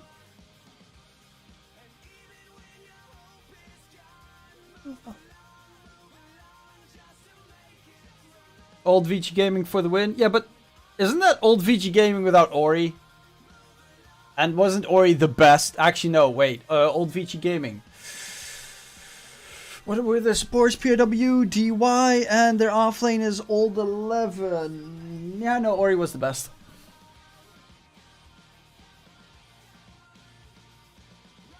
Mm-hmm.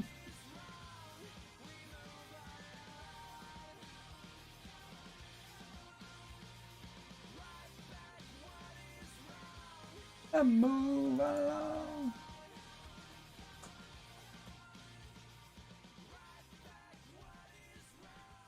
And move along.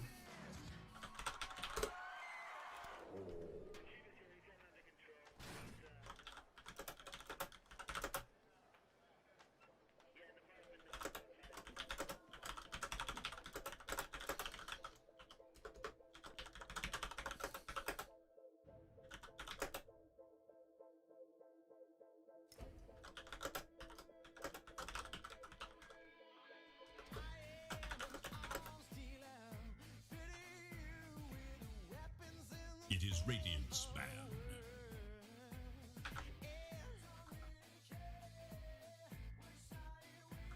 Oh, they're actually done a lot quicker. Okay, quickly gonna have to post that. 10 seconds remain. Turn that off. And quickly gonna bio before the game starts. Actually, I'm gonna quickly get some food before the game starts.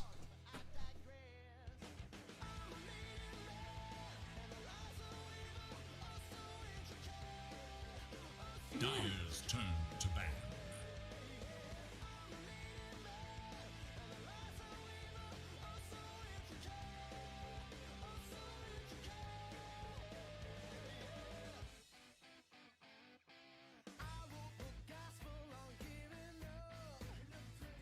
Seconds. 5 seconds remain.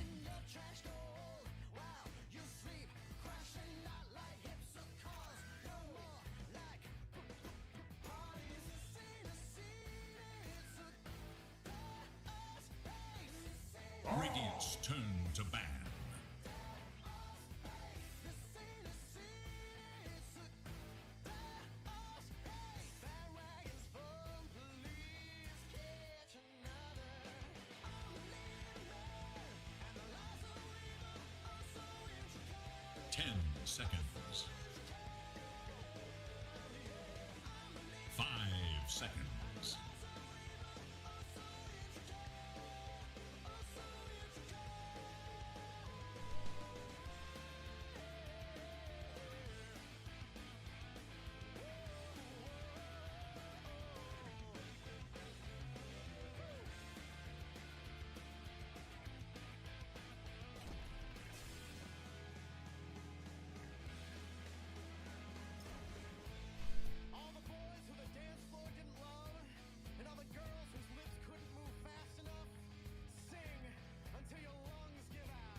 Radiant's turn to pick. Dire must choose. Dreams again? Late.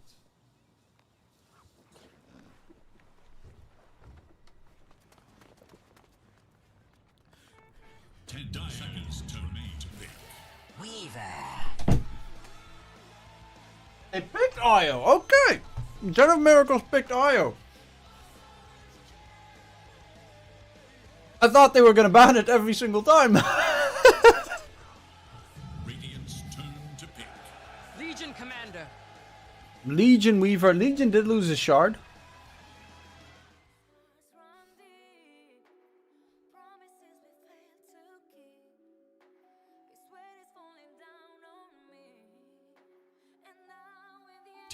Seconds.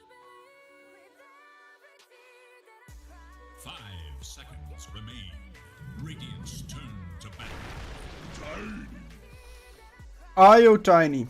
Classic combo with the spell amplification and actually it's really good with Tiny. Io Tiny again. I mean, you do have that healing amplification, the magic damage amplification plus magic lifesteal.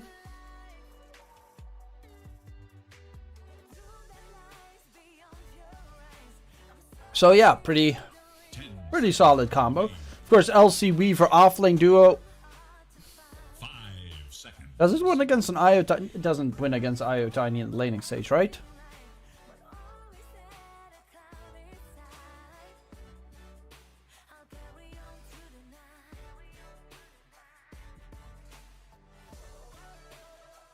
But oh, no monkey business. Game 1 against Gambit. Hey, that was my prediction actually, that they win the series at least, not just the first game.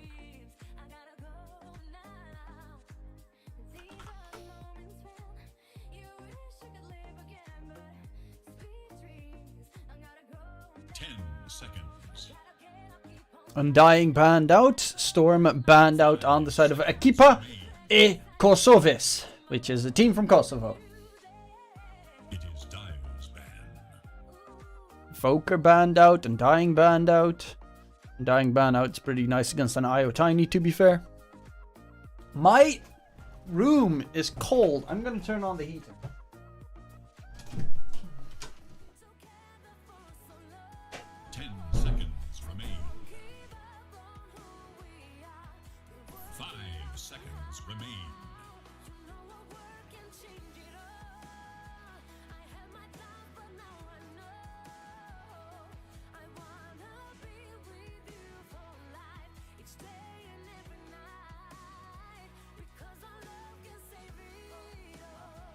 Radiant's turn to ban.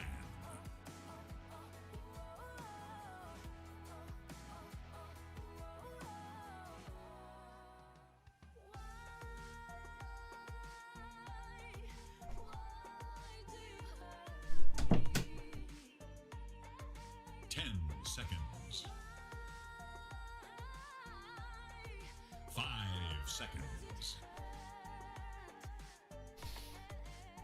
Okay, they're back. I couldn't turn on the heater, so I'm just gonna freeze to death.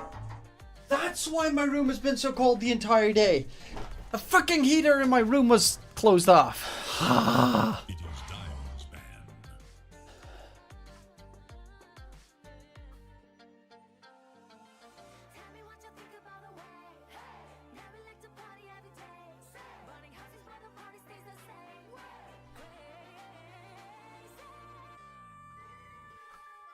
Seconds remain.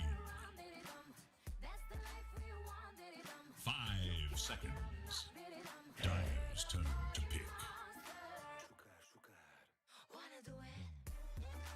Sugar, sugar.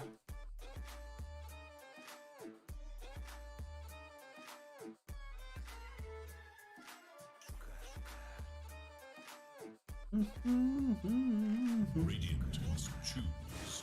Disruptor. Disruptor 5 which now also has a slightly different shard. I think it's like an AoE shard that buffs up everyone that of his team that it hits, which is kind of a cool shard. 10 seconds. Effect. 5 seconds remain.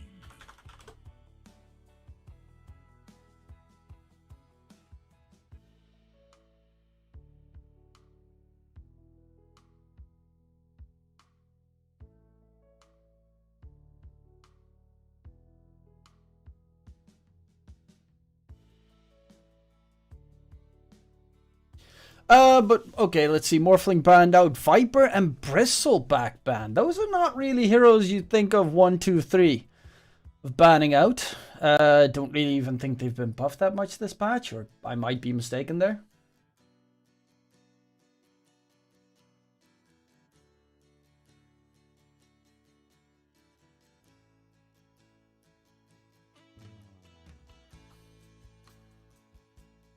Radiant's turn to pick.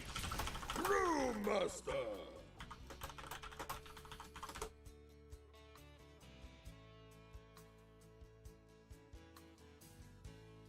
Years and my life is still trying to get up that great big hill of hope. 10 seconds remain.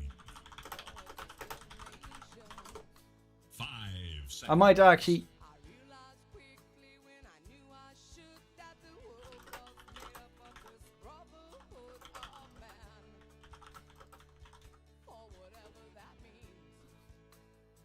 Dire must choose.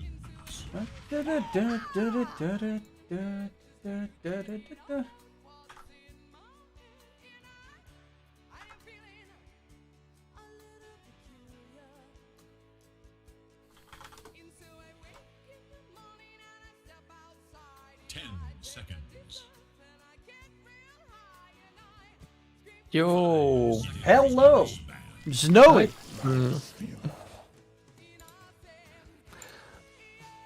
I just have to mute your stream because I can hear you twice. One sec. Alright, there we go. I'm loading into the game. Are you also at the 4th pick?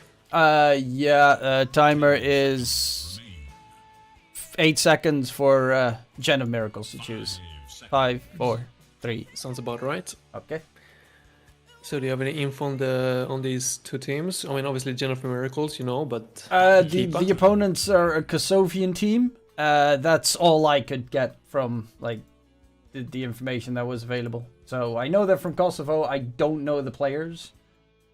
Gotcha.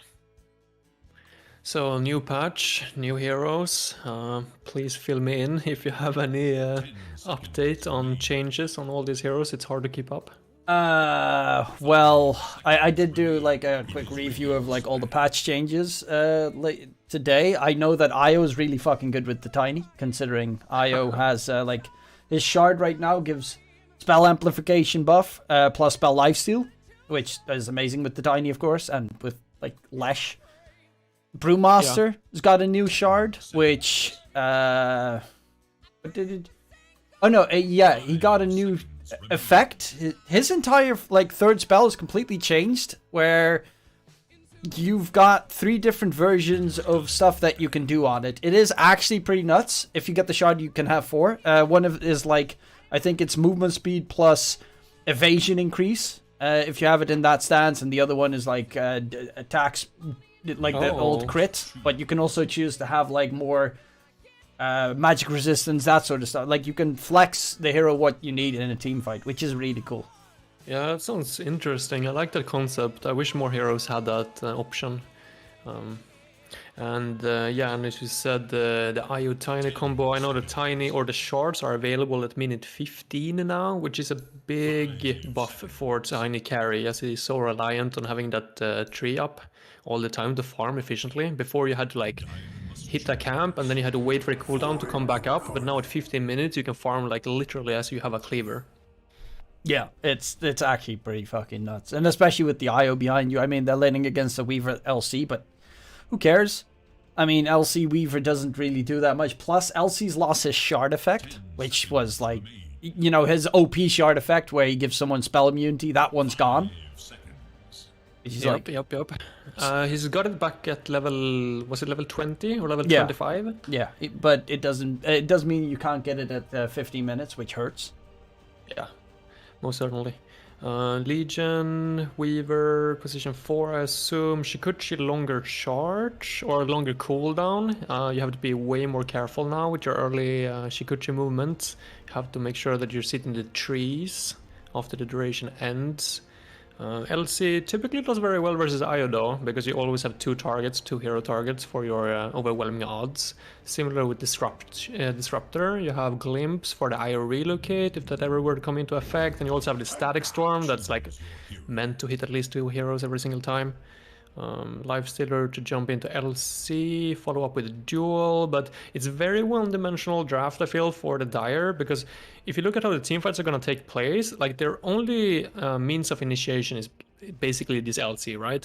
So it's very easy for Gen of Miracles to just pick up a Ghost Scepter or an E-Blade, or just duel some Void Spirit. Like the follow-up on the duel, like there's 0 follow-up on the duel, no damage, no Skyref ulti, no Snapfire ulti, nothing like that. So I think that as long as Gen of Miracles just play teamfights slow and steady and stay in formation, and they're just ready for that LC duel, then they're gonna be fine. Yeah, I do have to concur. The Ekipa lineup, it just feels like very weird synergy. Pugna, LC, Lifestealer. Like Pugna can screw up LC and Lifestealer's game completely. That's true. That's a good point. I do like the shard of Pugna though. I think that one is actually stupidly strong. Which one is that again? He drops a Nether Ward, and then if he life drains the Nether Ward, it does an AoE life drain on everyone around it. Which, for I think it's 70% of the normal damage that it does, but it does mean that in a team fight, like, you get a BKB on Pugna and he just life drains everyone around him, which is... And you can decryptify the ward as well, I assume. You can decryptify, if I'm not mistaken, they also made it that you can decryptify while channeling. Oh, okay. Well, that sounds OP. I know that you don't get charged, or I mean the life doesn't go up on the ward at least when enemy uses abilities anymore, which might come into effect though, but... I also don't know if you can hit the ward if it's decryptified with a new item, you know, the upgraded Witchblade that hits through Ghost Scepter. I would assume so, but it's, you know... It's an item that costs like 6.8k or something. Yeah, 6k, yeah, I agree. And there's not necessarily a hero that wants to pick up Witchblade on the side of Gen of Miracles anyway, so... I would assume that the Witchblade doesn't stack with Snapfire's Little Shredder? Well, it does if you get the user's attack damage, if I think.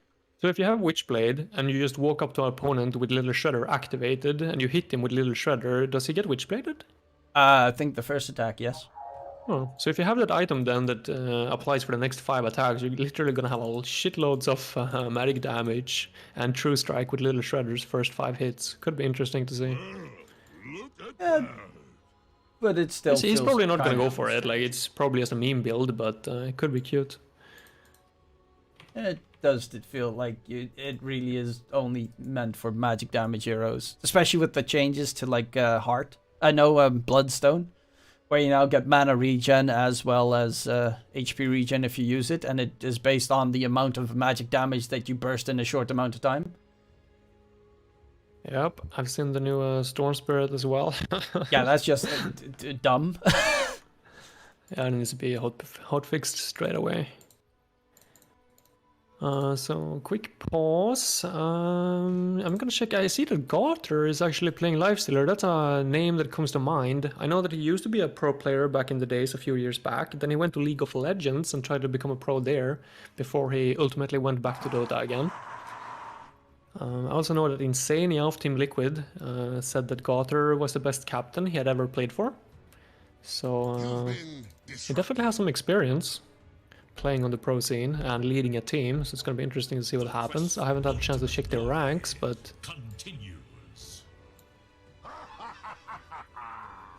Seems to be somewhere between top 500 and 2k, so should be a close one.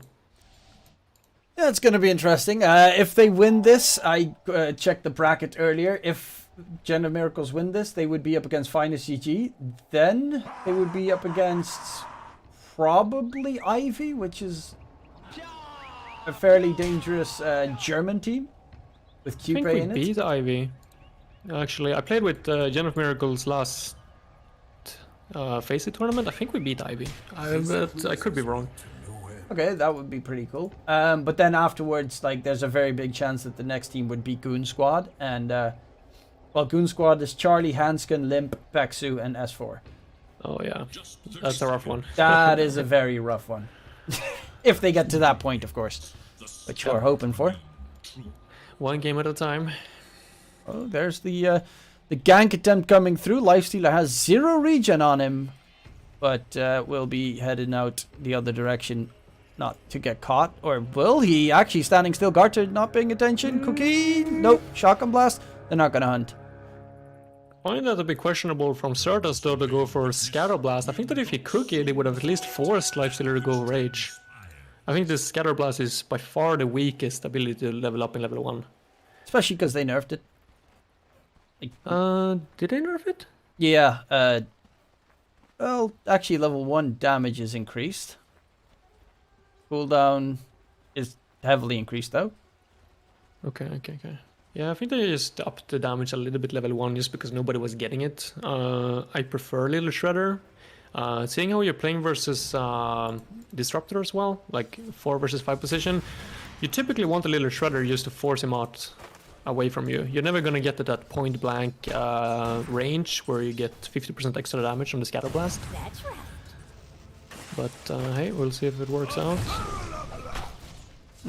Nice range creep Secural in the top lane. Mid lane, it's going to be a Pugna versus Void Spirit matchup, which is, well, to be fair, Pugna's always hard to lane up against because it's a terribly annoying hero. Yeah, and Void Spirit's Resonant Pulse only absorbs the physical damage, so ineffective versus the spam coming out from Pugna. Taking a beating in the bottom lane. I mean, right now, Tiny, of course, no armor on the hero, so Weaver does do a lot of damage, which is a problem for early game Tinies. Can be. Luckily he has IO with a headdress and a healing cell ready to go, but I'm still surprised that he's become this low. I'm not entirely sure how that happens because he's so close to his tower. Might have traded a little bit too much with the LC there. I think in this case or in this lane you're never gonna be able to kill the LC, right? Maybe you can kill the Weaver if he messes up his Yukuchi somehow. With like a toss, if you skill a toss, for example, you typically don't with position 1 Tiny, but if you do, you can push or toss him into the tower on the IO. But apart from that, you should just focus on lasting as much as possible and not trade with this LC who has Moment of Courage, Lifesteal passive. Well, so far, laning stage pretty favorable for the Dire here. At least in terms of CS. Well, not really for the LC, but the lane is slightly being pushed in his direction. And Quick is definitely not in the most favorable of spots. Like, he's taking a lot of damage. Yeah, and no regen left. Healing cell already used up, and as you can see on the hill a little bit to the left as well, like Weaver's got the courier covered, so if a courier is gonna try to make it way down there, he's quickly gonna make sure that it goes down. This is the sort of situation where you might even have to like run into the tower as an IO later on, just to make sure that you get back to base and can bring regen back to Tiny. Obviously not there yet, but it might come to it a little bit later. Well, they did get some nice harass going on to the LC, so that. Yeah, I don't know how these will, like how these double waves happen so frequently. I always feel like somebody messes up something. I think you should always aim to keep it at one range creep as well, if you're possible. Like just hit that creep so you don't ever get overrun like this. Because as you can see, a Lifestealer is missing a few assets here in the tower, which isn't optimal. Well, we were also opting for Gemini attack over the Swarm. They just buffed Swarm, didn't they? Oh no, they just no, they they nerfed it to level 1. 3 slots, but as a tiny, you know, you hit so slow anyway, and IO has also really slow attack speed, so it's still gonna be super effective. And the way that I determine whether or not I level up the swarm or the attack is just my mana. Like if I have a lot of mana or not. But with the new nerf to the... Oh. Yeah, that was First Blood top lane being secured there. Yeah, Certus just used his little shredder to kill off the courier, and at that point stood out in the open, only level 2, so doesn't have the cookie to yeet him back. Mid does get a nice bottle refill though, which is a plus for Dave or Ayato. Yeah, it's certainly helpful. One way to determine whether or not it's worth to TP mid is obviously, yeah, if your mid laner's bottle is empty, but also whether or not the lane or the off lane, like whether or not it's pushed in or not. As you can see, it's pushing into the tower, so Brewmaster can farm without the assistance of Snapfire. Oh. Yep, that is a tiny bottom lane. He got the bugs now on that Weaver. And do you see the courier as well coming under the ward here now? I'm gonna see if this Weaver recognizes it or if he keep... No, okay. He well, didn't. He's gonna make sure that the water rune at least gets saved in favor of the Pugna, so he at least gets the bottle refill, and nothing gets picked up by Ayato in the process. But yeah, it's a little bit of a struggle fest. The lane's not going as well. The best one so far is Ayato's in mid. But once that Pugna hits level 6, it's a really tough lane for the Void Spirit to stand in. Yeah, aim to that. I don't know if you... Oh wait, actually, this Pugna already put 1 level in the net ward. Bottom lane again. The bugs. The bugs! Too much armor reduction to deal with. Yeah, the bugs is impossible to deal with on this lane. Oh, another kill. We're missing them like... Or I'm missing them like crazy at least. Up top. Return kill for Chodex at the very least. Who, of course, is playing Brewmaster, one of his favorite heroes. And as you can see, he's got that, if you hold your mouse over Drunken Brawler, you can see like it's completely been reworked.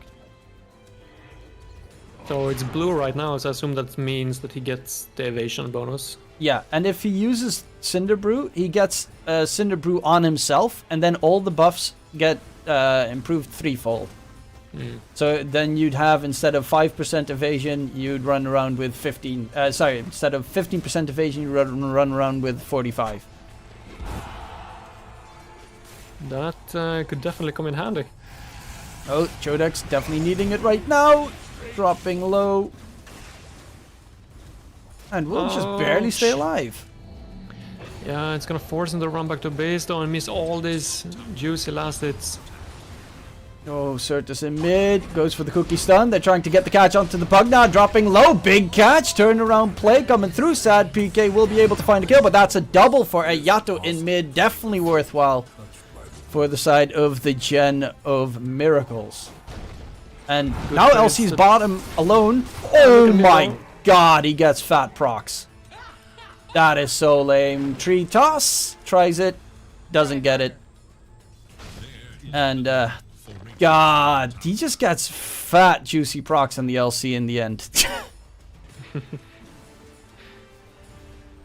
Yeah, unfortunately Ayato runs all the way back to base. He didn't have vision on that region rune that spawned in the bot. If he had a ward there, he would have saved himself a trip. Well, he can, of course, help the side lanes if anything gets aggressive. Lifesteal is a little bit tough to catch, of course, because of Enrage, so he's just going to go back to mid. Continue the laning phase against the Pugna, who now has that regen rune, of course, bottled up. So that's not fun for the Void. Does spot the enemy's observer ward on the high ground. Actually, Ayato getting aggressive, but that's mainly because he just wants the counter ward. Sneaky play. Yeah, good one. Vision is obviously crucial at this point in the game. The Radiant team got an IO though and a Snapfire, so their gank or rotation is very limited. So they shouldn't be feel too threatened on this Pugna, but I'm not entirely sure how I feel about this Weaver rotation to the mid either. It's great that he's like keeping this Pugna safe and sound, but I really think that he should be playing with this LZ down bottom, especially now when he has level 6 duel. And they're doing so well on this lane before. I don't feel like his presence is needed in the mid. Yeah, it's the Pugna will need someone to stun up the Void Spirit if he wants to kill him. Like, Weaver's not going to do anything. Bottom lane, that is a lane that they definitely can get a kill, though you do have to be a bit careful against the Tiny.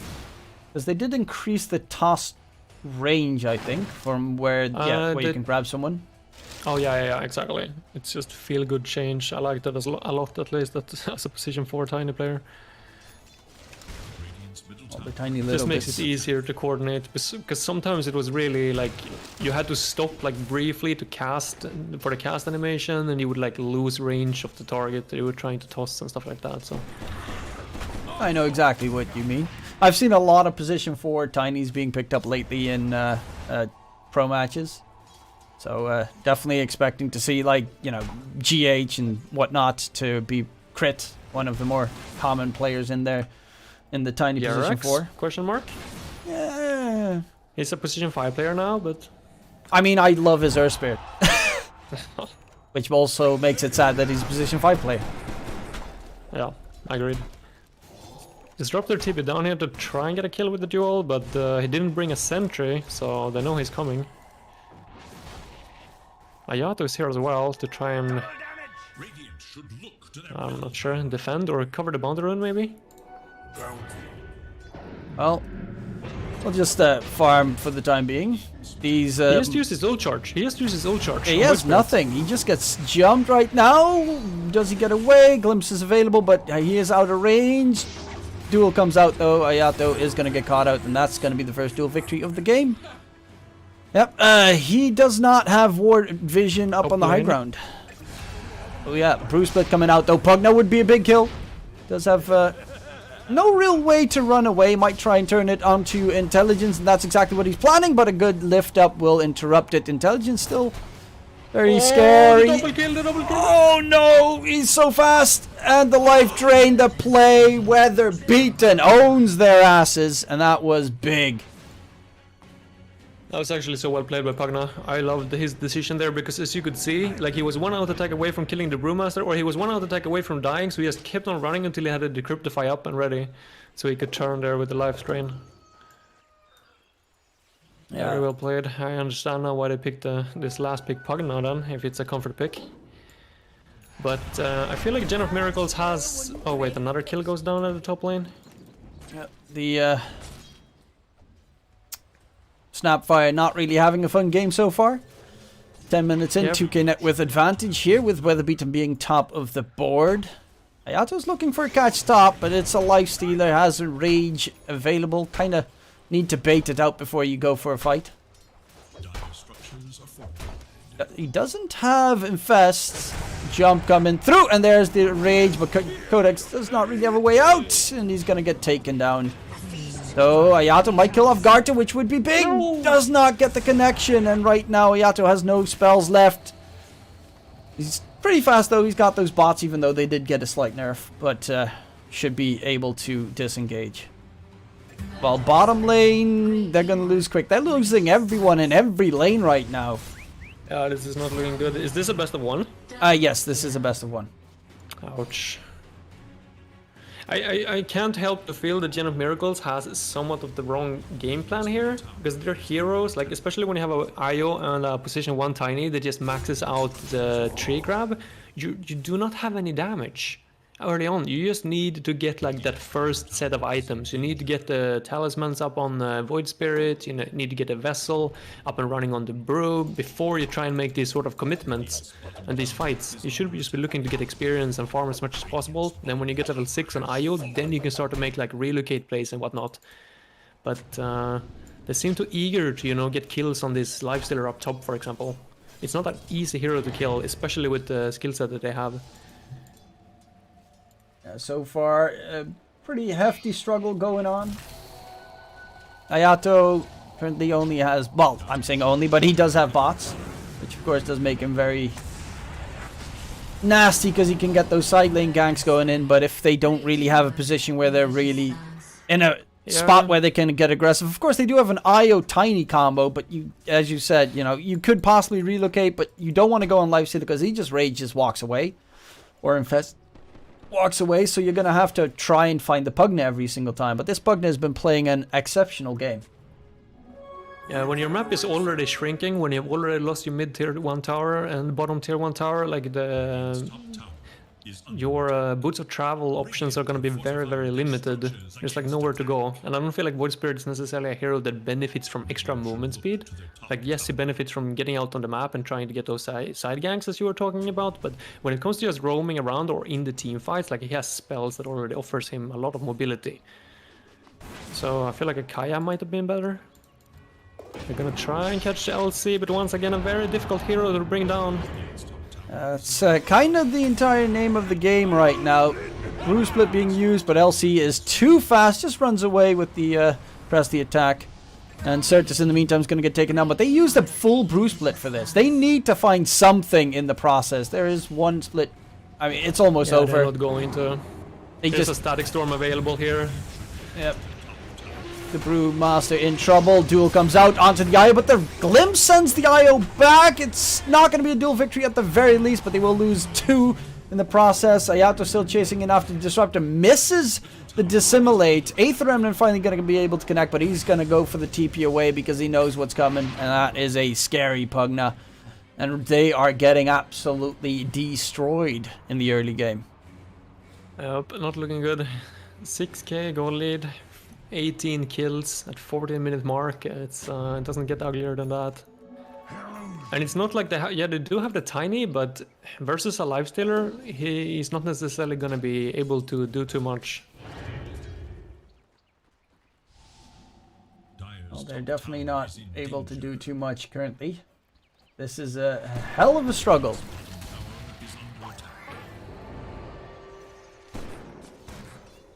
Relocate Quick coming through. Gets quick out, but the Glimpse! Oh, nice relocate to them. But the problem is now Intelligence is going to be glimpsed back, relocated back right in front of the Legion Commander, who's going to focus onto Ayato instead. And gets the dual victory while killing off Ayato. Intelligence on the run. High fives being thrown out. They will finally find a kill on the side of Gen of Miracles, but yeah, that's one singular kill that they managed to secure in a hailstorm of deaths.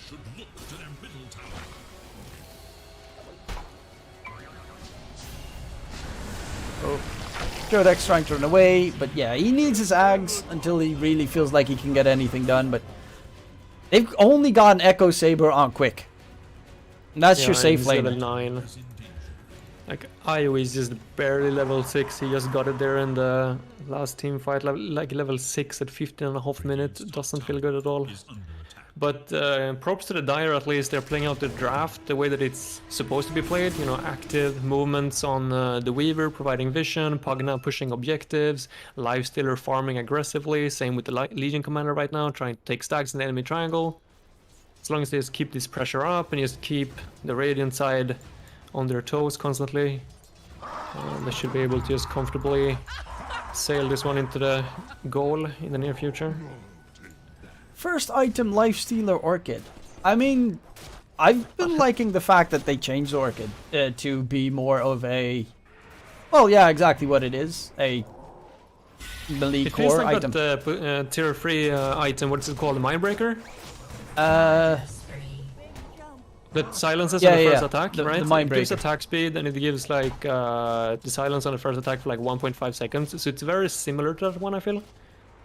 The way that it's used now, like it's good for a similar hero that wanted that item. And it's cheap. Like the build-up's nice, Blitz Knuckles, Claymore, and a Void Stone. Yeah, if you can afford it, or I mean not the, or mid. Oh, IO caught outside some kinetic field. Quick is caught in there as well. Nowhere near his BKB. Glimpse going to be used. Sends the player back. In comes the jump from Ayato trying to get the burst onto the Disruptor. Mortimer's is coming out, but the Infest as well, plus the heal from the Pugna. They've got so much sustain. They will try and catch out the Legion Commander, but another miss. Aether Remnant makes it very tough. Brew Split will come out from Codex in the process. Intelligence will lose his life. That's going to be a dieback onto the IO as well. In comes Garter, the Lifestealer with that Orchid doing way too much work. And no way Ayato can run away. Certus will be found out as well. And quick, yeah, there's no chance for Gen of Miracles. They are getting completely dismantled. Yeah, but this is unfortunately a big outplay from the Dire. At this point, I don't think the Gen of Miracles guys are necessarily happy with this performance here. Oh, I don't Probably think gonna get it. they enjoy getting their asses whooped either. Nope. That's for sure. But yeah, at least maybe they can learn something from this game moving into the next qualifier. I'm not sure when that's played. If it's a week from now or It's on a few Tuesday. days. Oh, it's only 2 days. Okay. Yep, so they, to be fair, they haven't had this roster hasn't had a single actual scrim together. I see. So there's they've got some time to try and buff out the problems, which we've seen a couple. Indeed. Big problem was mainly the laning stage being absolutely destroyed, though. Like that's they lost all 3 lanes.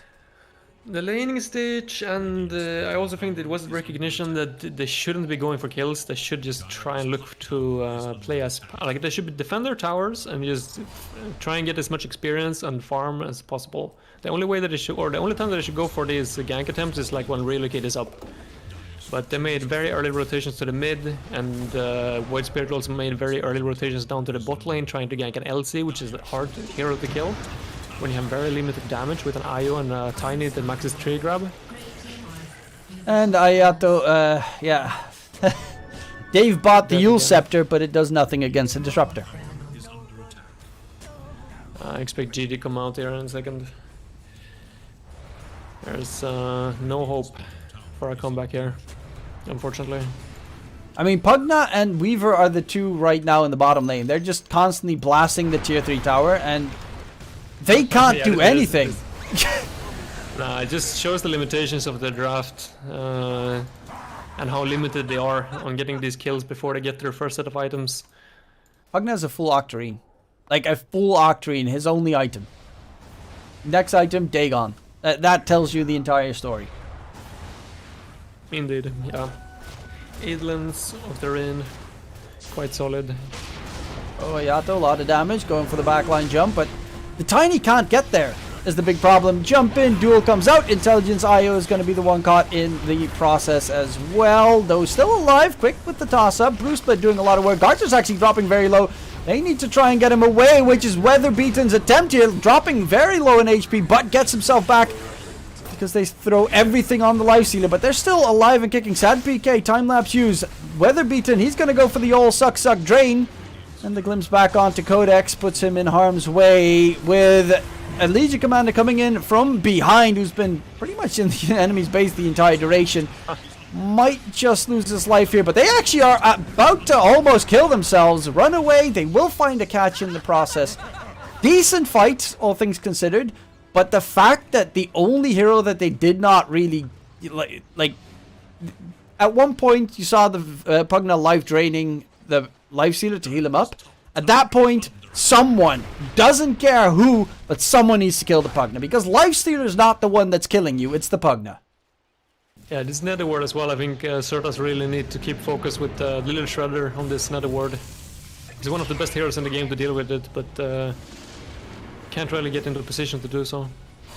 Oh, Ayato mid does have Dissimulate. Tries to run away. We'll be able to get back. Successful. They do have Shadow Blade on Tiny now as well, but there is a sentry here in the mid lane, so they're gonna see him coming. Oh, Avalanche. They did not time that one correctly.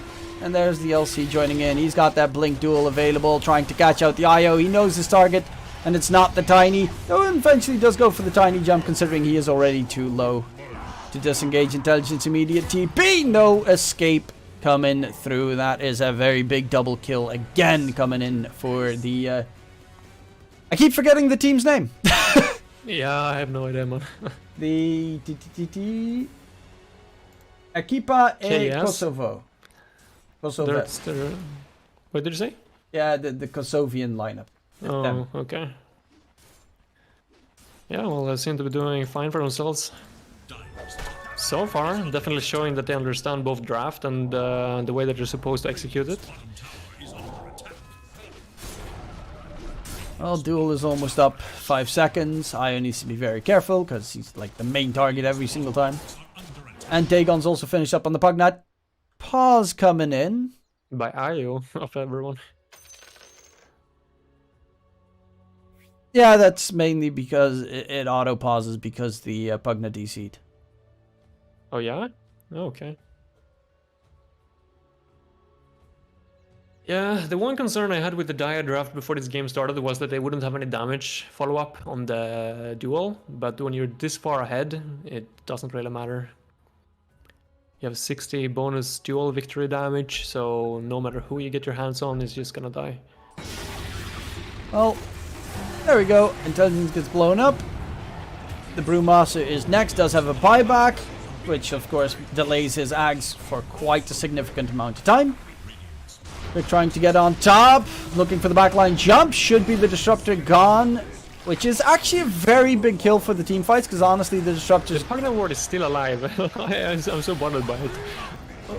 Run away, Ayato! Still being chased, and will die down because of the Orchid Burst as well. Garter, though, doesn't actually have Infest or Rage.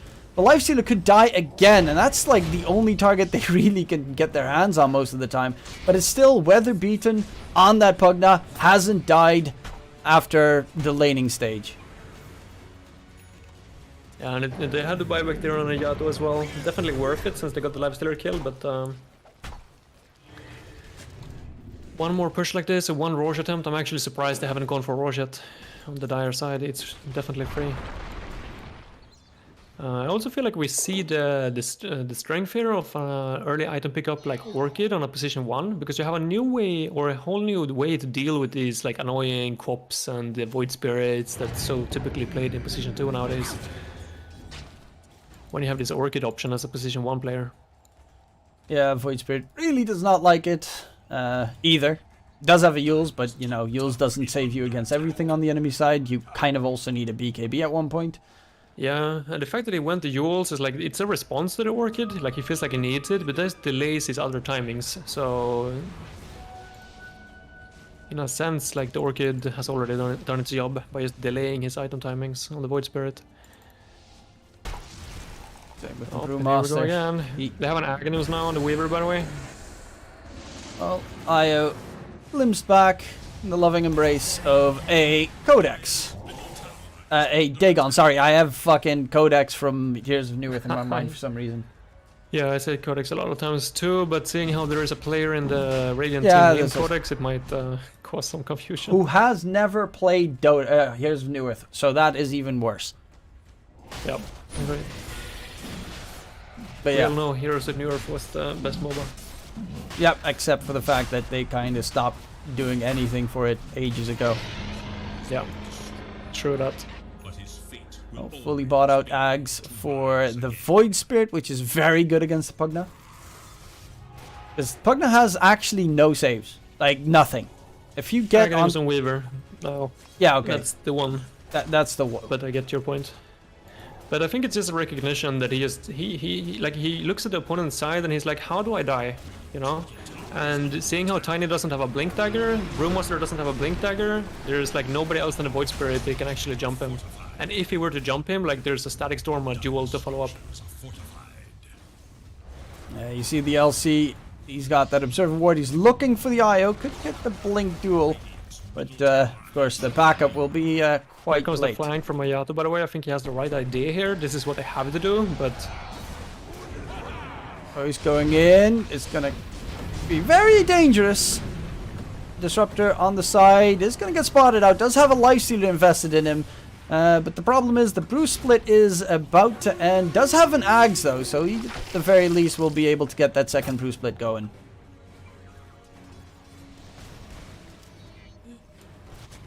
But they can just Mortimer's continue. Kisses was used as well, so...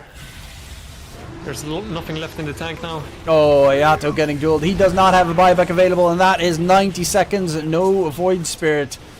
Garter Lifestealer takes some damage, but this Legion Commander, 110 dual victory damage. Look at how far he's fighting against them right now, and he's not dying any quickly at all.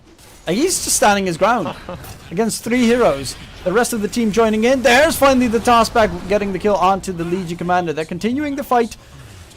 Garter will be able to find them out with that dust buyout from Sapira.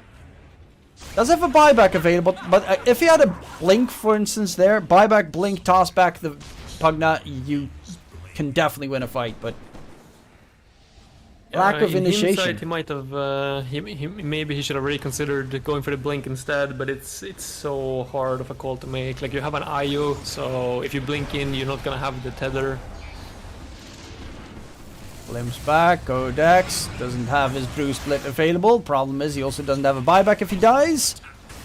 Can he get himself? He does have a magic wand. Into the fountain he goes, still staying alive. They're going for the push, but the Pugna's out of mana. Tiny's almost back up. You kind of do have to be a bit careful here on the dire side, not to overextend, and that is exactly what they're doing. They're falling back, making sure they don't make the mistake. Actually, Certus tried really aggressively to chase him down, and will definitely be paying the price. The problem is Disruptor is on the other side, so they can, of course, easily turn anything around. Buyback comes out from Certus. Garter is going to lose his first life, but again, it's a Lifestealer with an Aegis, so... Actually, he gets silence. Double silence coming out. That is big. The rest of his team already decided to leave the area. I do like the calls being made by the Kosovian team.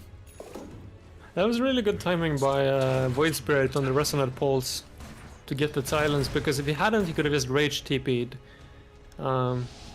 So I'm not sure if Lifestealer was slow on hitting the Rage, or if it was just a Yato that had godlike timing, but either way, well played. Well, Tiny going for the shard next. One that you mentioned. Oh, he doesn't have the shard? Nope. Ouch, I feel like that was the biggest buff to his carry potential in this new patch, that you can pick it up at minute 15 instead of minute 25. Oh, Weaver roaming around. There's a pug now. Oh, this might be... He cancels the TP, because that could have been absolutely huge if they got the kill there. Onto the Pugna, who again is only on 1 death. Yeah, he's playing a solid game. He knows his limits. He has an Arcane Rune bottled up now as well. So off to the top lane we go for the Dire. That's the only lane left to push in, so they could just place themselves in the enemy triangle, and then they can push as slowly as they want. There's absolutely no rush. Just wait for the other lanes to push in. Pugna's got They that do full have level 5 Dagon. Oh, going deep for the Disruptor, but there is the time lapse. Actually, doesn't get used because of the silence coming out. Disruptor is dead, looking for the Weaver, who time lapses himself in the process. Quick. The duel actually coming out onto Ayato. Quick, trying to run away. Intelligence cannot heal up his buddy, and that is going to be a very problematic engagement. Codex to run away on the Panda. He does have himself another Primal Split in case it's needed. Void Spirit, no buyback for another minute. Tiny does have one if he wants to, but he's so close to the shard as well. The problem is you kind of have to, but you really don't want to. Yeah, at this point I don't even know if he needs the shard. I mean the shard, because you're never gonna get more than 5 auto attacks off on anything. You don't have the time to farm. Your base is under constant siege, so I might as well just opt for another item. Well, that's a full set of racks picked up. And that means Megas Garter dropping the bracer on the floor. Yeah. Oh, the BM. Oh, the BM. That's a double bracer, by the way, now. Oh, yeah. Of course, after 25 minutes. Codex is going to get caught. No brew split coming through. Double catch is there. Toss back. Legion Commander is going to get time lapse saved. Certus just getting suckied in the fountain. And yeah, they're just getting absolutely abysmally destroyed. Fountain diving is a... well, thing of the past, you would think, but they're not showing it right now. Ayato trying to burst as much damage out of there as possible, but they're just finishing up the Ancient in the process while all of this is going on, and they're getting destroyed. With that, it's going to be the GG. And Gen of Miracles get eliminated. Ekipa Kosoves will be victorious and advance on towards the next round. Ekipa Kosoves. Nice game from them. It was quite convincing, and yeah, I don't really have any complaints, except for the Weaver using a bit too much time spending, or they're making a bit too many rotations to the mid lane early on. I think the whole team played perfectly. Yep. It was definitely a tough game. I mean, Weaver 11-2, Pugna one death so far. First item, rush the Octarine, which, you know, it's a Pugna. It's not necessarily the most tanky of heroes. It normally needs a little bit more of support to stay alive, but that's where the Weaver came in. The Legion Commander, and even the Lifestealer could infest to heal.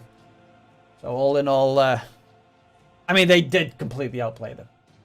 Yeah, they did. As you said, it started on the lanes and they were never able to recover after that. Every gank attempt that they went for just failed because of poor setup or like just hard heroes to kill in the Lifestealer and in the LC. So yeah, hopefully they can at least learn something from this and come back stronger on Tuesday for next qualifier.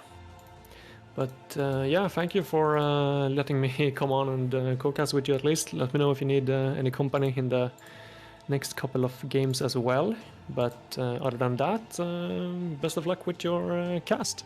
Thank you. And yeah, have a wonderful evening.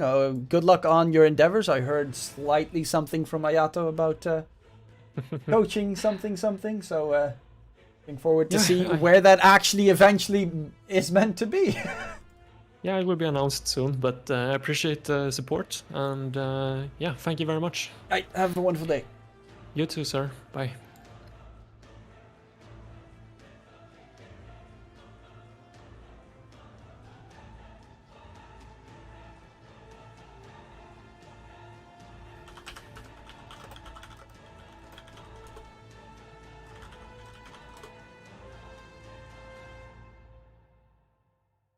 Well, then I guess next game.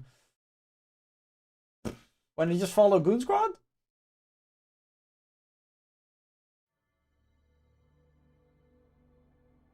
G2 5 map points. But Faye's still in there. Faye's still in there.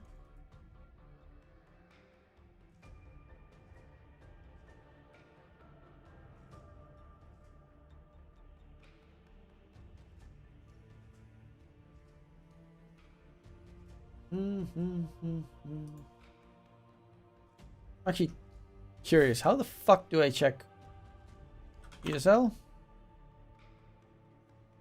Oh wait, is that under DPC? Why are open qualifiers not under DPC? Amateur? ESL. ESL? ESL.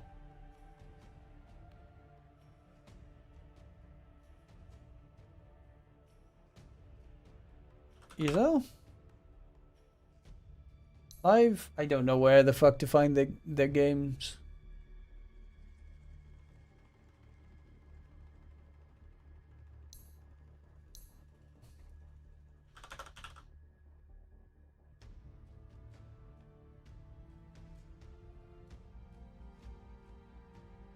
Goon Squad versus Dota Shix.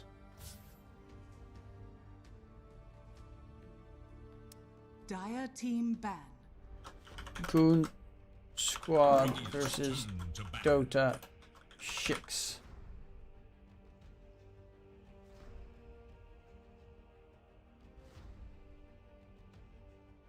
Oh, actually,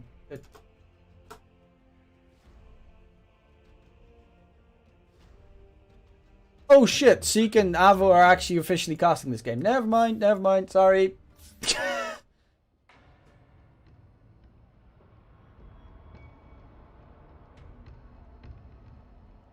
Any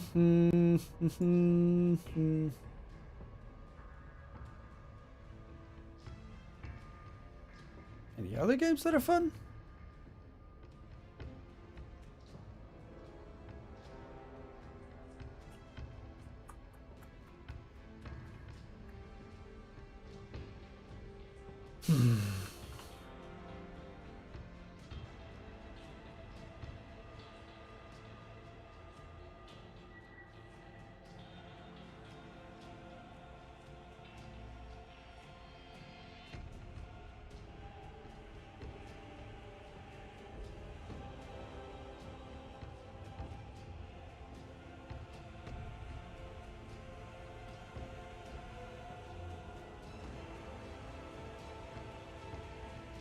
I don't know what to cast now. Should I just continue doing what I was doing?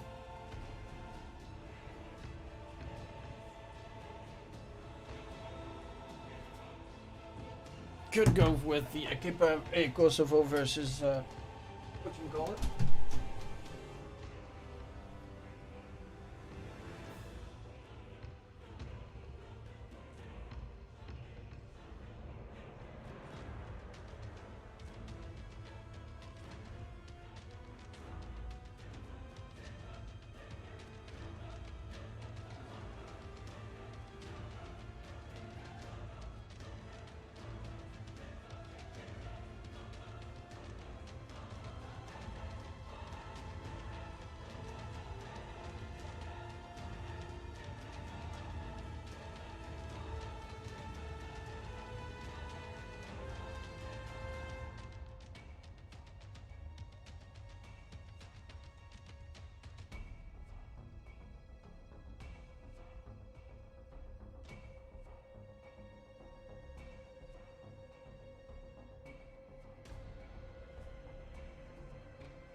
Ow.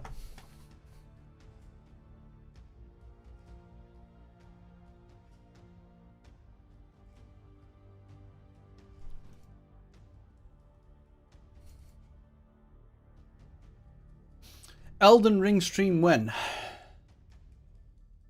That's a good point. How good were the reviews?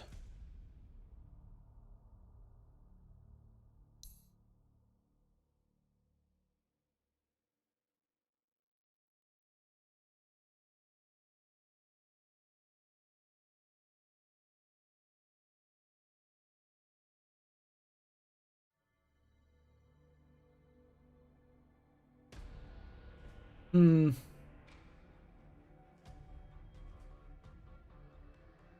Good on all other platforms, meh on PC. Hmm. That sucks.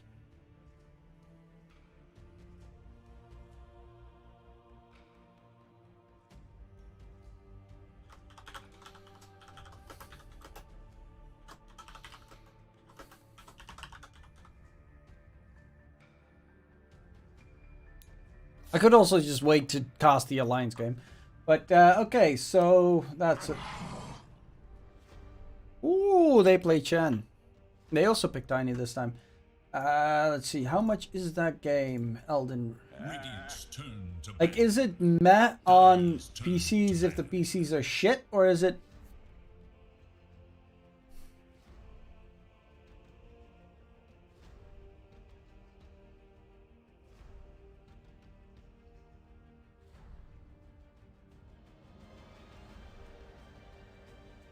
Seconds remain.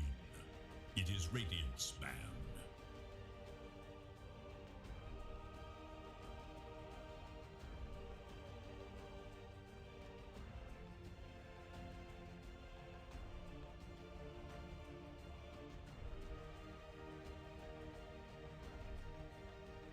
seconds. 5 seconds remain.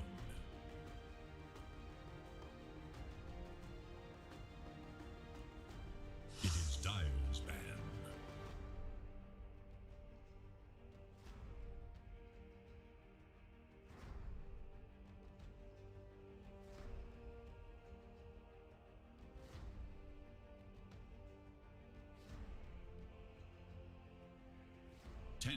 Okay, so there are a lot of tech issues. What's the Elden Ring Deluxe Edition? 5 seconds.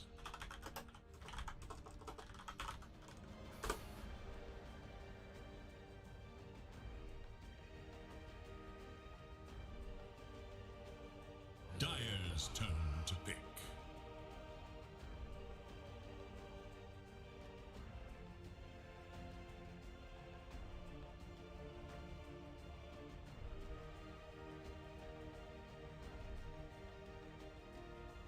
Radiant's turn to pick.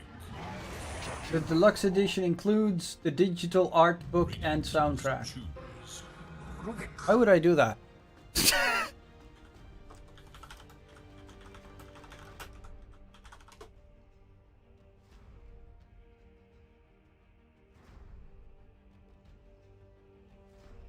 You could actually already buy the Elden Ring CD keys for like 20 euros off if you buy it on the CD key store. Ooh, Rubik. Ah, I love Rubik.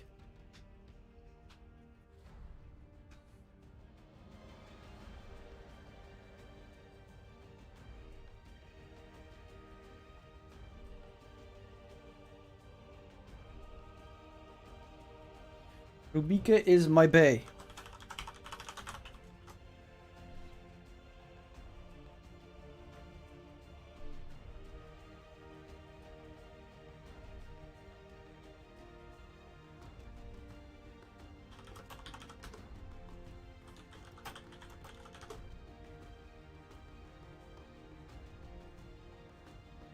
Dire's turn to pick. Void incarnate.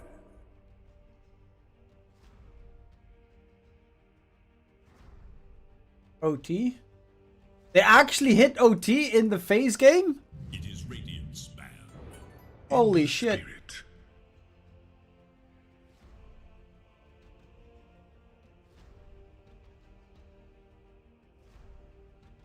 That's actually pretty nuts.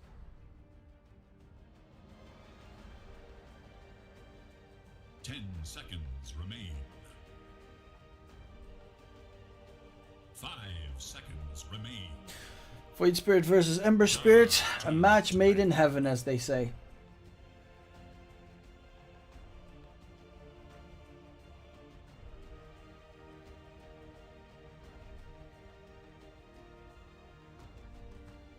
Tiny Chen, Rubik, Void Spirit probably mid. With Mars offlane, Weaver Forge, Hero 5 most likely, and an Ember Spirit it probably mid. Could possibly go safe lane, because I have seen some safe lane Ember Spirits pop up with the changes to like Sleight of Fist doing full damage to creeps.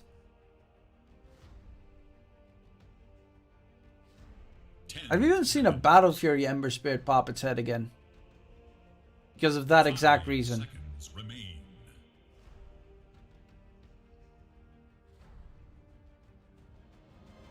What is OT? Overtime. So in CSGO that would mean both teams are at 15-15. And then you'd hit OT, baby! A true warrior never rage quits.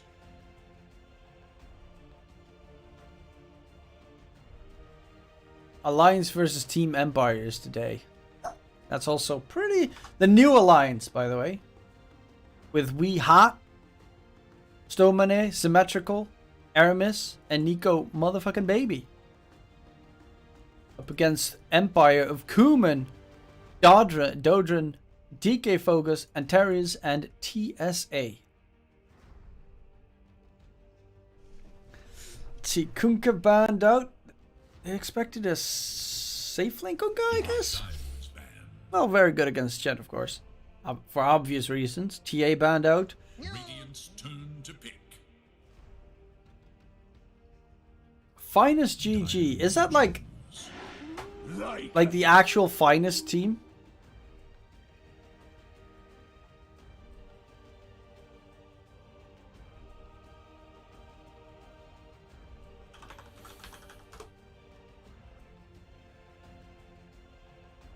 Seconds remain. 5 seconds. Oh, it's actually from like the finest org. Like the CSGO org, but this is their Dota team. Okay, okay. FIFA, Valorant, CSGO. I don't know if they. Okay, so they don't officially have a lead Dota team, I guess. At least they haven't showcased that they have a Dota team on their website. Will enforce your will.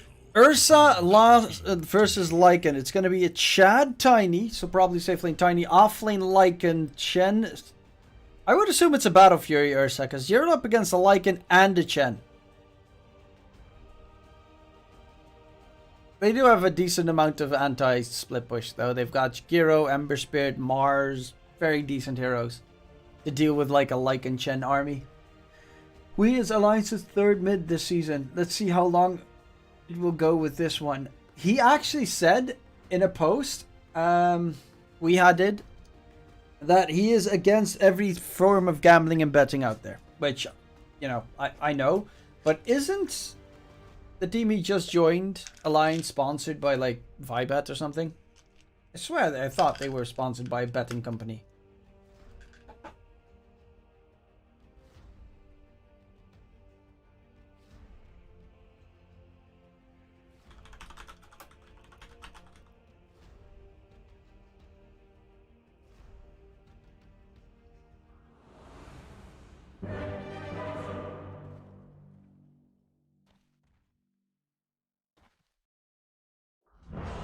Razer, Monster, Twitch, Newzoo, Bybit.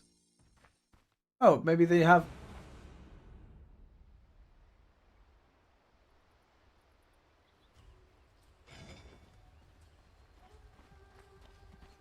Online trading and cloud mining. Malaysia's truly customizable mobile service. I'm not seeing.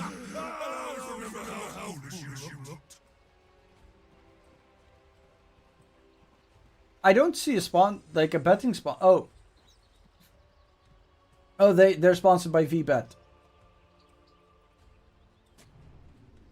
Oh no, they're not. VBet's not a betting.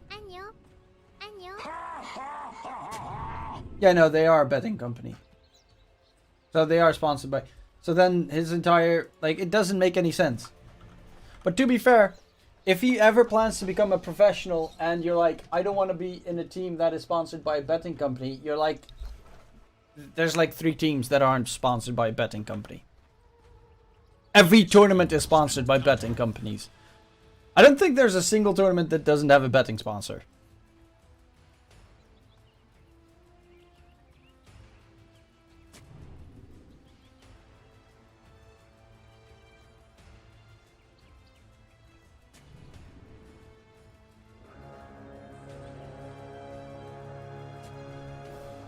You could join Quincy Crew, the team that doesn't have sponsors. Yeah, I mean, that's also a way to do it.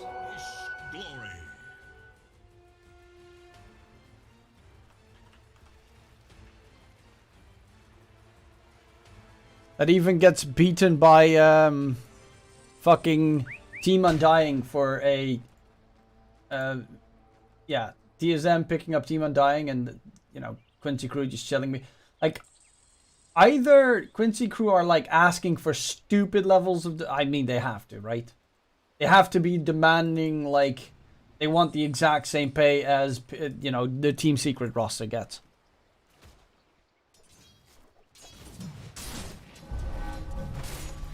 Jen starting off with a Blightstone. Okay, going in for that harassed. Impus, though, takes a lot of damage in return. But in the meantime, Chad just continuing to get his farm on the Tiny. I'm saying that, but he's got 1 creep kill. Lays blame.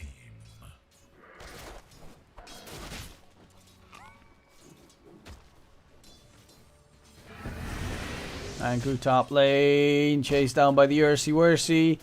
And the Ursi has that slow. Yep, that is going to look to be first blood. Trying to give it to Garter. Though this is a long chase. Eventually Garter does get the kill. Turns his attention towards the Rubik. But a very big start of the laning stage top. With the Lycan getting his ass whooped. I think they are asking at the same level as EG. Without having any achievements outside of America. Yeah, that's just no. And they probably are doing exactly that, which is just a dumb thing to do. Considering the exact reason what you're saying. They've got fucking massive achievements.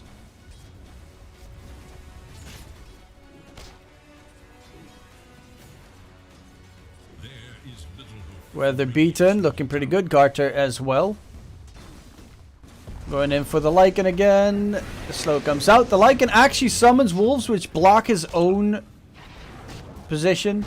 And now the Lycan, can he get out? Actually, they're now stuck in the trees themselves. Spira, or Chipira, no idea how you pronounce his name exactly. Going in, gets the slow onto the Lycan, but Garter's in trouble. Garter's dropping low. Will he get zapped down to 1? Right click, zap, kill secured, and they get a double kill in the top lane because they went hella deep. Dire's courier has been killed. The greed is good. Wow, FaZe actually won map number 1. The fuck?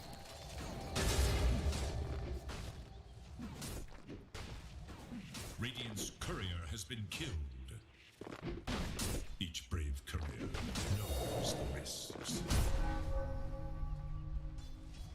Denied. Top lane, Rubik dropping low. It won't be taken down. They're getting very aggressive in that top lane. To be fair, it's working. Where's your friends playing in? My friends are already eliminated. They got eliminated by the Dire team. They got owned by the Dire team.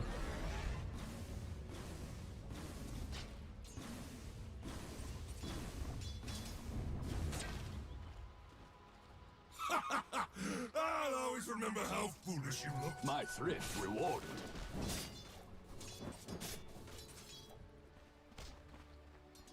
Let's see, Helm of the Dom. Unsurprisingly, what does the Chen have? Impest. He's in the meantime just farming the jungle a little bit. He's got that mana aura. Wait, they still had the mana aura? Wait, they have Setter Mindsealer have the mana aura now. What? He's got 2 Setter Mindsealer, so he's just gonna constantly mana burn the Weaver and stuff. Thanks a lot. Burn, burn.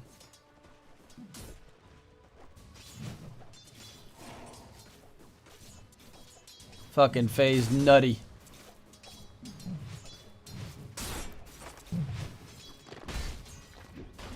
As the young kids say these days, FaZe up.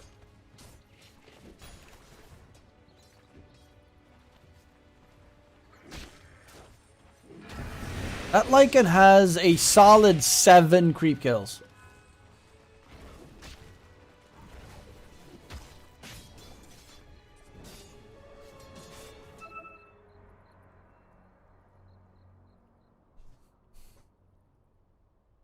Seven whole creep kills.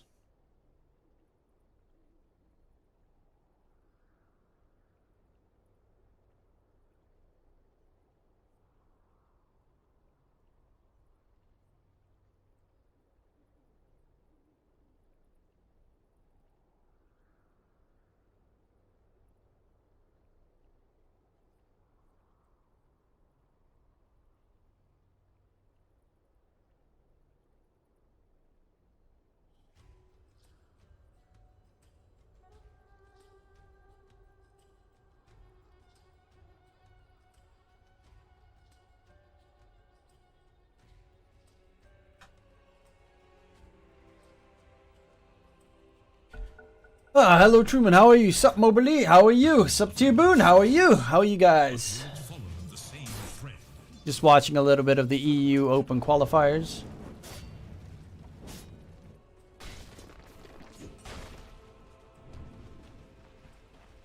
So far, so decent. Oh, jump onto the Rubik. And the counter ward will come in momentarily as well. Ice Path holds him in place, and that's no chance for the Rubik. Counter ward added on top. Easy money for Spira. I mean, that Garter is having a superb top lane. Tad PK despises the mana burn that the Chen wants to constantly pump out. But look at that mana burn. Does not get the connection of the Penitence, but there's no mana left on the Weaver. So he's just going to get ran down. Or, actually, no, he might get taken down with the Penitence now, because he is slightly slower. No? Really? I would have expected it. Like, he hits that sad PK Penitence, and he's actually dead. Any idea who... Any idea who GS or Limp Hanskin playing for them? Geek Squad, Goon Squad, you mean? Goon Squad is playing with Charlie, Hanskin, Limp, Bexu, and S4. But that game was actually the team that I wanted to follow because my team actually got eliminated very early on. But that team is currently being casted officially on the Never refuse gold given. on I think the ESL channel.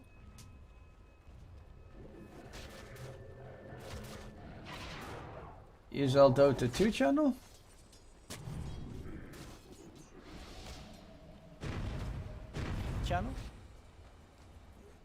I think. Wait, where are they casting it?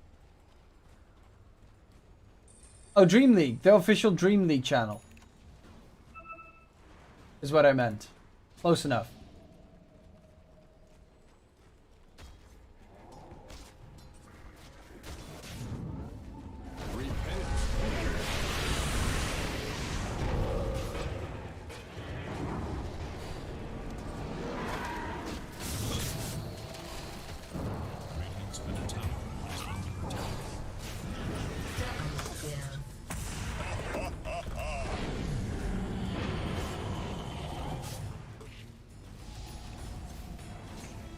Well, like in shape shift, Baril, does he get away? There is Shikuchi chase attempt, but he has another Astrocep, so gets out of harm's way.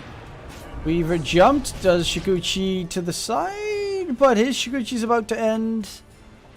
Lycan trying to bring in the hurt, and it's actually gonna be, yeah, Lycan getting the kill secured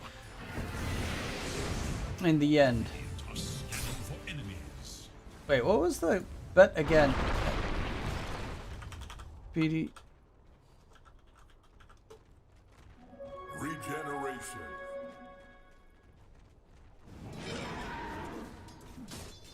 Okay, I got two.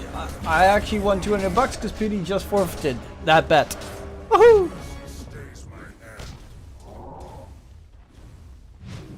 And Chad's gonna get fucked. The Radiant's bottom tower is under attack. Radiant structures are fortified. Radiant should look to their bottom tower.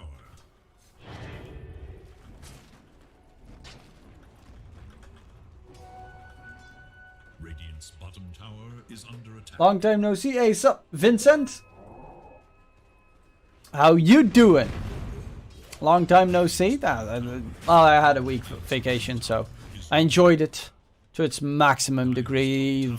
Actually, it's gonna be a diffusal blade Ursa. Okay, that's a bit of a surprise. Would have definitely expected a Battle Fury against the Chen plus Lycan.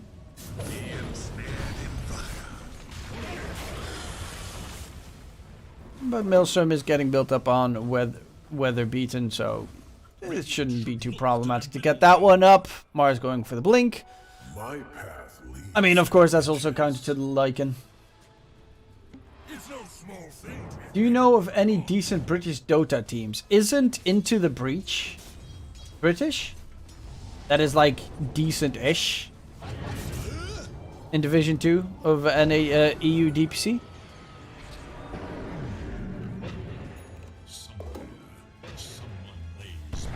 Oh, Arena, catch, Impes, Chen, blown to smithereens.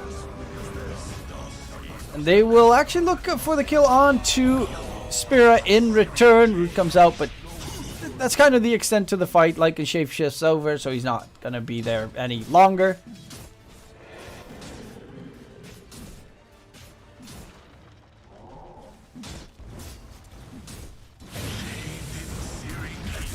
I still find that totem interesting. Catch onto the Rubik, who is dropping low. The smack actually doesn't connect, and that's a bit of a problem. Weatherbeaten's taking a lot of damage, jumping in very aggressively. Again, the kill does not get confirmed. And they actually take down Weatherbeaten in towards mid. Big, fat poggers right there. They turn it around a little bit. Garter, Fusiblade's getting pretty close. Again, it feels weird.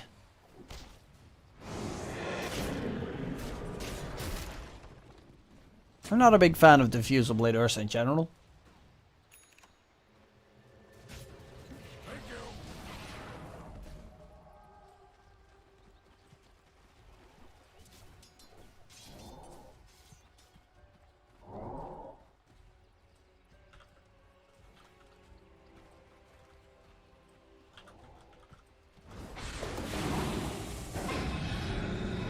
Okay, Shikuchi gets stolen by Le Rubik.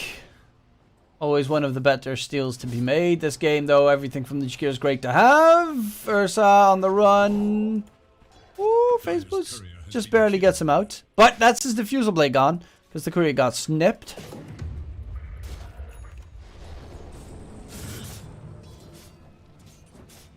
I love the fact that Sleight of Fist now does normal damage against creeps, which is like super nice for farming. I thought you might be watching Inter Extreme Masters Katowice. I mean, I was thinking about possibly doing that as well. But my friends were playing in this tournament, so I started casting because they were playing in it, but they got knocked the fuck out in no time. So I stopped. But now I opened up this game anyway, so I was like, okay, I might as well see other teams play. Because I need to get a bit more acquainted with this patch anyway for when the DPC season starts.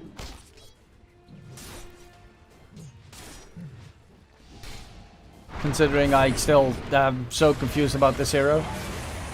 Nice macro fire on top. Chad takes a fuckload of damage. That Tiny is completely caught off guard. Impus, the next targets to be charged at. Yeah, they have a decent amount of anti-creep. Ice Bath macro fire burned to a crisp.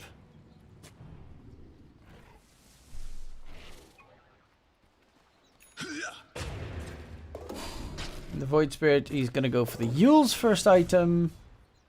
Blink Dagger on Mars is about to get delivered. Carter's Diffusal Blade still on that dead courier of his.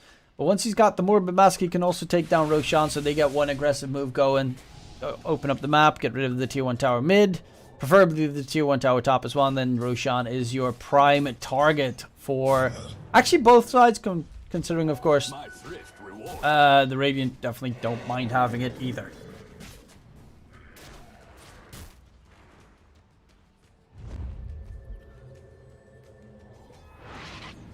Weatherbeaten, Maelstrom getting delivered, bottle refill. Ah, Maelstrom is there. Though you do have to be careful, because if I'm not mistaken, Searing Chains also gives vision if you're invis. Now, Triple Fire Remnant Steel. Okay, that's actually pretty neat.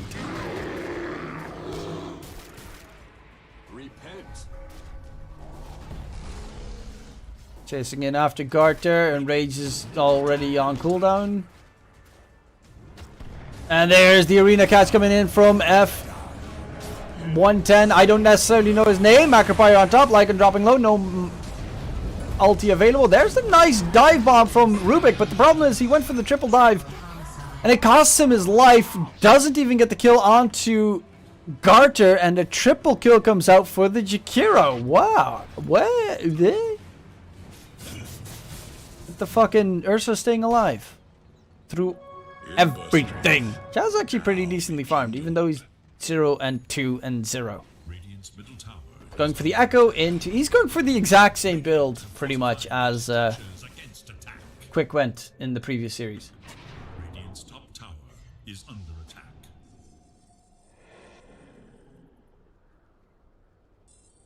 A golden blade.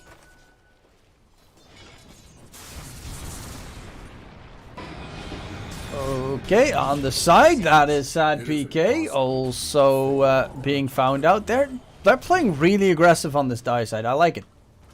Lycan Shapeshift has been used though, and that's a bit of a problem because it's a very lengthy cooldown, 125 seconds. They'll still have half of its duration available. And he's trying to find a catch, but they have to be careful. 10 seconds and the arena is up. Arena plus Macropire means death. Rubik's trying to find a good spell steal. Yeah, but this... You gotta be very careful with any further engagement. Lycan gets the Invis Rune picked up, walks away. Impest being chased down in mid. Pops his ulti, will get taken down regardless. Chad in the meantime hunted down by Sad PK. Piggy trying to run away, but the Ice Bath just barely connects. Anko can't help his teammate. And that is going to be the Tiny again, found out and finished off. Ooh, they'll actually find the Ursa on the other side. But another Ice Path connection from Spira, who's playing a very solid game on the Jakiro. Will be able to drop Anko. Shikuchi coming in from the Rubik. Just trying to play that Weaver gaming.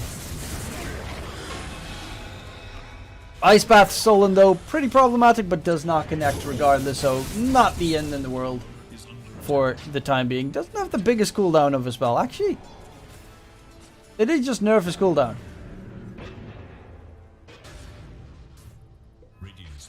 And they nerfed his lower level stun duration. Huh.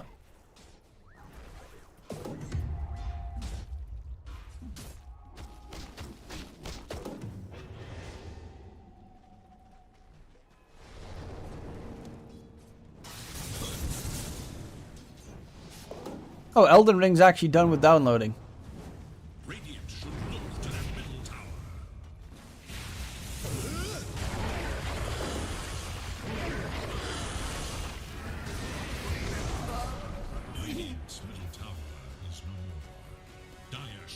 Well, Rubik found out and Rubik killed.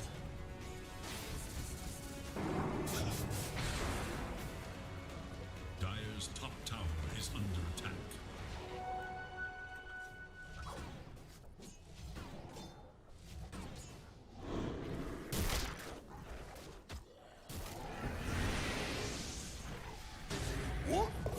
Lycan Wolves being a nuisance. He is all in his shapeshift form. Does get spotted. They know exactly where he is. Trying to burst him down in one fell swoop. He is trying to disengage, but now he's too slow to run because he doesn't even have boost. That's not good. And he does die as well, with the Rubik trying to Shikuchi nuisance through the engagement, and another one bites the dust. Immediate smoke out as well, heading forward. Void Spirit spots out. Okay, they were smoked. But the problem is Mars has that Blink Arena. And they'll focus onto the Shen creeps then instead. I was thinking, you know, he'd go for the backline jump, get the Chen. Actually, the Underward Vision, Observer Ward gives away the positioning. They know what's up. They'll probably get the counter ward attempt, but it's gone in 20 seconds. So that's going to be a sad moment when he tries to counter ward it. Into the pit they go. Weaver buggers. Ursa, of course, being an Ursa.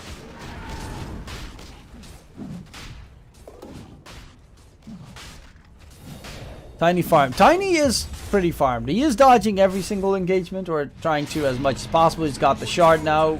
Doesn't have the Shadow Blade yet, but he is pretty much at the doorstep of finishing it up. So with the root giving him his attack here. Beaver shard as well. If he picks it up, they have multiple ways of catching him out. And he definitely needs a BKB. He actually also needs the Lycan with an Axe. Escape. Beryl, Void Spirit, trying to run away. Ember's on the chase. And he knows that Ember's nearby, so he can't, like, willy-nilly go for a TP attempt. Weaver's still right behind him as well.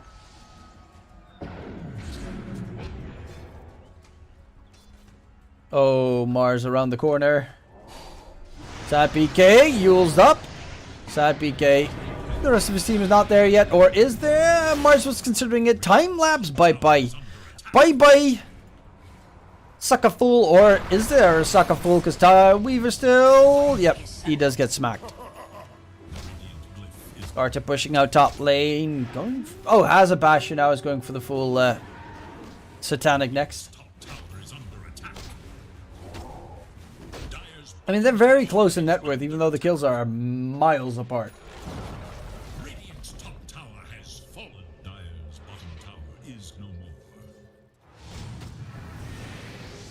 more. 1k net worth lead is all they've got. Chad, PKB, Silver Edge, and Ku. He's going Ags next. Yeah, this Ags right here from the Lycan turns everything around. If you got Ags plus PKB, he just runs you down. Top tower is under attack. So their entire early game advantage might mean absolutely bub squat. They're going for a gank attempt. Rubik tanks that smoke gank. Or...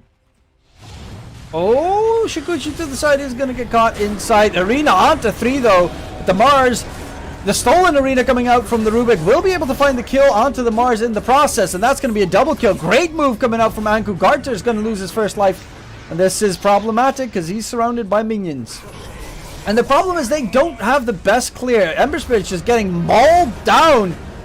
This Ancient Black Dragon, too much work coming out from the Radiant minions. And they will get an absolutely big, fat, juicy teamfight victory. I mean, that Rubik steal was, first of all, amazing. And it should never happen. Especially if you're the one initiating on the Rubik. You should not be able to steal the Arena. Like, you can dodge it easily. You drop an Arena, Bulwark spam. Even though, you know, it's that min-maxing shit that's very annoying, but... Never give away Arena. And now all of a sudden, net worth in favor of the Radiant, with the Lycan being 2 pieces into the Nags. Chad, wait, you went for full Silver Edge instead? Oh, Shard's done for the Chen, which gives him Ancients, right? Yeah.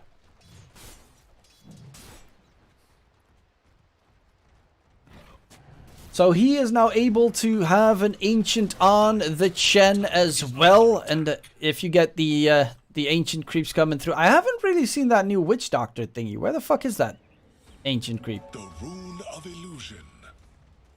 One with like that Frost Blast or whatever it is.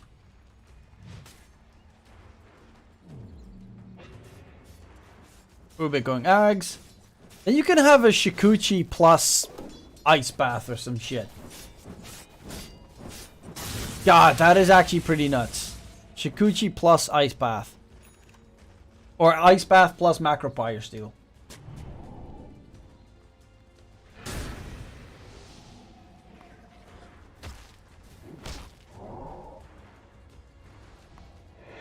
Arena plus Spear.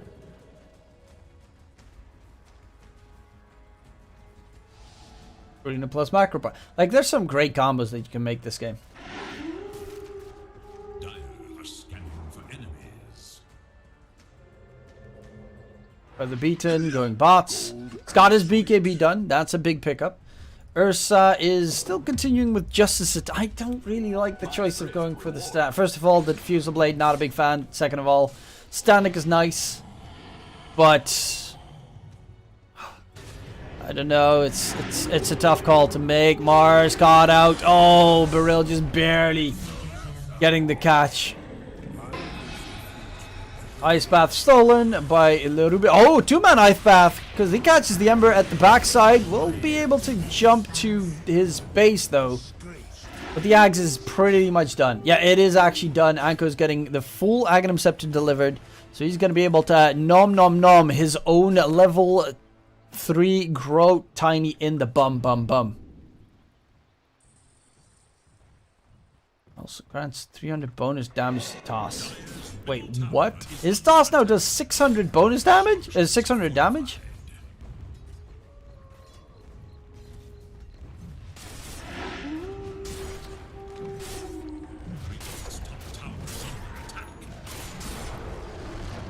That is actually insane.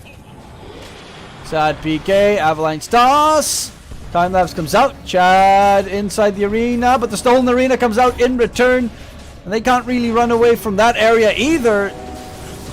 Lycan dropping low though, will be taken down. Heal comes out, but it's going to be the Lycan in the end dead. Avalanche toss. Chad is still in that shapeshift form. Will get bashed up by Garter, but turns his around, and that is easy pickings. Weather beaten.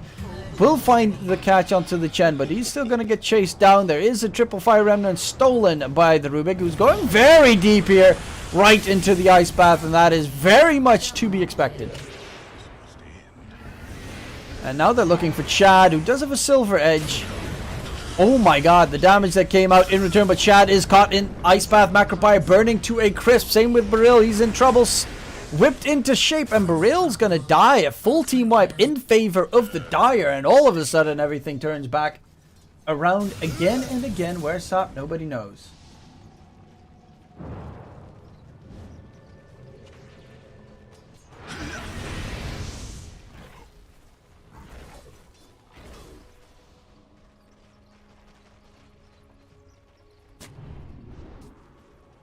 Well, Chad's BKB is a necessity. Garter still almost done. Eager to know Dire's whereabouts. That Ember doing tons of work, especially once he's got that Shiva's guard done. Hard to deal with for Chen. All that healing reduction. The rune of haste. Radiant's top tower is under attack. Ancient Frostbitten Golem. Does it do again? Time Warp Aura. Oh, cooldown reduction aura. Oh my god. Fucking cooldown reduction aura.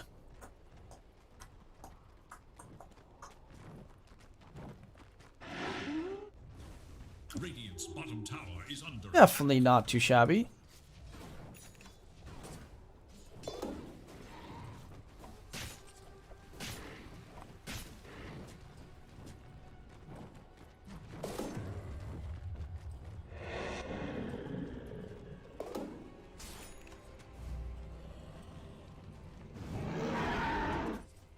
Chad, BKB is being delivered though. Now you would double shapeshift on the enemy team. Any fight's going to be dangerous. 2 minutes and 15 seconds of left until Roshan respawns. They're getting aggressive. In comes the complete catch. Rubik's going to get mowed down, blown to smithereens. They're looking for more. Garter has the damage with the ice path on top. They find two supports. They're looking for everything and everyone. In comes Chad though, with the return damage onto Sad PK. Chad ups the BKB. He's continuing his right click fest. The problem is he doesn't actually have the damage to deal with Garter, who's healing up through everything. Anko, same problem. He's going to get rooted. The Lycan will be found out, and this Tiny actually just does no damage.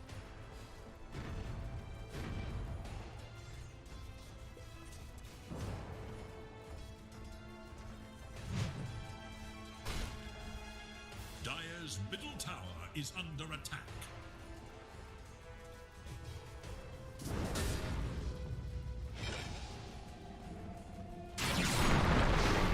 As I say that, he just one-shots a Tiny, Mars.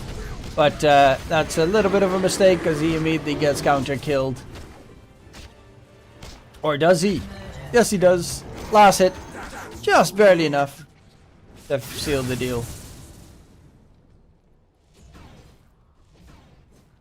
Roshan, 50 seconds. Does the Rubik. He's still building up that Ags. Got the shard though, which is nice if you steal like the spear from the Mars. Or what other spell steals are there? Fire Remnants, like, eh. Ursa's shard is, eh. I actually don't know if that works. This one's pretty nice, though. The Swarm shard. Steal. I think you can't... Yeah, no, you shouldn't be able to lift people out of the arena anymore. Your own teammates, I mean.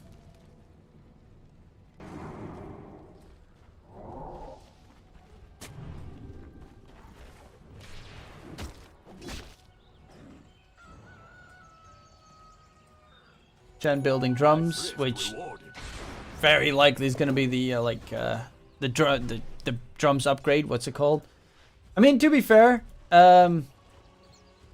actually, Guardian Greaves is still probably better, all things considered, because you just like fuck loads of healing for a Chen. The other ones aren't that bad, because you kind of permanently in the game have drum charges. Every 3 minutes you get a recharge drum charge. Jump into the pit. The Aegis does get picked up. The Roshan kill at least went to in favor of the Radiant, but who got that shard? I think Ursa got the shard. I have no idea who picked up the shard in the process, but there is a chase going for the Void Spirit, who's going to get speared up and make that double kill coming through. 11, 1, and 8. This Ember is actually very good. Weather beaten.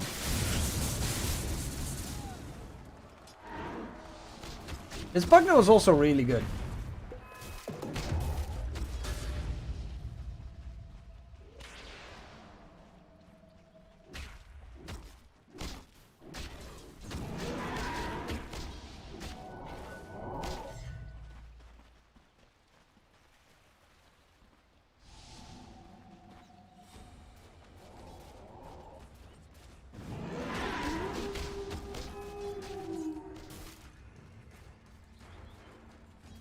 And Bess, Solar Crest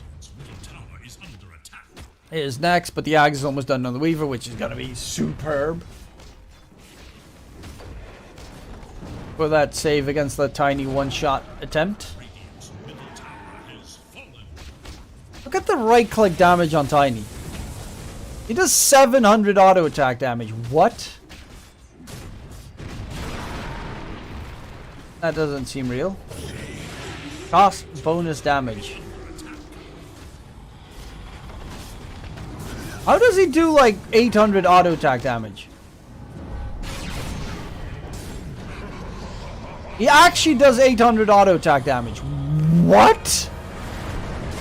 In comes the charge Macropire in return. Impus is going to get blown to smithereens.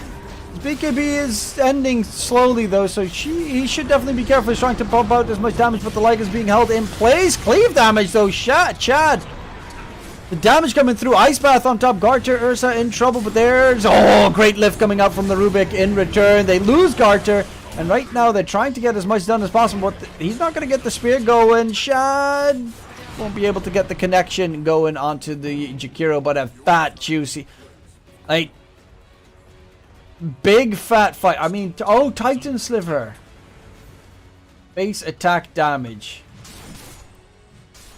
On a hero that has like a ridiculous base attack damage. Then you got the fat auras as well from like the Helm of the Overlord.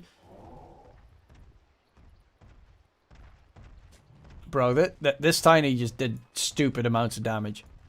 And you also have the Feral, no, not the Feral Impulse, but he probably had like minions as well with attack damage buffs. Dire's middle tower is under attack.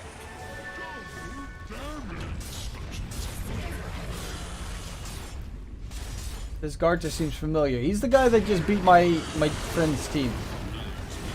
But I know what you mean. The name does ring a bell. Weather beaten, absolutely getting mowed down. Chad just cleaves him down. He wanted to go for the TP, but he's going to get Wolf Bitten instead.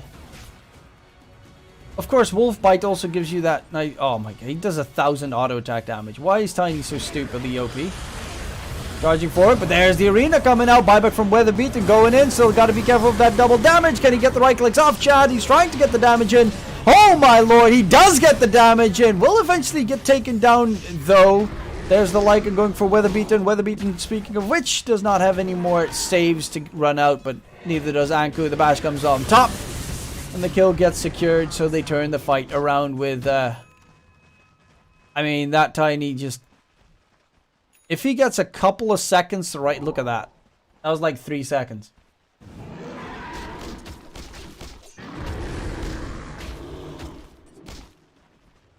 Oh, I'll quickly check out.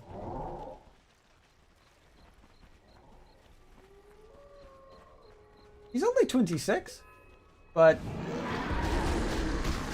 I heard from Snowy that he quit Dota to play League of Legends professionally.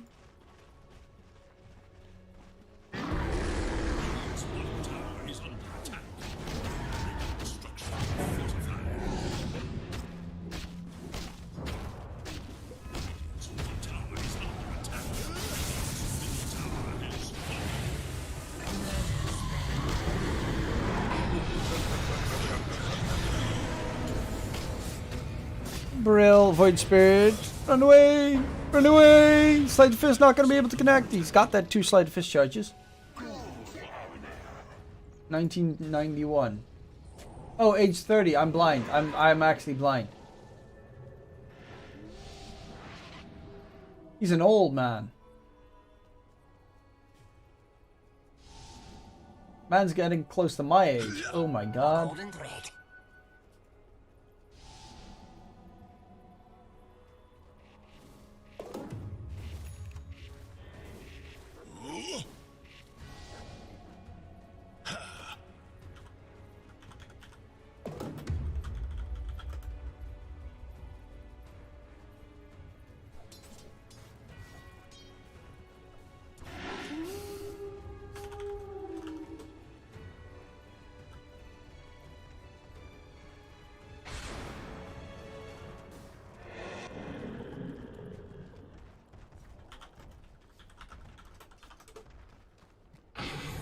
Lycan bite.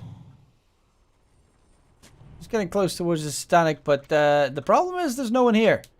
Like a nice bite, but if there's no one to actually get bitten, it's kind of useless. Ooh, he's got the leveler. He's gonna actually... Okay, he's gonna play with the leveler. Bonus building damage. That's actually... There's a very big damage decrease once you get rid of his Titan Sliver. Honestly, I think Titan Sliver is probably still best.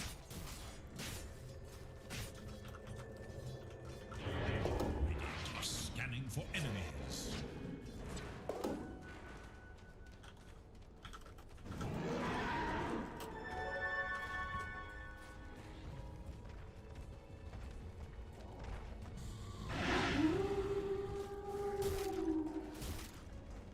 Well, Roshan might be up in a minute.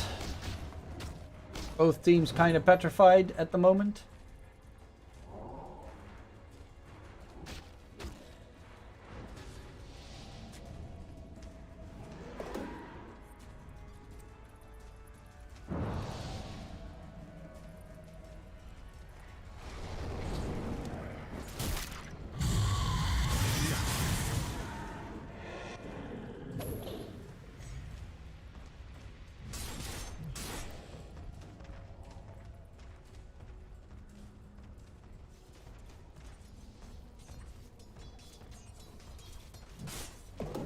Let's see. Garter.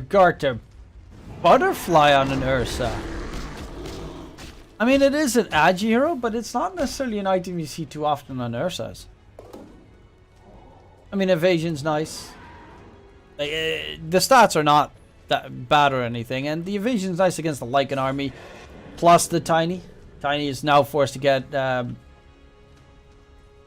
you know, an MKB to make sure he hits his hits.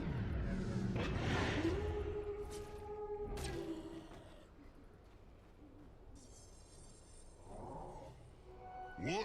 Mine is truly a blessed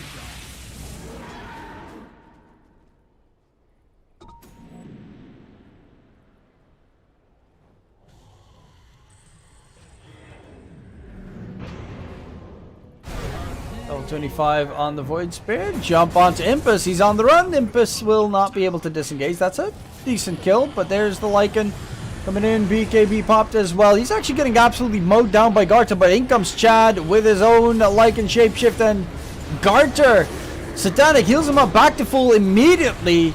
Weaver time-lapse already has been used. They are grouped up. Anko is on the run. His shapeshift is about to end. Ooh, the stolen Rubik time-lapse. Gets the root, unfortunately does not get Fire Remnants. And in the end, it's a 1-for-1 trade. However, there is more going on. Because the Jakiro will be caught on the back line. No time lapse available just yet. Brill, ice bathed up. Brill, oh no, Brill is down.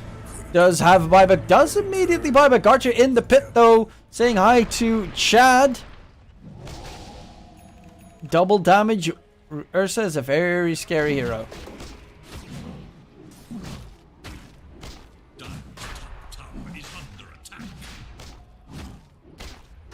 Well, he's slowly but surely taking it.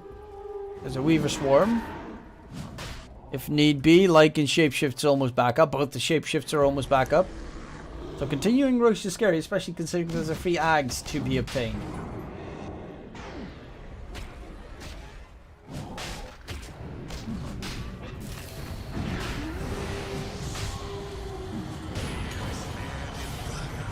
In comes the catch. Shapeshift onto 2. Coming through. Oh no, Burial Void Spirit. Can they kill him off in one fell swoop? Yes. Oh no, he stays alive. He does have that dissimulate. But the burn might hurt him in the end. And yes, indeed, he does die, which is a dieback. Weaver, both the supports on the side of the Dire will be taken down. But Chad is stuck inside the Arena Spirit to the side. And Chad is dead. Does have a buyback to rejoin and try and fight for Roche if he wants to. But without Anku and his Shapeshift, this looks like a very unfortunate possibility.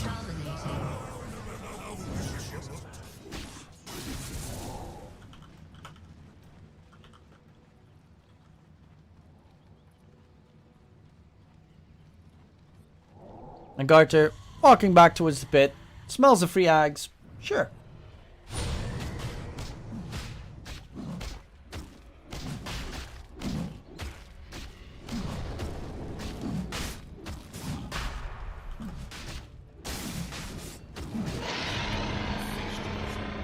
I have claimed immortality. Regeneration.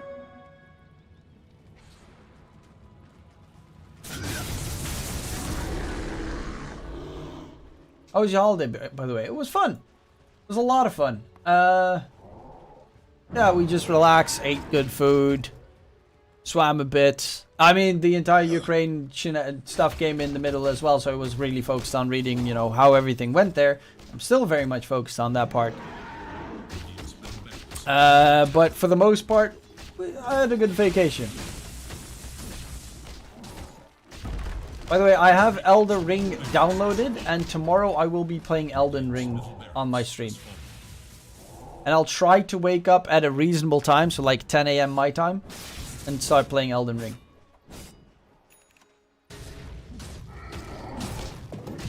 You get the game? I got the game. But I want to get like all the drivers sorted and stuff before I try it out. So I need to update all the game ready drivers and shit. Radiant's bottom tower is under attack. Radiant's bottom tower has fallen.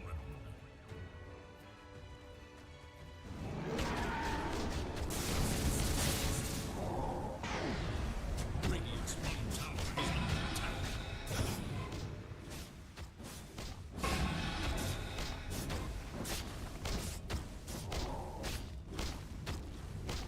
Radiant structures are fortified. The Dire scan. On the hunt for Radiant forces. Radiant's bottom barracks are under attack.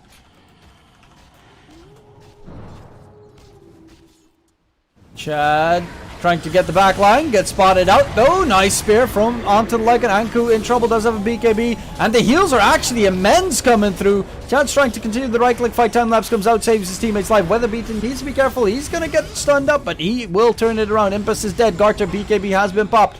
Looking for a catch, but he doesn't have a way of controlling his opponents. And there's going to be the Refresher Mars play coming through. Control onto Anku. The Lycan drops low. The Lycan is dead. Does have a buyback available, but no Lycan shapeshift for 40 seconds.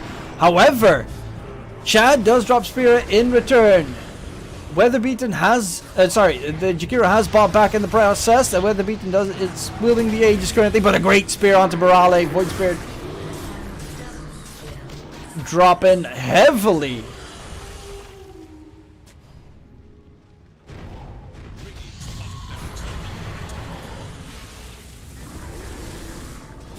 And Garter, Spirit back, weather beaten. Aegis about to drop in 2 minutes. Shad trying to get any control going, but they're gonna just dive him down. And the Tiny has no way to escape. Weather beaten still not dead. Still alive, just barely. But that's gonna be the bottom set of racks added on top of what they already had. Lycan Shapeshift, double Shapeshift coming out. They're gonna go for another re-engagement.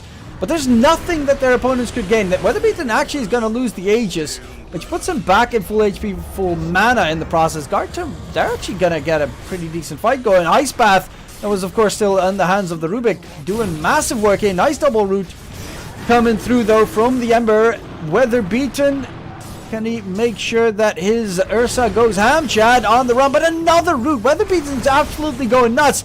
This Ember Spirit's going places, and that is all over the enemy's face. Chad very low, just barely stays alive. And an arena to hold Anku in place. TP attempt. Yeah, he hits every route. Like, Weather beaten hits every route.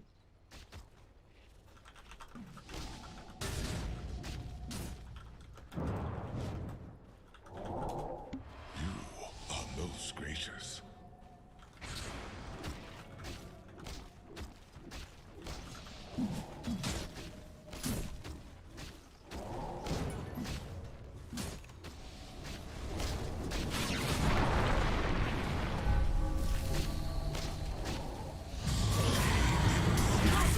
Jump in, coming through, impasse, Chen dropping low, but there's a backline jump from Barale, trying to get rid of the Weaver, still of course has that time lapse available if need be, but Barale, the Void Spirit just does no damage, has the E-Blade now finished up as well, is going to get rooted in the process, and held in place, eventually does get taken down, and that should be the G to the Gs, because the Kosovian lineup is going nasty.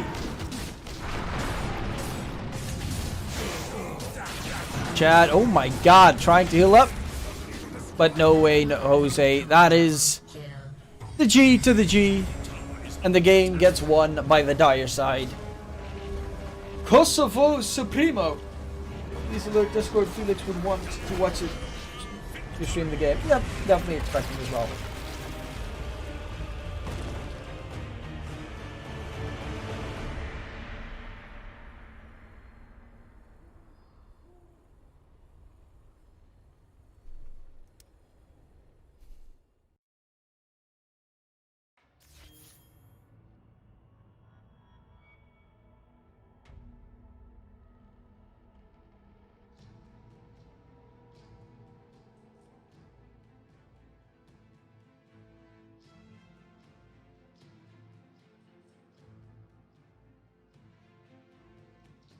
Well, that was a pretty solid performance.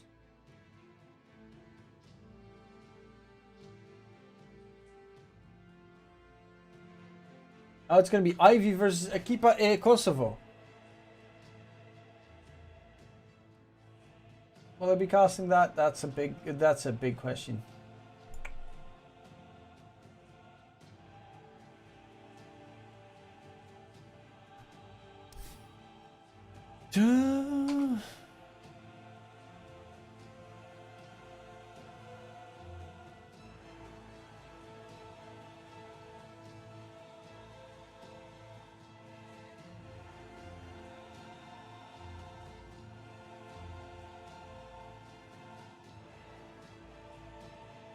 Hey!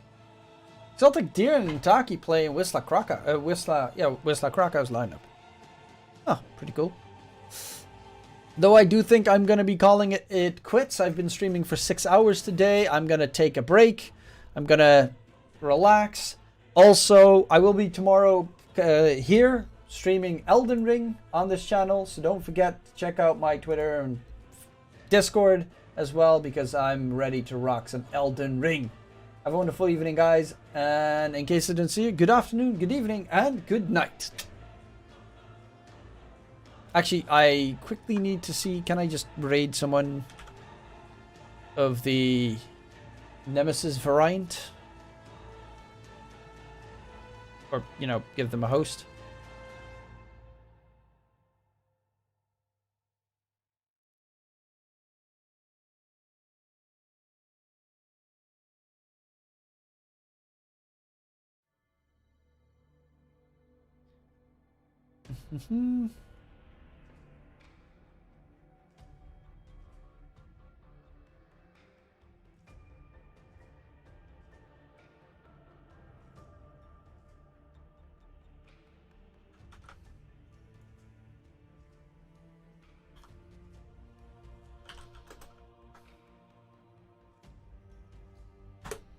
Bye-bye.